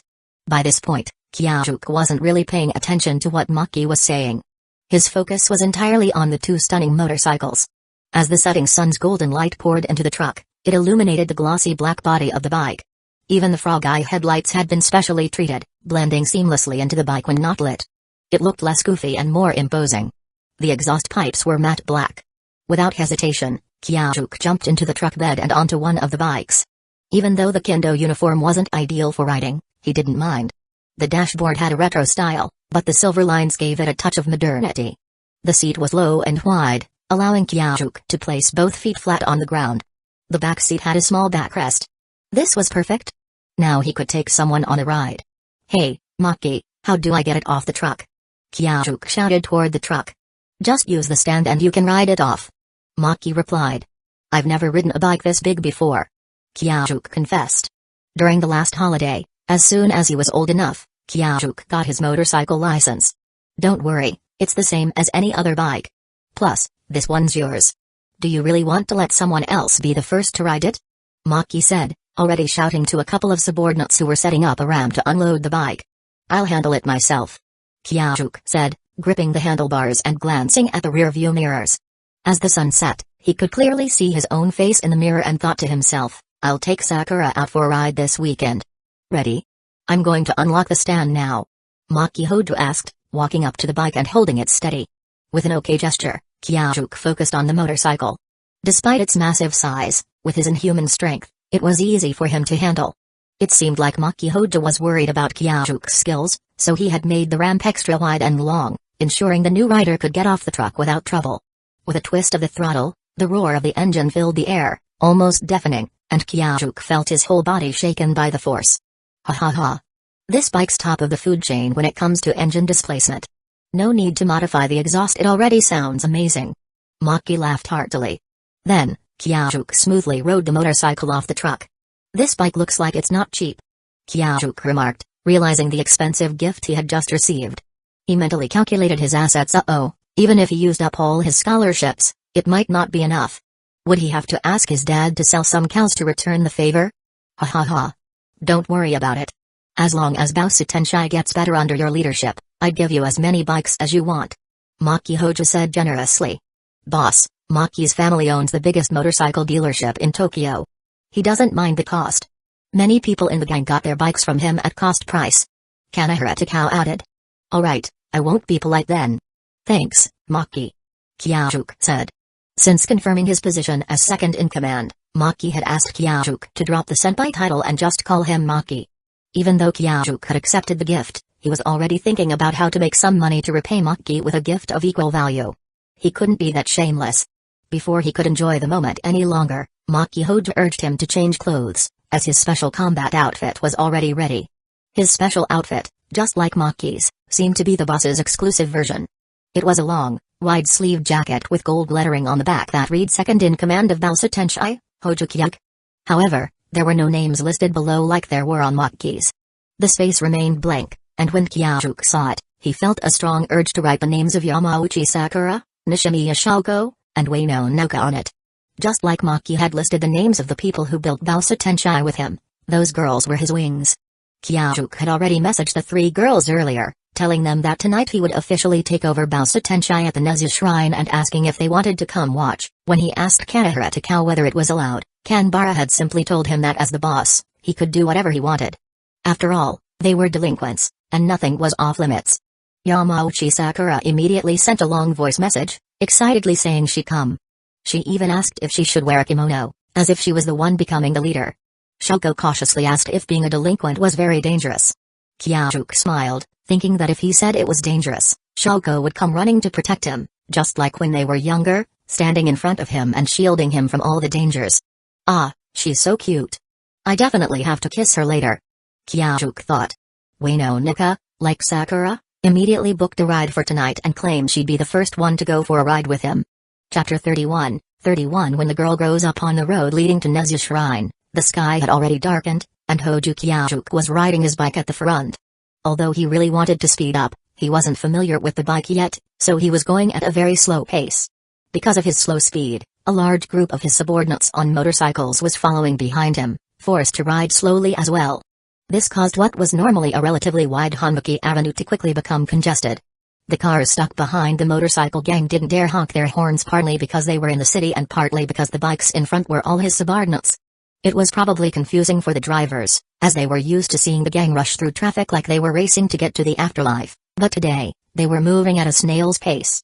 Maki, take them to the shrine first. I'll catch up slowly, Kyajuk said, seeing that more and more cars were piling up behind them. He spoke to Maki, who was trailing just a car length behind. Hey, Kanehara, you go ahead with them. I'll be a bit late, he instructed as his orders were passed down the line. Soon, the sound of roaring motorcycles filled the air, zooming past him with a whoosh. It was only about 3 kilometers from Higashi High School to Nezu Shrine, so even Kyajuk, who was riding slowly, didn't take long to arrive. There was no parking at the shrine itself, so the surrounding area was already filled with the motorcycles of his gang members. Fortunately, the shrine was closed to the public by that time, so it didn't cause any trouble. But even if it were open, his subordinates wouldn't have cared. Kyajuk found a parking spot and got off his bike, then began looking for a few familiar faces. He quickly spotted Yamauchi Sakura and the others at the entrance of the shrine. Although they were in a rush, the girls had taken time to dress up. It had only been a few days since they started middle school, but it seemed like they were rapidly maturing. Their bodies were starting to show more curves, and the baby fat had disappeared from their faces, revealing their individual charm. Yamauchi Sakura's long brown hair cascaded over her shoulders. She wore a white tank top with black stripes, revealing her slim arms like delicate lotus stems. Her lower half was dressed in blue overalls and black sneakers, with the pants rolled up to show off her cute ankles. She looked full of youthful energy, vibrant and lively. Thank goodness, she didn't wear a kimono after all. I wouldn't have been able to take her for a ride if she had. Shoko Nishimiya had her hair pinned up at the back of her head with a hairpin, while the rest of it was slightly disheveled. She wore a white shirt, her chest noticeably prominent, and a simple blue and white plaid skirt. Black knee-high socks and leather shoes completed the outfit. When she noticed Kyajuk, Shoko gave him a small smile, exuding a mature charm. I'm crazy. How old is Shoko again? Seeing Shoko's smile, Yamauchi Sakura and Noka Ueno also noticed Kyajuk and waved at him. He waved back and walked toward them while checking out Noka Ueno. She's so pale, so tall, and so smooth. Forgive me, but all Kyajuk could focus on were her long, perfect legs, which were glowing white even under the dim street lights. Noka really knew how to show off her best features, and it was clear she knew exactly what caught Kyajuk's attention.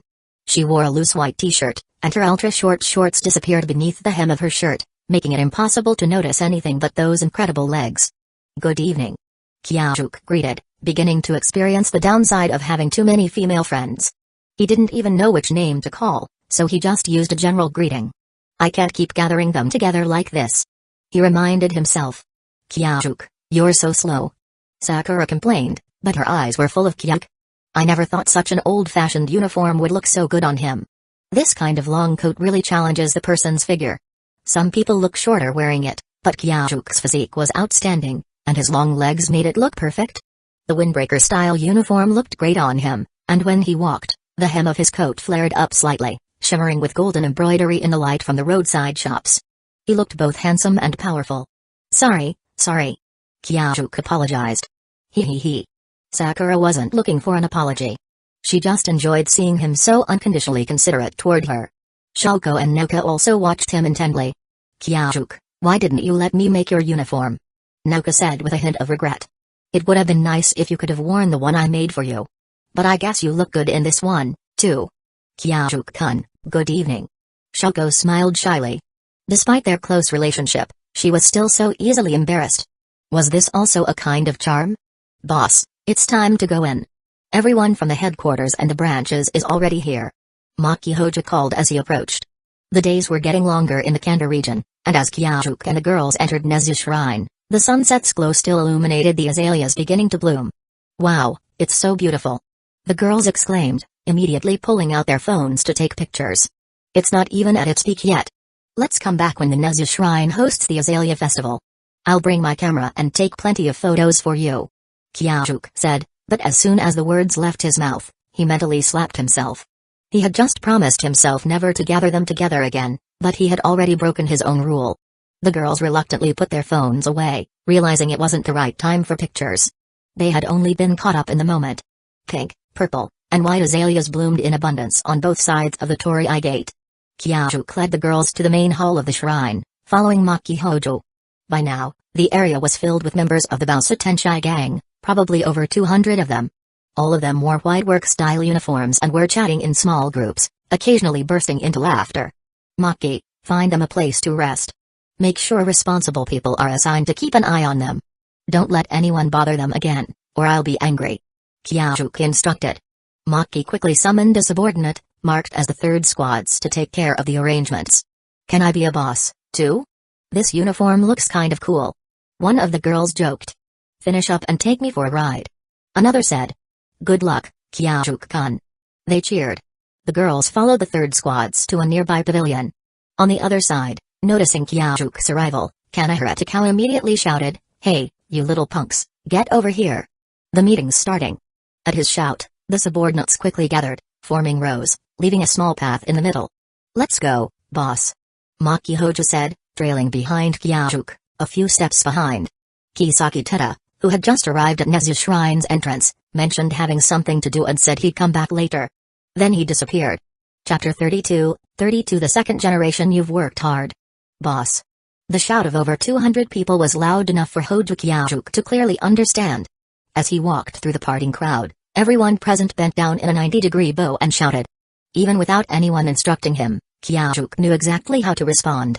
With a calm smile, he walked steadily through the parting rows of people and climbed the stairs to the plaza at the top of the shrine. Throughout the whole process, all the members of the Rampaging Angels Kendo Club stayed in their bowing positions, not making a sound. Even the three girls who were watching the scene were affected by the atmosphere, tightly keeping their mouths shut. Only Sakura, with her phone in hand, was recording. She knew it was a bit odd, but after she had casually mentioned to Hojo Mikiko that she should record it, Hojo Mikiko had insisted, saying that if she didn't, she wouldn't be allowed to keep the Hojo surname. Sakura understood the awkwardness, but had no choice. Aunt Mikiko had said if she didn't do it, she'd be out of the family. Standing at the edge of the plaza, Kyajuk turned around. As his coat swayed in the breeze, he looked down at the gathered members. His smile faded as he surveyed the crowd. The members lifted their eyes to meet his, gazing at him with intense focus. Maki Hojo, who had silently followed behind, stepped forward. "I've called you all here today to announce something important," he said, his voice firm. "I've decided to pass on the Rampaging Angels Kendo Club to Kyajuk. He will be the second-generation leader of the Rampaging Angels." After speaking, Maki fell silent, and Kyajuk carefully watched the reactions of the crowd. Strangely, he had expected resistance, like the situation yesterday in the Kendo Club. But instead of protest, the crowd remained silent, not in objection, but in calm acceptance. It turns out, he had overestimated things. The members who had opposed him yesterday had simply not yet been defeated. After he had taken out some of the higher-ups and those who were too loyal to the first-generation leader, the word spread. By now, everyone in the Rampaging Angels had accepted him as the second-generation leader. In this world of the strong, the powerful are always respected.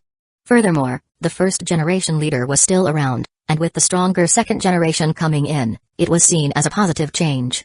Some rebellious members were even starting to chant slogans about dominating Tokyo. "Good," Kyajuk said, a serious tone in his voice. "Since no one objects, then, Onizuka, raise the Rampaging Angels flag." Ecchi Onizuka, who had been standing at the far edge of the group, immediately took the white flag emblazoned with the Rampaging Angels symbol and climbed the stairs. Maki Hojo received the flag, and with a solemn expression, passed it over to Kyajuk with both hands. Taking the flag with both hands, Kyajuk could feel the intensity behind Maki's calm demeanor. He, too, felt the weight of what he was holding. With one hand, Kyajuk raised the 4-meter flag high and waved it several times, shouting, "My name is Kyajuk and I am the new leader of the Rampaging Angels." He could clearly see the change in the eyes of the members below. It was an odd sensation, something like recognition, something like entrustment. This made him feel a bit heavy. It seemed that these subordinates were no longer just there to run errands for him. "Kaiju Division, step forward," Maki Hojo called out. The first group stepped out of formation, marching up to the foot of the steps.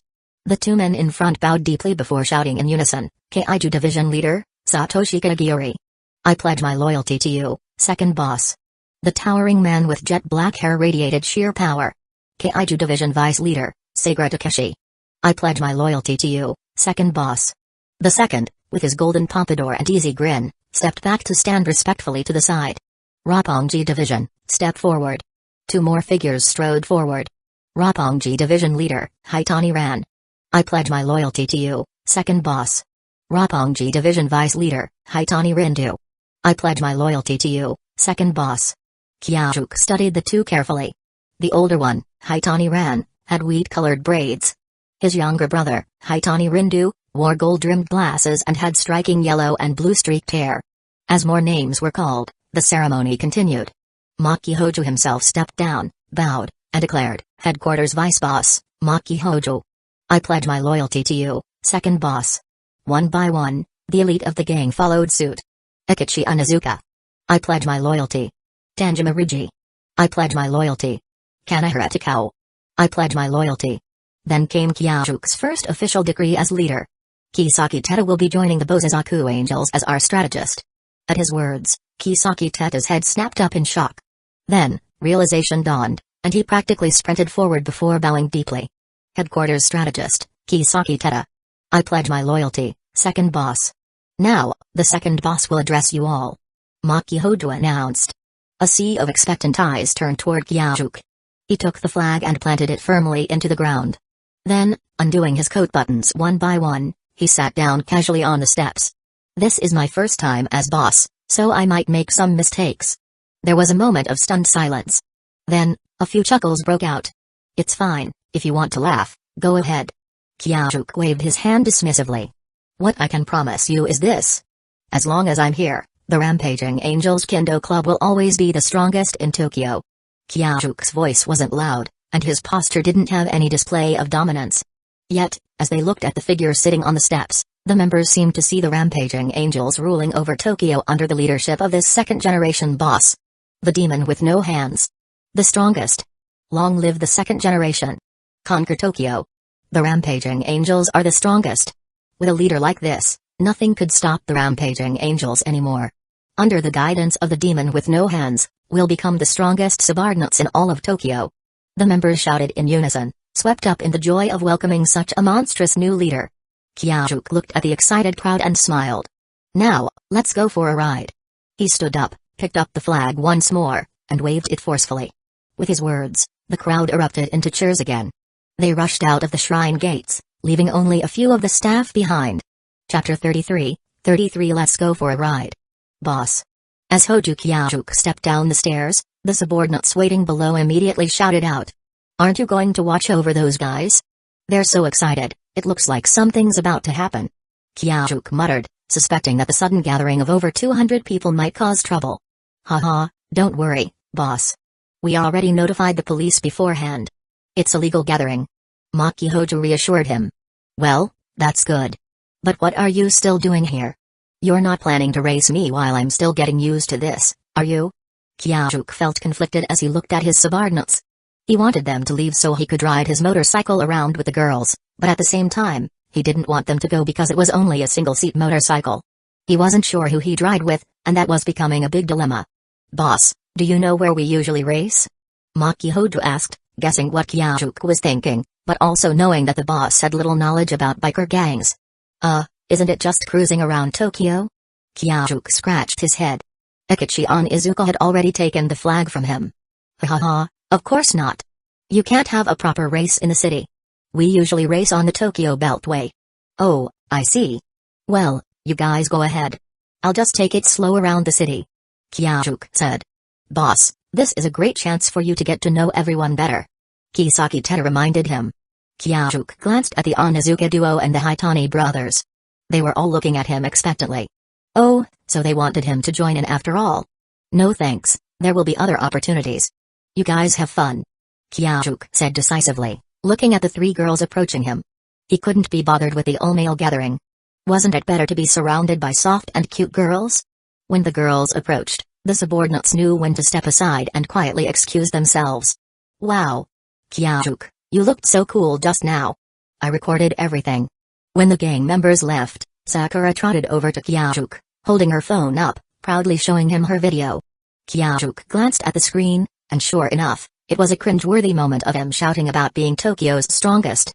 He could feel the embarrassment creep up, as if he were dying inside, and immediately reached to grab the phone to delete it. But Sakura was quick. She had already pulled the phone back before he could grab it. This was Aunt Mikiko's request. She made me record it. Sakura said, hiding the phone behind her back and grinning mischievously. Sighing internally, Kyajuk knew his mother was going to force the whole family to watch this humiliating video. He could already imagine it, in spacious living room, his mom setting up the video on the TV, while his grandparents, uncles, and aunts sit on the couch sipping tea, all happily watching him make embarrassing speeches. Just accept it, my dear second-generation leader. Sakura laughed, knowing exactly how her Aunt Mikiko would enjoy this. Her high-pitched laugh echoed in the night air like a mischievous sprite. Hojo, can we go for a ride now? Seeing the affectionate exchange between Hojo and Sakura, Naoka Ueno couldn't help but get jealous. Kyajuk cursed himself for inviting the girls to watch the ceremony earlier. What was he thinking? Kyajuk-kun, if it's not convenient, I can take a cab back by myself. Shaoko, understanding his discomfort, offered. Kyajuk shook his head. I couldn't let you go alone. This is Tokyo, the capital of weirdos. He gently ruffled Shaoko's hair, making her already messy hair even more disheveled. Shaoko smiled warmly and lowered her head, quietly enjoying his touch. So, Shaoko, you're the sneakiest one, huh? After all this time, the first thing I see when we meet is you getting cozy with other girls. I'm telling Aunt Mikiko. Sakura pulled down the straps of her overalls and pouted. Before Kyajuk could respond, Naoka spoke again. Something's biting my leg. Kyajuk turned around and saw Naoka bend down to brush something off her smooth, white thighs, causing her shirt to slip down and reveal a little more than usual. He swallowed hard, his face flushing, and with immense willpower, he turned away to look somewhere else. Well, let's head out then. There are a lot of plants here, so it's no surprise that there are mosquitoes. Kyajuk started walking toward the exit, ignoring the playful banter among the girls. Naoka stood up straight, watching him hurry off, a smirk playing on her lips. Looks like Kyajuk can't resist my legs. He's so obvious. He definitely likes me. Hee hee. Sakura glanced at Naoka and then at Shouko, her mischievous grin widening as she followed after Kyajuk. The four of them stood in front of Kyajuk's motorcycle, lost in thought. Let's walk back, Kyajuk said firmly. Sure. There's a famous udon place nearby. Let's go eat there. Sakura immediately chimed in. She could never resist food. Sounds good. It's been a while since we've all eaten together. Shouko said sweetly, brushing her hair out of her face. I don't mind. That's actually in the direction of Shouko and my apartment. Naoka added, glancing at the massive black motorcycle. As much as she wanted to ride with Kyajuk, there was no way she'd leave Shouko behind. It was funny, back then, Naoka had been irritated that Kyajuk was drawn to Shouko's fragile appearance. Now, even she couldn't help but be drawn to this strong, kind-hearted girl. If Shouko and Kyajuk ended up together, she'd probably never be able to steal him away from her. As they walked down the street, Kyajuk noticed Shouko adjusting her hearing aid and immediately grew concerned. Shouko, is your ear bothering you? No, no. Shouko quickly shook her head. It just slipped a little, so I adjusted it. I remember you just had a checkup before school. What did the doctor say? Don't worry, don't worry. The doctor said there's been no change. Shouko said with a warm smile, giving him a thumbs up. Though she felt a little shy showing her emotions so openly, she wanted to reassure him. Chapter 34. Shouko's reasoning. The group continued towards the udon shop when suddenly, a voice called out from behind. That cake looks so delicious. Hojo Kyajuk turned around to see Yamauchi Sakura standing in front of the dessert shop's glass display, staring at a cake with wide eyes. A small droplet of liquid even appeared at the corner of her mouth. As he walked over, he saw the cake, a glossy mousse with a black base, adorned with a yellow planet and a little winged fairy floating above it. He wasn't sure how it tasted, but it certainly looked stunning. No way. That cake exceeds the maximum sugar intake for one meal. Kyajuk coldly refused her request. Look, this is my health checkup from the other day. My body is completely healthy. The doctor said there are barely any girls in all of Tokyo as healthy as me. Sakura, seemingly anticipating his rejection, whipped out a health report from her overalls pocket. Please, just this once. As Kyajuk looked at the report, Sakura wrapped her arms around his, starting to plead in an exaggeratedly cute way. After accompanying Sakura to countless hospital visits over the years, Kyajuk had become quite adept at reading the indicators on health reports. Sure enough, her health was perfect, not even a trace of any pancreas issues, and no signs of being suboptimal. The softness of her arms against his made his heart race, like it was being scratched by a kitten. Alright. But you can't eat any other sweets this month.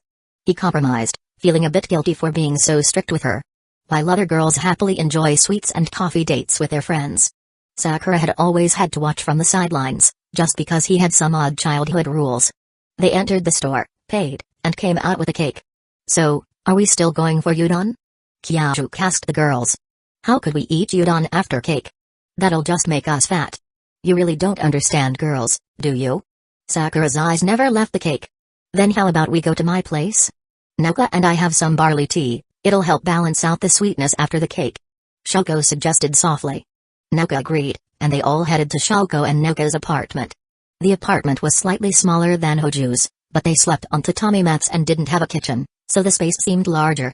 In the living room, they gathered around a low table. Kyajuk carefully placed the cake on the table. Thanks to his excellent arm strength and control, despite Sakura's several attempts to mess with it, the cake remained intact, with the design untouched.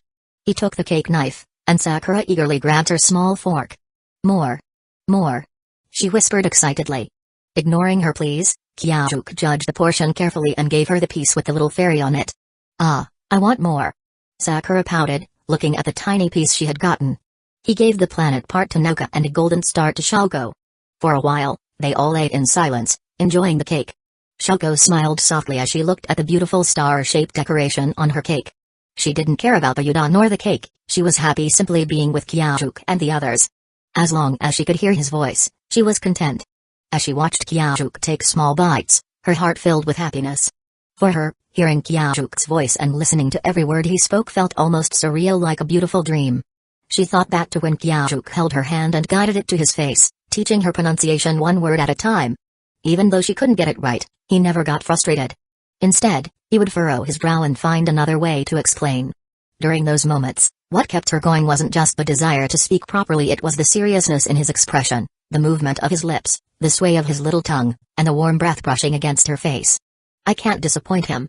Her face flushed slightly as she silently vowed to herself. At the end of elementary school, they had a choir competition, and Xiaogo didn't win first place. She wanted to cry because she felt she had let Qiaoju's hard work go to waste. But then she remembered what he told her, that she should become stronger instead of always apologizing. She buried that guilt deep inside and cheered up, showing her best self to both Qiaoju and her mother. She knew that both of them loved seeing her smile, seeing her happy. She knew her friends, Sakura and Noka, also had feelings for Qiaoju. He was so exceptional, it was only natural that many people liked him. She didn't feel jealous, though. She never thought about being with him like that. Deep down, she always knew that because of her hearing impairment, she was never quite enough for someone like Qiaoju. Xiaogo didn't want her future children to face what she did. She knew that Qiaoju would never be like that. But she also understood just how difficult it was for a hearing-impaired child in this world. Not every hearing-impaired child was fortunate enough to meet someone like Qiaoju. She believed that she was blessed by the gods to have met him.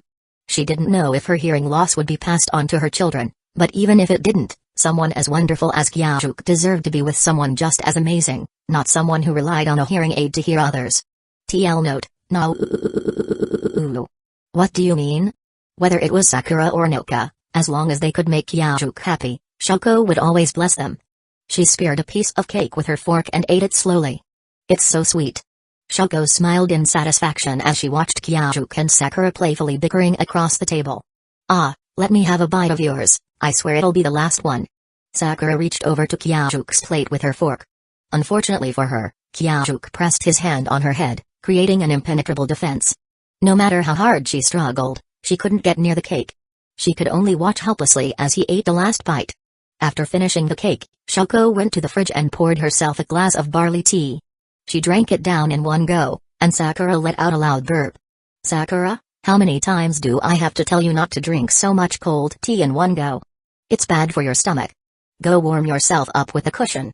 No way. Rub my stomach like you used to. Sakura lay down on the tatami, not even bothering to open her eyes. We're not in third grade anymore. You're a girl, you can't have a boy rubbing your stomach. What's the problem? You're not any other boy. By the way, can you still go to school? Qiaoju asked.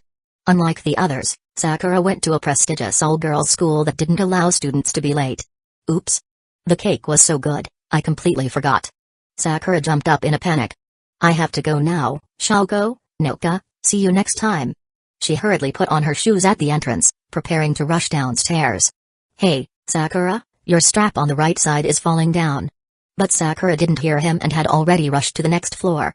Qiaoju quickly said goodbye to Xiaogo and Noka before chasing after her. Chapter 35, 35 Yamauchi Sakura's schemes. By the time Hoja Qiaoju made it downstairs, Yamauchi Sakura was already waiting for him by the side of the road. Under the streetlight, Sakura stood with her arms behind her back, head lowered, playfully stepping on her own shadow. She looked nothing like the anxious person from just moments ago. The yellow streetlight cast a warm glow, making her slim figure even more graceful. Should I just get a taxi to take you back to school? Qiaoju asked as he approached her. Huh? But your motorcycle's parked by the shrine. Why would we need a taxi? Sakura lifted her head, giving him a puzzled look. Didn't you say you'd be late getting back to school? Ah, I was just joking about that. Sakura shrugged nonchalantly. Huh?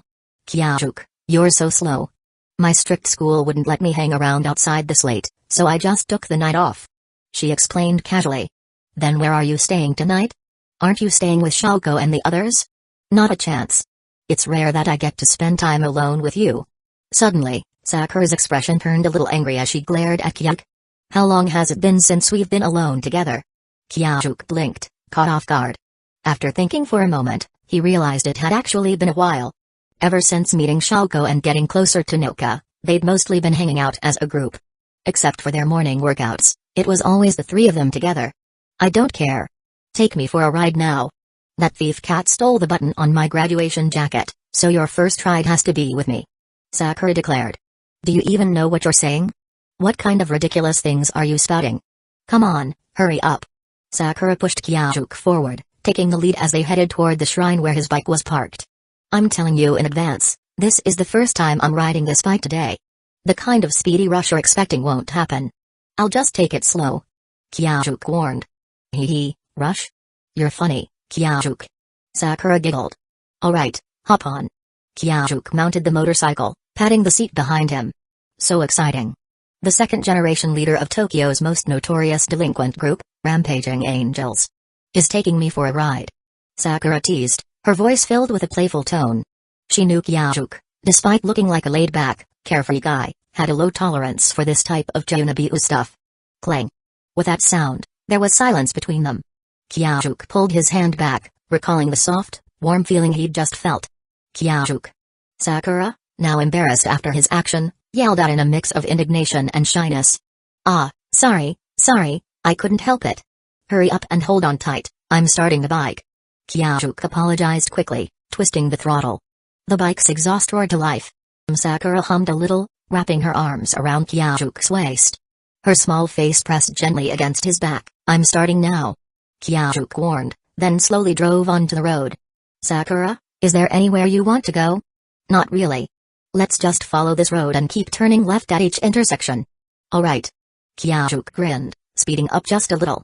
April in Tokyo was the most comfortable time of the year, and as the motorcycle zoomed along, the city lights blurred in the distance, giving them the sensation of traveling through time. Feeling the cool breeze rush by, Kyajuk slowed down and stopped at the side of the road. He touched Sakura's arm and asked, "Are you cold?" He could feel the chill on his face and realized she was wearing very little. When he touched her arm, it was already icy to the touch. A little, but it's okay. Your body is so warm, Kyajuk. Idiot, if you're cold, you should tell me immediately. Kyajuk scolded, taking off his jacket and handing it to her. Hee hee, now I'm a delinquent too. Sakura grinned as she put on his jacket, twirling the long sleeves in a playful manner. Kyajuk, get off for a second. Let me ride it. I want to take a picture to scare those rich girls at school tomorrow. Suddenly, Sakura's face lit up with excitement, and she grabbed Kyajuk's arm, urging him. In that case, how about I take you to the Tokyo Ring Road to meet Maki and the others? They can help you take pictures too. Kyajuk offered, always willing to indulge Sakura's whims. Ah, that sounds amazing. Let's go, hurry up.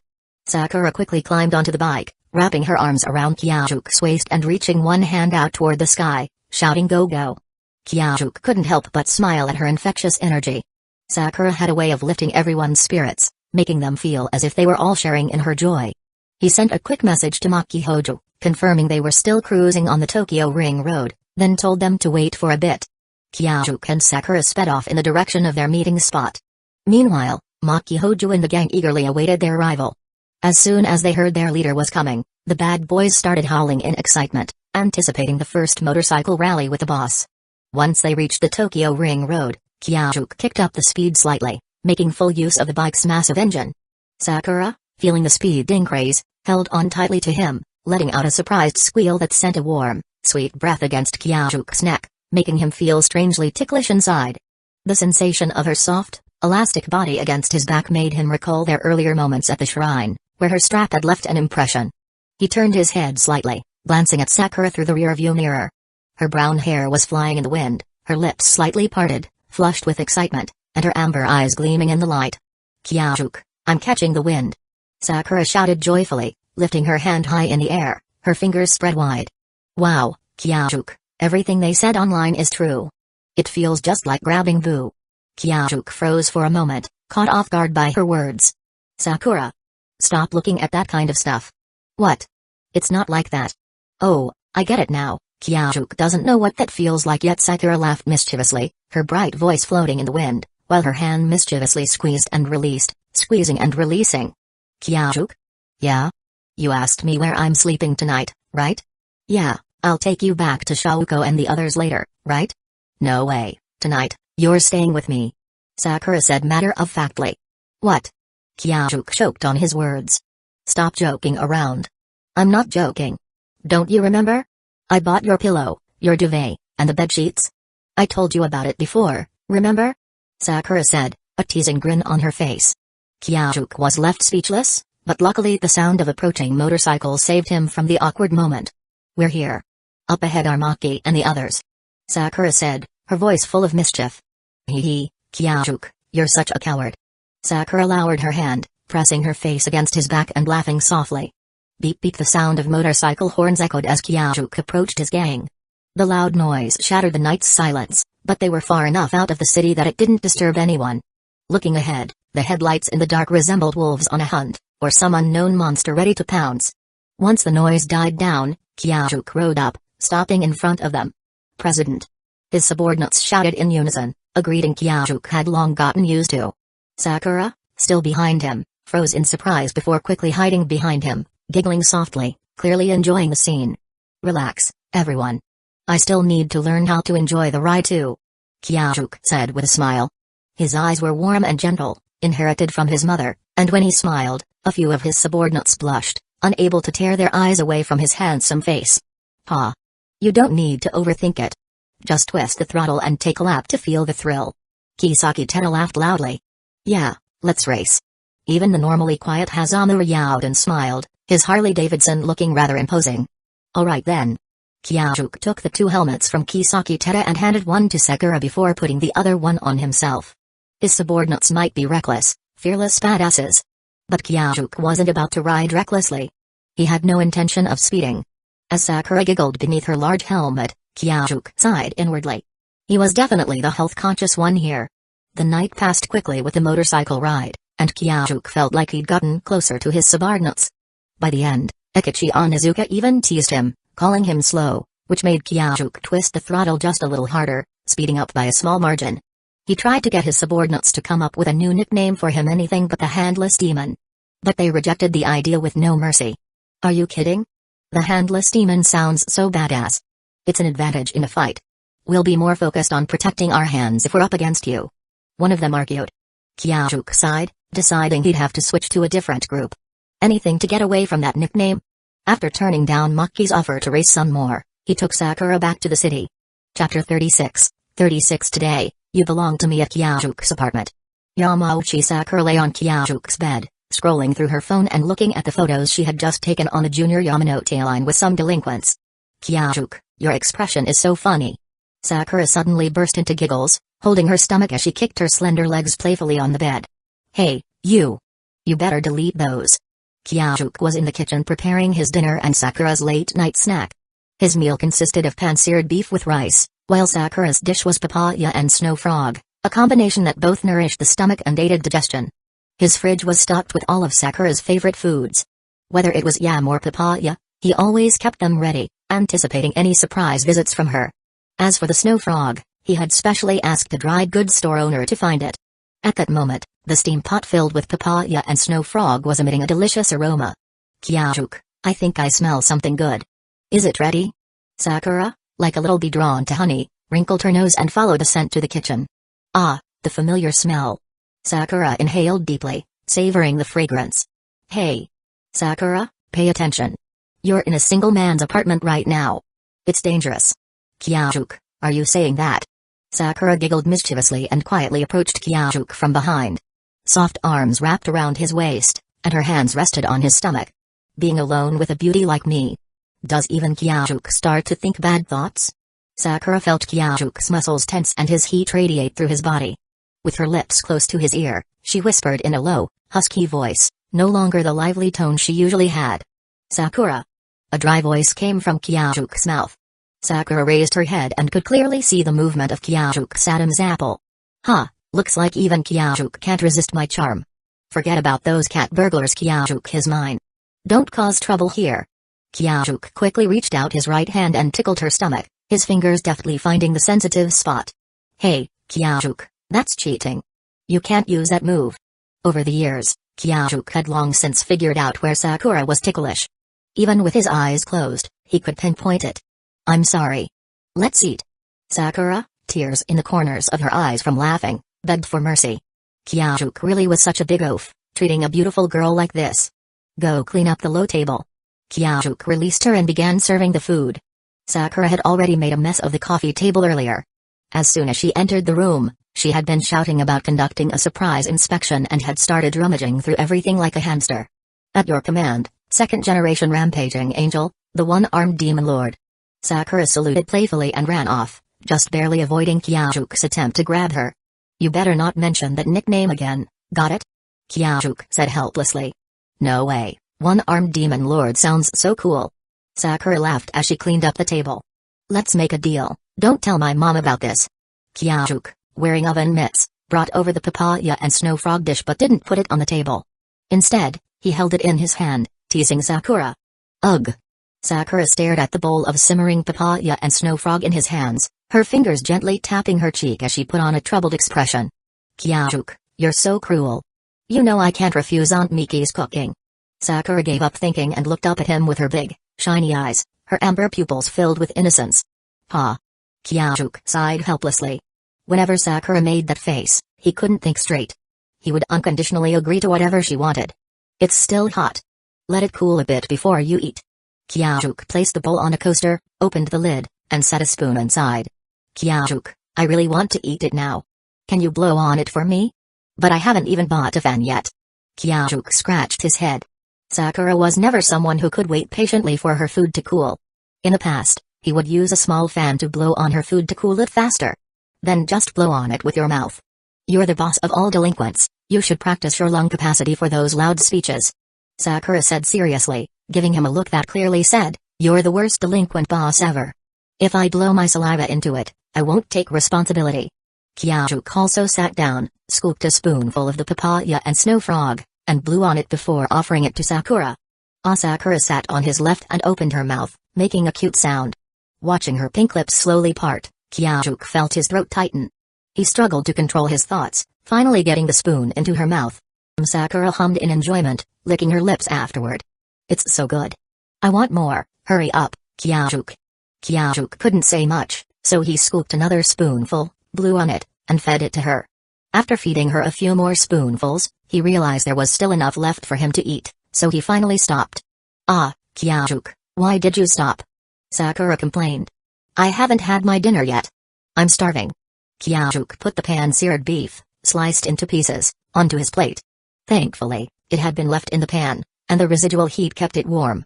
What? You haven't eaten yet? When Sakura heard this, she immediately felt guilty. If she had known, she wouldn't have dragged him out for a drive earlier. Under Kyajuk's influence, she had become someone who cared about health and nutrition. It's fine. After exercise, the food tastes even better. Seeing the guilt on Sakura's face, Kyajuk understood what she was thinking. He reached out and pinched her soft little face. The one-armed demon lord, let me feed you now. Sakura knelt on the floor, scooted over to Kyajuk's side, and clung to his arm, trying to act like a servant girl from ancient times. Kyajuk looked up at the ceiling. He knew that if he looked down, he would immediately catch a glimpse of the lovely view beneath her collar. This girl's emotions were like the weather on the sea, unpredictable and tormenting like a little devil. No need. Just stay by my side. That's enough help for me. Sakura pouted but obediently let go of Kyajuk's arm. However, they were still very close to each other. As Kyajuk ate, Sakura grabbed the remote and started changing the channels. Kyajuk, the comet. It's coming tomorrow night. Sakura excitedly nudged Kyajuk with her shoulder, pointing at the TV. The news was showing pictures of the comet that would be passing by Earth tomorrow. Looking at the beautiful images of the comet, Sakura sighed. I already took the day off today, but the teacher definitely won't approve tomorrow. Damn, I really want to watch the comet with you, Kyajuk. Kyajuk stopped eating and looked at the beautiful comet on the screen, feeling an inexplicable flutter in his heart. Unfortunately, no matter how much he thought about it, he couldn't pinpoint the source of that feeling. Chapter 37, Don't even think about escaping after dinner. Sakura took the initiative to wash the dishes. By the way, should I start calling a servant to help me with the dishes after I finish eating? No, that's too inhumane. Maybe I should offer them food in return? But wouldn't that make things more complicated? And as for dishwashers, you really think someone who still goes to old school shops for a fridge would buy one of those? Opening the cupboard, Kyajuk pulled out some spare bedding. While arranging the sleeping area in the living room, he found his thoughts drifting. Kyajuk. What are you doing? Sakura, who was washing the dishes, caught sight of his actions and let out a surprised shout. I'm setting up the sleeping area. What's wrong? Kyajuk paused, startled. Sakura's voice made him feel like he'd done something unforgivable. Why are you setting up the bed? The bed's right there. Sakura dropped the dish she was holding, wiped her hands carelessly, and marched over to grab the blankets he was holding. We're sleeping in the same bed tonight. Sakura puffed out her cheeks, glaring at him. That's not possible. Why not? We did it when we were younger, So why can't we now? Sakura's eyes started to glisten with tears. Kyajuk felt a headache coming on. From the moment Sakura said she would stay over, he had a feeling this would happen. Okay, Sakura. I'll take you to that famous sushi place in Nikabukuro this weekend, he said, trying to coax her like a child. No. Do you think I'm a little pig who just wants to eat? Sakura stood her ground. When it came to food, not much came before Kyajuk. We're not kids anymore, Sakura. Yeah, we've grown up. Kyajuk, you even have someone you like now. You're not the same Kyajuk who would only be kind to me anymore. Sakura dropped the blankets on the floor and pressed her small hands to her chest, looking at him with her big, tear-filled eyes, her expression full of sorrow, like a wife abandoned by her husband. Fine, I get it. We'll sleep together. Your pajamas are in the storage cabinet by the bed. Go change into them. Kyajuk sighed, looking at Sakura. He couldn't help but smile bitterly. Even though he knew it was all an act, he couldn't resist her pitiful look. Yay! Sakura's face lit up instantly as she jumped up, making a victory sign with her slender fingers. The rest of the dishes are up to you, Kyajuk. I'm going to take a shower first. With that, Sakura dashed to the bed, grabbed her pajamas, and happily ran into the bathroom. Kyajuk finished washing the dishes and sat down on the couch to watch TV. Kyajuk, Sakura's voice floated out from the bathroom. The door muffled her words slightly. What is it? Kyajuk didn't turn around. His apartment's bathroom and shower were separate, and since it was a single-person apartment, the bathroom door was frosted glass just enough to prevent splashing water. As soon as he turned around, he'd be face to face with something distracting. Kyajuk, are you peeking? Sakura's voice came with a playful laugh, full of confidence. I'm not. Kyajuk casually denied it while taking a big gulp of barley tea from the low table, trying to soothe his dry throat. Oh? Don't you want to look? No. I absolutely do not. And I'm not making papaya dishes for that reason, okay? Why can't I be a guy? Then I could have a cute girlfriend like me. Even if you were a guy, you could probably make it happen. Kyajuk. What kind of nonsense are you thinking about? I'm going to tell Aunt Mikiko. Kyajuk rolled his eyes at Sakura's playful accusation and didn't respond, turning back to the TV.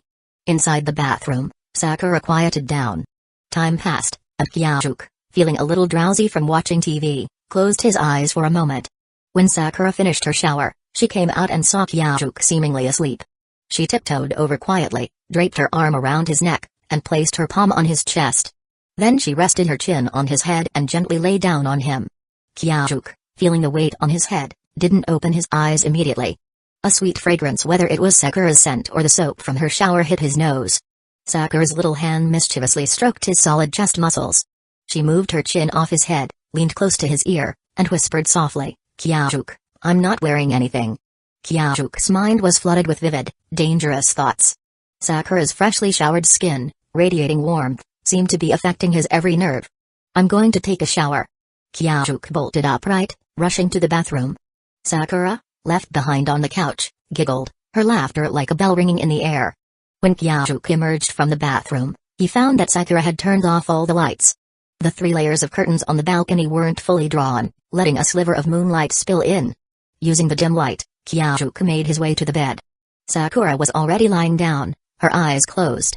Looking at her cute face, still flushed from the shower, he smiled softly, reaching over to pull the blanket up over her exposed shoulder. He then turned to go sleep on the couch. But as soon as he turned, a warm hand grabbed his. Don't think you can escape, Kyajuk.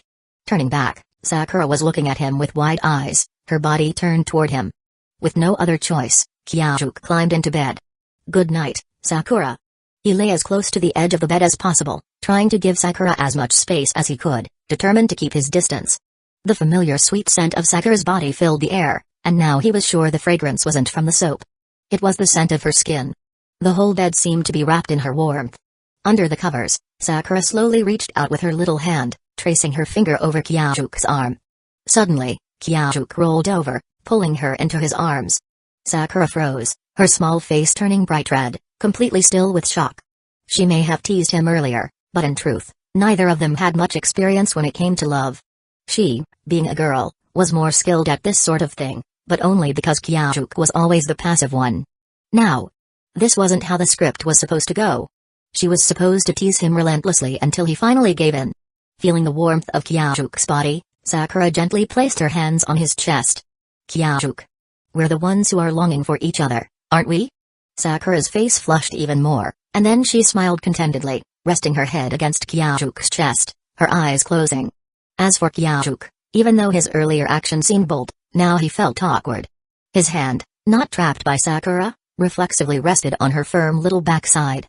The sensation was so soft, he couldn't dare to move, afraid he'd accidentally squeeze her. Her body, radiating such a sweet scent, felt like a time bomb in his arms. One wrong move, and it would explode in his heart. Chapter 38. A beautiful day starts with waking up in the arms of a beautiful girl on Thursday. Hojo Kyajuke woke up an hour earlier than usual.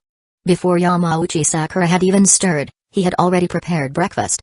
If it were just him, he'd have skipped it, but for Sakura, he put in the effort to make something special.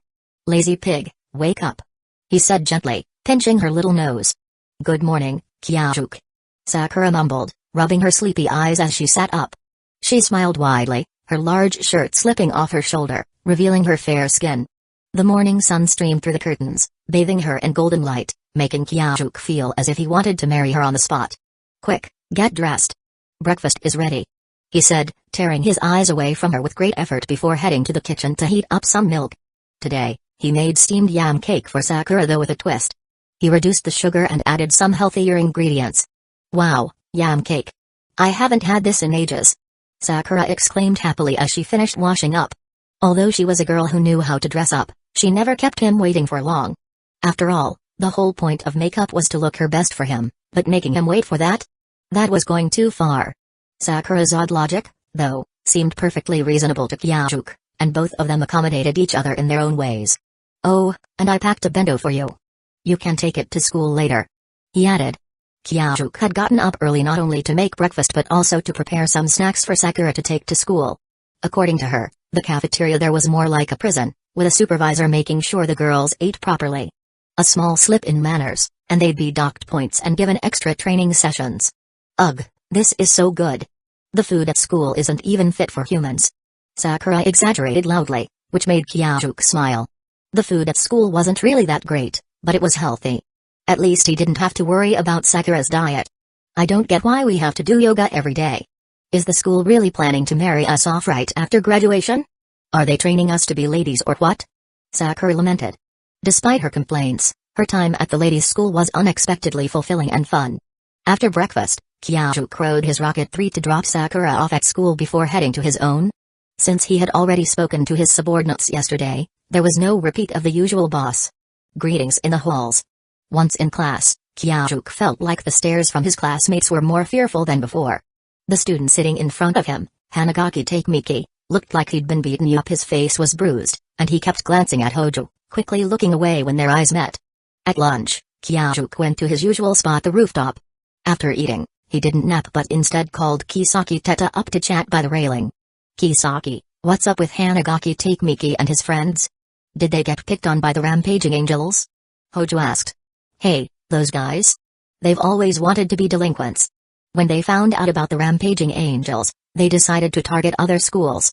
Kisaki Teta laughed darkly. He found Hanagaki Takemiki's misfortune almost too amusing to resist. Kisaki, can you stop laughing like the mastermind behind all this? Kyajuke sighed, watching Kisaki chuckle to himself with that scheming grin. Oh, right, they targeted the first-year students at Shibuya 3rd Junior High. Hanagaki's cousin got beat up, and now he has to go fight other people after school, pretending it's a battle, but really, he's just taking the hits. Kisaki continued, laughing again.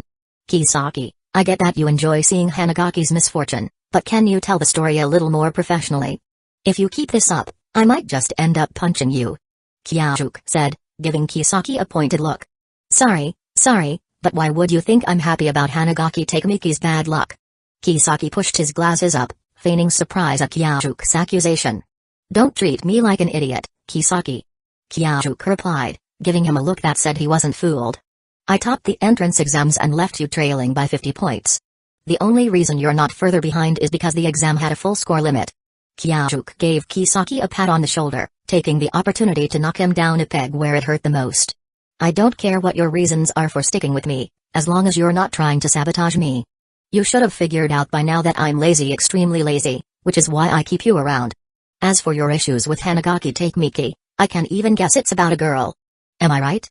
Kisaki froze, his mouth hanging open in surprise. Under Kyajuke's sharp gaze, it felt like he was completely exposed, every thought bared. Ugh, Kisaki, stop looking at me like that. It's gross. Kyajuke remarked, pulling a face at Kisaki's intense stare. But Kisaki didn't seem to mind Kyajuke's teasing. After a brief silence, he decided to confide a little more of his feelings to the boss who seemed to see through him so easily. I like this girl. She likes Hanagaki Takemiki because he's going to become the strongest in Japan, so I have to become the strongest too. That way, she'll like me instead. Kisaki said, glaring at Hanagaki Takemiki. Ha ha ha ha ha ha. Kyajuke burst into laughter, unable to control himself. Hey! You can't mock my love and dreams just because you're my boss. Kisaki snapped, though the two had become close enough that he didn't mind the teasing too much. After all, this was his genius plan to win Takabane Hinata's heart, and it was being ridiculed. Ha ha ha, sorry, but it's just too funny. Kyajuke chuckled, clutching his stomach, his abs aching from the laughter. You've had your fun. I've been putting up with you for a while now. Kisaki growled. His face flushed with frustration as he suddenly lunged at Kyajuke, wrapping his arm around his neck in a playful hold. Ha ha ha ha, I'll stop. Kyajuke laughed even harder, though he finally managed to contain himself, despite the wide grin on his face. Chapter 39 Starting today, I will become a relationship mentor. Kisaki, do you really think a girl would fall for someone because of a lofty goal like becoming the strongest delinquent in Japan? Wouldn't she? The strongest delinquent in Japan, how cool is that? Kisaki Teta said this with complete confidence, somewhat displeased by Kyajuke's teasing tone. I get it now, you've got a wild side, huh? After being a good student for so long, you're starting to crave a different world, huh? This. Kisaki was caught off guard by the comment. After a moment of thinking, he realized Kyajuke might be right. But then, he quickly turned it around. You're the same, aren't you? Hey, don't even try it, Kisaki. How dare you say that? If I became a delinquent, it's because of you pushing me into it. I'm a proper student, top of my class, aiming for Todai, never skipping class or fighting. Kyajuke said with a righteous tone. Kisaki stared at him, wanting to argue but unable to find the words. It was true, Kyajuke had been pushed into becoming a delinquent by him. As for academics, with almost perfect entrance exam scores, he was definitely the model student. Kisaki wanted to curse someone but couldn't decide who, maybe himself? But if it's not because of that, why would Takabane Hinata like someone like Hanagaki Takemiki, who has no special qualities? Kyajuke hadn't expected to hear the name of the famous Takabane Hinata in this conversation. It seemed like Kisaki and Hanagaki Takemiki were all in this together. Damn, why couldn't Kisaki be a woman? TL note, lol, start from the beginning and tell me, why do you think Takabane Hinata would like Hanagaki Takemiki for something like that? Kyajuke found himself unexpectedly acting as a relationship mentor. With zero experience in romance in this life or the last, he couldn't help but find the world amusing. So, a single guy began giving advice to another single guy. One spoke passionately, while the other listened seriously. Kisaki remembered the three top-tier beauties who had attended the gathering the night before. Could it be that Kyajuke was some kind of expert in flirting with girls? After hesitating, Kisaki decided to ask the life winner, Kyajuke, for advice. I've been called a prodigy since I was young. Back in 6th grade, I was in the same grammar school as Takabane Hinata. She admired me back then, and I ended up liking her too. Leaning on the guardrail with his hands, Kisaki gazed at the clear blue sky, starting to tell a story buried deep in his heart that no one had ever known. Kids these days are so mature. Talking about liking someone in 6th grade? Kyajuke silently complained, but then he thought of Noka from the graduation ceremony, suppressing his desire to make another sarcastic comment, and continued listening. But one evening, after cram school, Takabane Hinata was surrounded by a few middle schoolers, and then a kid wearing a white sheet came and saved her. At this point, Kisaki slammed the guardrail with force. Wait, how do you know about this? Kyajuke noticed something odd. I saw it. Kisaki stammered. So, what were you doing when Takabane Hinata was surrounded by those middle schoolers? Kisaki covered his face with both hands. Were you scared? How could I not be scared? Back then, I was just a little elementary student, always reading books. How could I have the courage to step up against a bunch of middle schoolers? Kisaki's voice trembled, as though he was back in that moment, back in that weak, fearful body. I hid around the corner, thinking about calling the police, trying to find an adult to help. What could I do? Should I step up and take a beating like that ridiculous hero? Wait for the middle schoolers to tire out and leave? Kisaki raised his voice, as if defending his actions or trying to comfort himself. Then what happened? Kyajuk didn't dwell on this point. A good relationship mentor knows when to push and when to ease off. The next day, Takabane Hinata came to cram school, excitedly telling me that a hero had saved her. Listening to her, looking into her eyes, I knew. She had been taken from me. Kisaki's voice grew thick with emotion. After that day, I started following Hanagaki Takemiki. Wait, Kisaki, you're going a bit overboard with this. Kyajuk thought to himself. I heard Hanagaki Takemiki say, you know, my hero is a delinquent, right? When I get to middle school, I'm going to be the top delinquent in Japan. Just like you said earlier, how could any girl fall for a guy just because he wants to be the strongest delinquent? A delinquent like that could never be a hero. Back then, I didn't buy that either.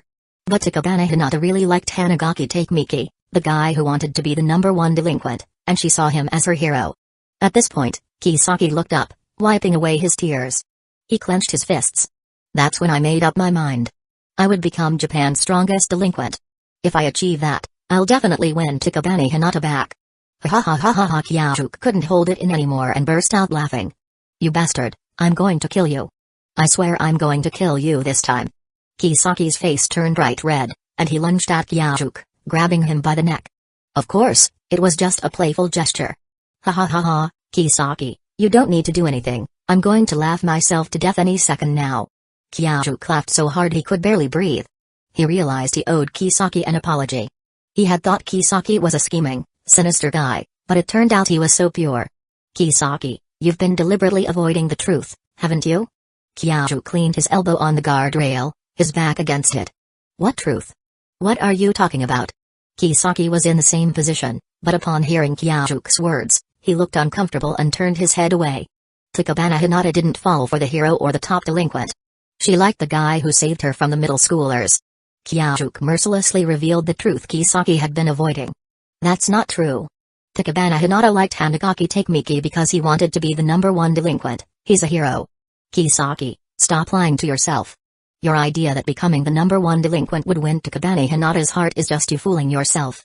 You're trying to forget the truth. Stop it. Kisaki slowly slid down the guardrail, sitting on the ground, burying his face in his knees.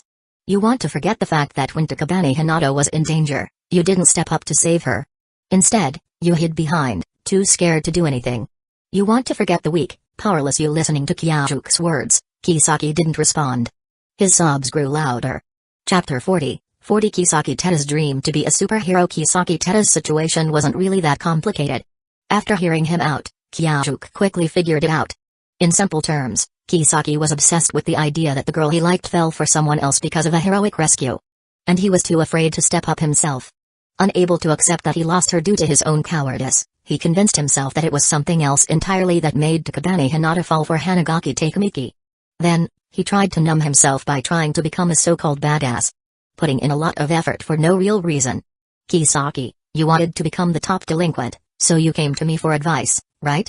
Kisaki didn't reply. Now that his excuse had been stripped away, he was drowning in negative emotions, spiraling into self-doubt. Is this really how it is? It is, isn't it? So am I going to lose to Takabane Hinata forever? Yes, I will.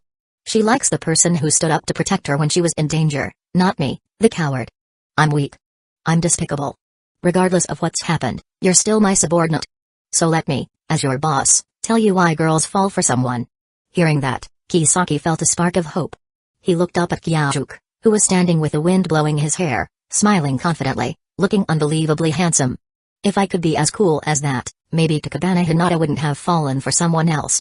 The tiny flame of hope he had started to feel seemed to flicker out again. Hey, Kisaki, stop thinking crazy thoughts.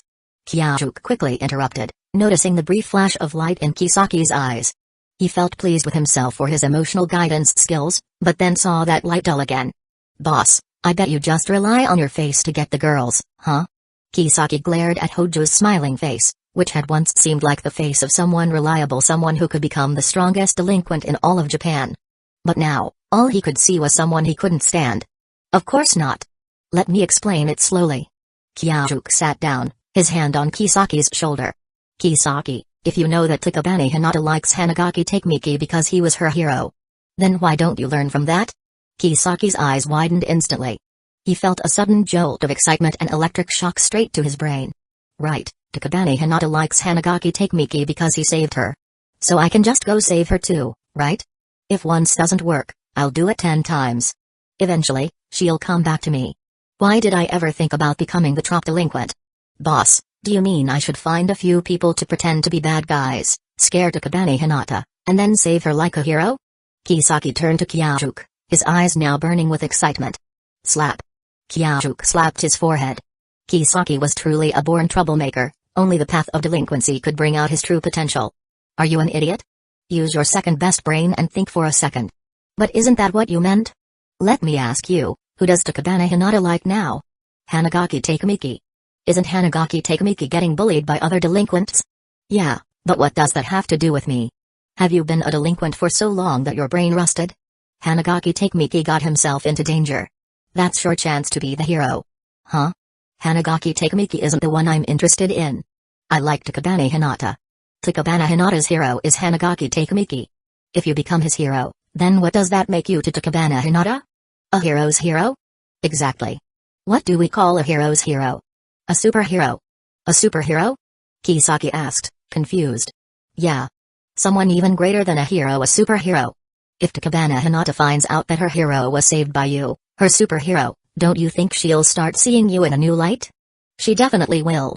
And if you take Hanagaki Takamiki under your wing as a subordinate, don't you think Takabane Hinata will admire you even more?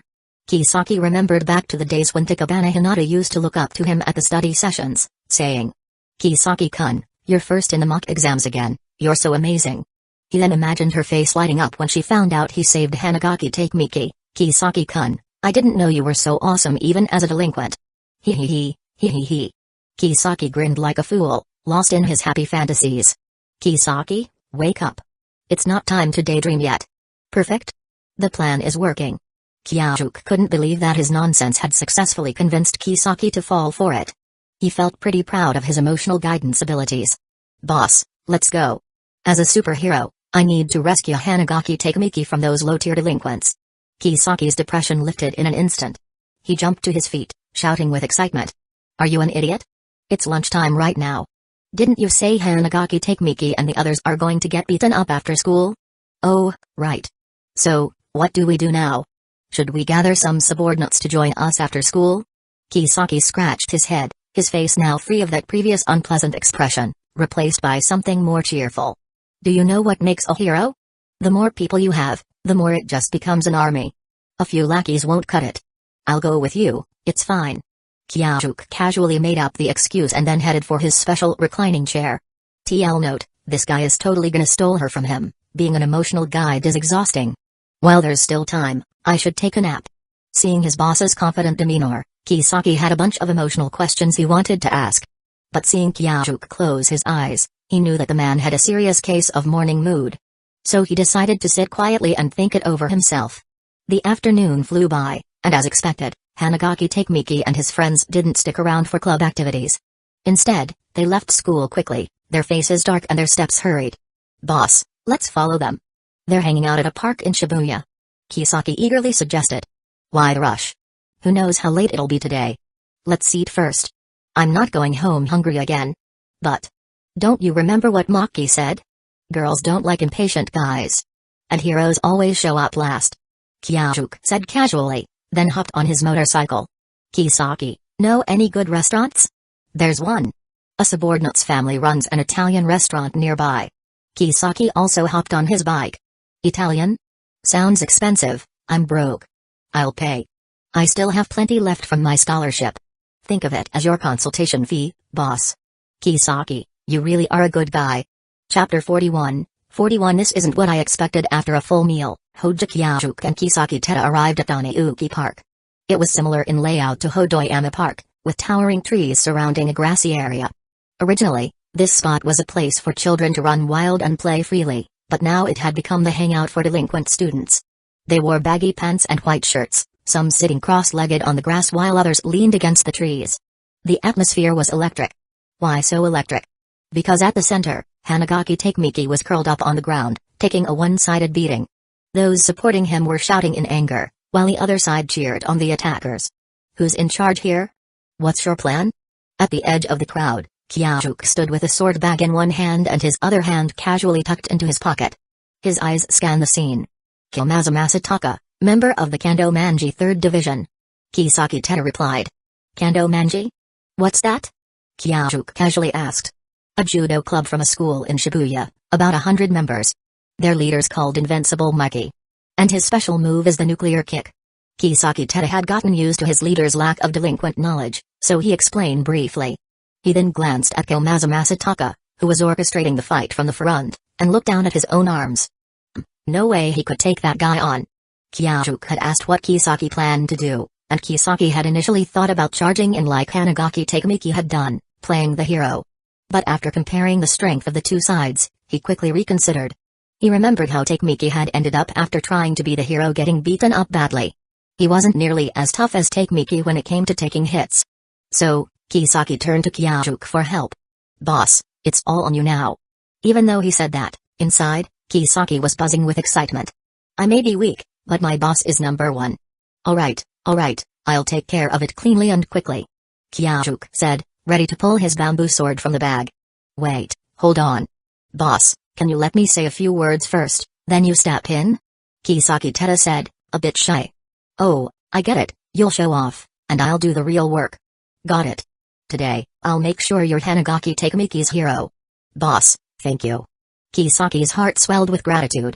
This big brother was a keeper. Not only had he taught him how to win girls over, but now he was giving him face. Don't worry. Just give me a signal, and I'll rush in, cut them all down with 2 swift blows. Kyajuk gave a thumbs up and flashed a wide, perfect smile, his teeth gleaming white. TL note, Guy-sensei, got it. Kisaki nodded decisively, straightened his clothes, and confidently made his way through the crowd towards the center. Everyone, stop it. Kisaki Teta, dressed in a black school uniform, stood out among the delinquents in white shirts. At his command, the beating of Hanagaki Takemiki stopped. Kiyomazu Masataka and his crew turned their attention to him. Hey, what the hell do you think you're doing? One of Kiyomazu's lackeys shouted as he stood up. Hanagaki Takemiki, are you alright? Kisaki ignored the lackey and rushed to Hanagaki Takemiki's side, genuinely concerned. Kisaki Teta? Hanagaki Takemiki looked up, his swollen eyes barely able to focus. It took him a moment to make out Kisaki's face. Yeah, ever since I heard about your situation, I've been really worried. Kisaki said, trying his best to sound sincere. Hey, are you ignoring me? The lackey who had shouted earlier couldn't take being ignored. He stormed over and kicked Kisaki Teta to the ground before he could react. Kisaki, caught off guard, was knocked down in an instant. Furious at his hero image being crushed, he sprang up and yelled at Kiyomazu Masataka's crew, "You scumbags, do you know who I am?" As he said this, Kisaki noticed Kyajuk standing at the edge of the crowd, looking at him with a bamboo sword in hand. This gave him the confidence to keep playing the part. Before he could finish his sentence, Kiyomazu Masataka, who had been sitting on the ground, suddenly leapt up and launched a powerful flying kick to Kisaki's face. My nose must be broken. Kisaki thought as he was sent flying backward. Then he crash-landed on the ground. Oh no. Kyajuk, seeing Kisaki's pitiful state, realized the situation had backfired. Now he was the one looking like a fool for trying to play hero. He immediately leaped into action, pulling himself up a tree branch and using it as leverage to vault onto the heads of nearby delinquents. In an instant, he was at the center of the chaos. Hey, Kisaki, you okay? Kyajuk kicked Kisaki's arm, not wanting to use his hands because of all the blood covering Kisaki's face. Boss. Kisaki muttered weakly. His glasses were cracked, and one of his front teeth had fallen out. Sorry, it happened so suddenly, I didn't have time to. Kyajuk awkwardly apologized. Hey, you two, what are you doing over there? Don't you know who we are? Kiyomazu Masataka, still unaware that his time was up, shouted at them. Kisaki, I'll get revenge for you. Kyajuk declared, and with that, he rushed at Kiyomazu Masataka, intending to go a little heavier this time to make up for his earlier mistake. At his current strength, Kyajuk could easily handle a lackey like Kiyomazu Masataka without breaking a sweat. But as the saying goes, if you can use a weapon, never fight barehanded. Who knew how badly he could get hurt? And medical care in Japan was expensive. Kiyomazu Masataka hadn't seen Kyaju's earlier move, but one of his lackeys had. He shouted, "Watch out, Kiyomazu. That guy's no joke." Unfortunately, the warning came too late. Kiyomazu was still trying to put up a defense when Kyajuk brought his sword down with lightning speed, landing a powerful blow to Kiyomazu's forehead. Kiyomazu's eyes rolled back, and he crumpled to the ground, unconscious. What the hell? One of the remaining delinquents muttered in disbelief. Did that just happen? He took down Komaza with a single hit. We need to get out of here before he comes after us. The onlookers started scattering, terrified. Redhead, call the boss and get some backup. The delinquent who had kicked Kisaki earlier shouted to another lackey in a red shirt, but before he could react, he took a sword strike to the forehead. Are you gonna focus when I'm around? Kyajuk sneered, twirling his sword. Monster. Only Mikey can take him on. Get back up now. Another delinquent shouted, but he too was taken down by a casual swipe from Kyajuk. In less than a minute, everyone had fled, leaving only Kyajuk and Hanagaki Takemiki's friends behind. The remaining lackey, Redhead, was trembling, holding his phone with shaking hands. Didn't they tell you to make the call? Hurry up, I've got homework to do. Oh, right. Redhead stammered, too frightened to hold the phone properly, and it slipped from his hands. Seriously, can't you make this easier for me? Kyajuk sighed, bending down to pick up the phone and handing it back to Redhead. Who do you need to call? I'll dial it for you. Oh, thank you. Redhead replied mechanically. Call the one labeled Captain. No problem, just get them here fast. Kyajuk said, scrolling through the contacts until he found the one with a fat man's profile picture and handed it back to Redhead. Chapter 42, I'm tired, let it all end. Hey, boss, Komaza and the others are all taken care of, they're at the Taniuki Park. Redhead reported before hanging up the phone. Why didn't you tell them to hurry? Hojo Kyajuk said, clearly displeased. Even though they had just finished dinner, the wasted time waiting irked him. He hated things that were troublesome, and waiting was one of the top annoyances. Of course, if it were waiting for Sakura and Shoko, that would be a different story. Thankfully, the girls never made him wait. Whether it was for a date or any outing, they were always ready ahead of time. Our Kando Manji headquarters is in Shibuya, so even if you didn't call, they'd be here soon enough. Redhead answered honestly. Meanwhile, he felt a bit of joy inside, knowing that once the boss arrived, they'd get their revenge. Well, then you're useless. Kyajuk sighed and raised his bamboo sword, bringing it down with one swift strike. Redhead rolled his eyes and collapsed to the ground. Wow, you're amazing, no wonder they call you the Handless Demon and the second-generation Rampaging Angel. One of the guys, Atsushi Sendo, said, still in awe, despite being bruised and battered. Kisaki, should we take you to the hospital? Kyajuk asked, noticing Kisaki Teta and Hanagaki Takemiki were leaning against a tree nearby. No need, it's just a scratch. I still need to settle the score with that guy. Kisaki said, his eyes full of rage as he glared at the unconscious Komaza Masataka. He spat a mouthful of blood as he spoke. He was never a good person and didn't mind bullying those who couldn't fight back. Boss, can I borrow your bamboo sword? Kisaki asked, his tone full of determination. No. Kyajuk replied instantly. No lending swords or women, same with motorcycles. Kyajuk already figured out what Kisaki was planning, so he quickly rejected. Instead, he picked up a baseball bat from the ground and tossed it to Kisaki. Use this. Just don't overdo it, and keep it in check. Got it. Kisaki checked the tooth he had lost earlier, wondering if it was even possible to fix it. But more than that, he needed to vent his anger. While Kisaki went to take care of Komaza Masataka, Kyajuk turned to Hanagaki and the others. You guys want to go to the hospital? He asked. No, thanks for saving us. Hanagaki quickly bowed, despite the pain he was in. Oh no, I meant Kisaki. Kyajuk realized that he might have stolen Kisaki's thunder, so he quickly tried to explain himself. Wow, you're amazing. You really are the Handless Demon who defeated the Higashi heroes. Hanagaki said, looking up at Kyajuk with admiration. Kyajuk's face immediately fell. Wait, you didn't even see me knock that guy out with a single blow? Why are you still going on about this Handless Demon nonsense? Yeah, Hojo-senpai is incredible. Atsushi Sendo chimed in, still starstruck. But are we really okay just staying here? Shibuya is the headquarters of Kanto Manji. Their backup will be here soon, said Yamajashi Kazushi, who was the most knowledgeable about delinquents and referred to himself as the Delinquent Dictionary. Hearing this, Hanagaki and the others' expressions shifted. Hojo-senpai, we should probably leave. Even if the Rampaging Angels come to help, it won't be faster than Kando Manji's backup. Hanagaki said, trying to tread carefully, not wanting to offend Kyajuk. Oh, Kando Manji's reinforcements are almost here. The guy named Red had already called. We just need to wait a bit. Kyajuk said nonchalantly. Hanagaki's face fell. What are you saying? Why are you making it sound like we're in danger again? Hanagaki, your face is priceless. Kyajuk laughed, sitting down. Since the reinforcements from Kando Manji weren't here yet, he decided to sit and wait. For someone as lazy as him, if he could sit, he would never stand. Wait, Hojo-senpai, you called for reinforcements too, right? Hanagaki asked, holding on to his last hope since Kyajuk seemed completely calm. I don't need any backup from a third-rate group like Kando Manji. One person, the boss, can handle it all. Kyajuk said, dismissing the idea. Yeah, that's right. Kando Manji's reinforcements are just a waste of time. I could handle them all by myself. Kisaki said, walking up with a blood-stained baseball bat in hand, answering Hanagaki's question. Kyajuk turned and looked at Komaza Masataka, who was still groaning in pain, holding his mouth. Now that's a sight. Kisaki is looking better than Masataka, who is still conscious and whimpering. Kyajuk thought, silently enjoying the contrast. Kisaki, determined, walked toward Hanagaki again. Hanagaki, it's all my fault I didn't come sooner. Kisaki's dramatic expression almost made Kyajuk clap, but he held back. It's not your fault. If it weren't for you and Hojo-senpai, we'd be in real trouble. Hanagaki quickly reassured him.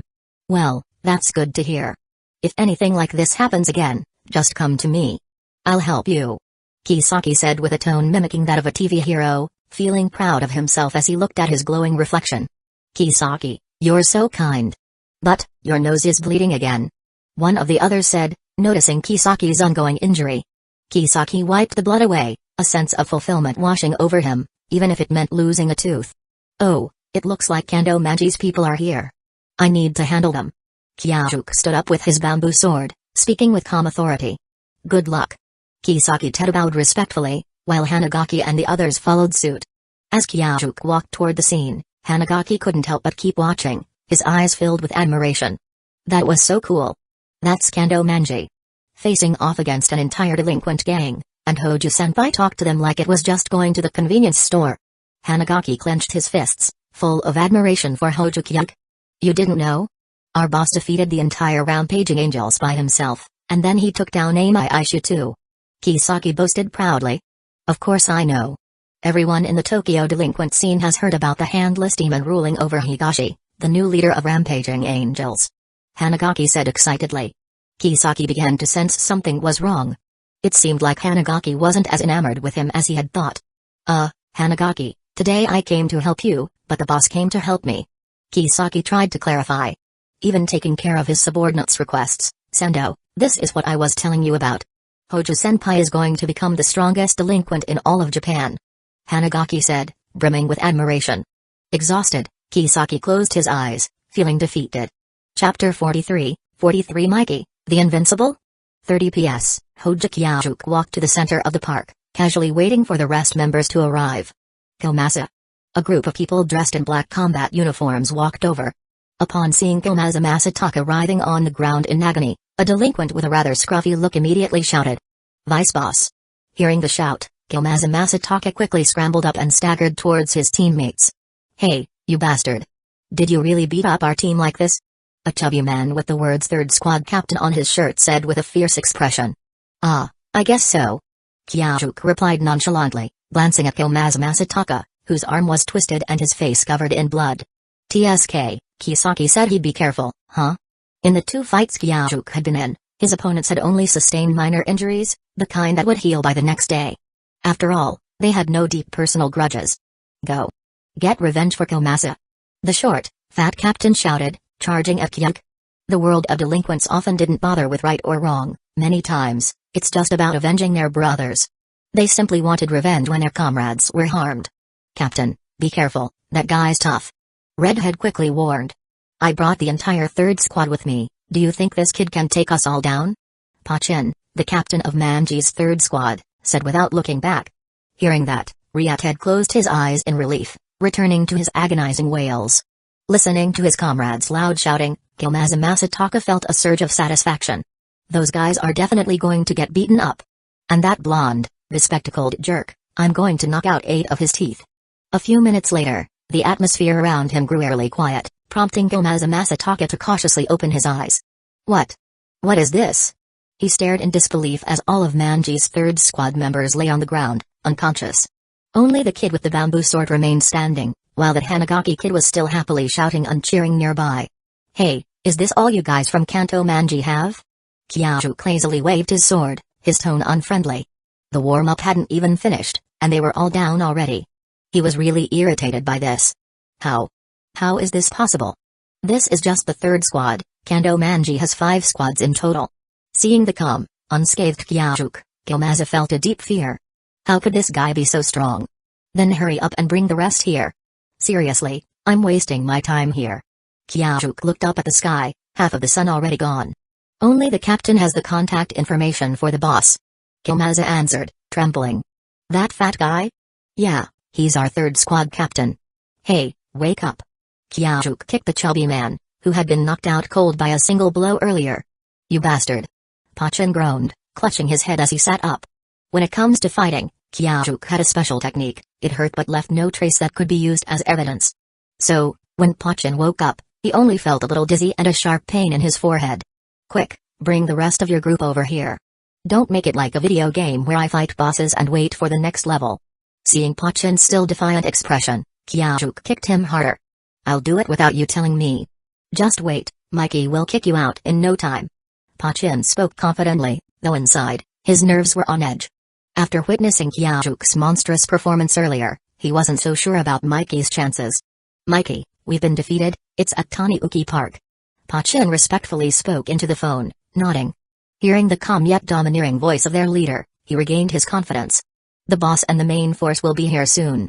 If you're scared, you better run. Hey, Kisaki, you still buying dinner tonight? I'm hungry again. Kyajuk walked back to where Kisaki Teta and the others were resting, joking. The Italian food earlier had been delicious. Who would have thought someone with such a fancy restaurant background would also be a delinquent? You jerk, you still have the nerve to talk. Kisaki gritted his teeth as he opened his wallet with an exaggerated motion, revealing it was empty inside. If it hadn't been for a discount thanks to their leader's reputation, Kisaki would have had to call home for money to cover the bill. Ha ha ha, I told you, I eat a lot, just not so openly in school. I knew you could eat, but I didn't expect you to eat as much.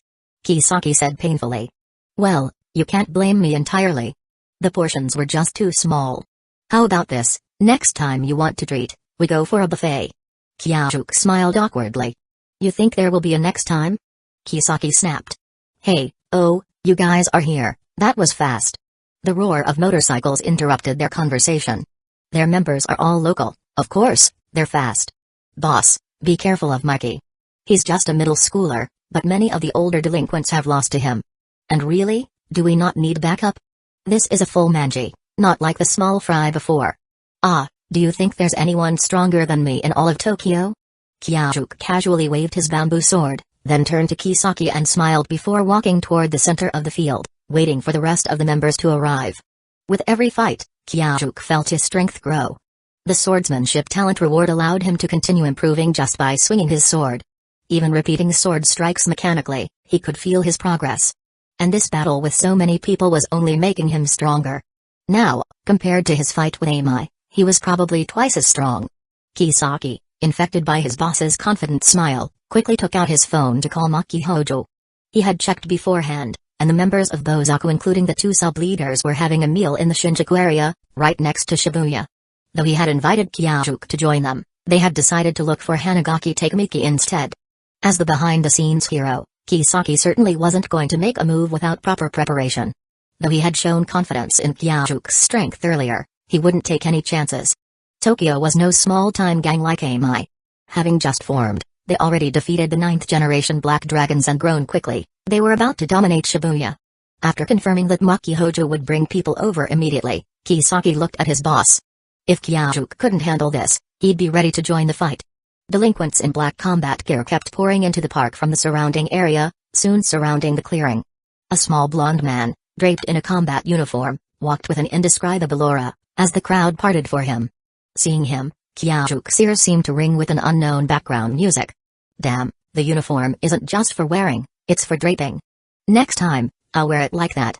Kyajuk grumbled to himself, then thought, not everyone has legs like mine. If that little guy had just worn the combat coat properly, with his half-long blonde hair, he might have looked like a Disney runaway princess.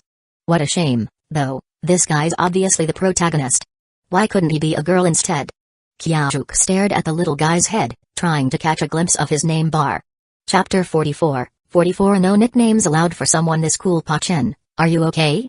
Sano Manjiro's voice rang out as he surveyed the scene before him. His men, all dressed in Tokyo Manji signature uniforms, lay scattered on the ground. His face darkened as he turned to the only one still sitting, Pachin. Mikey. Pachin glanced at Hojuk Yajuk, checking his reaction.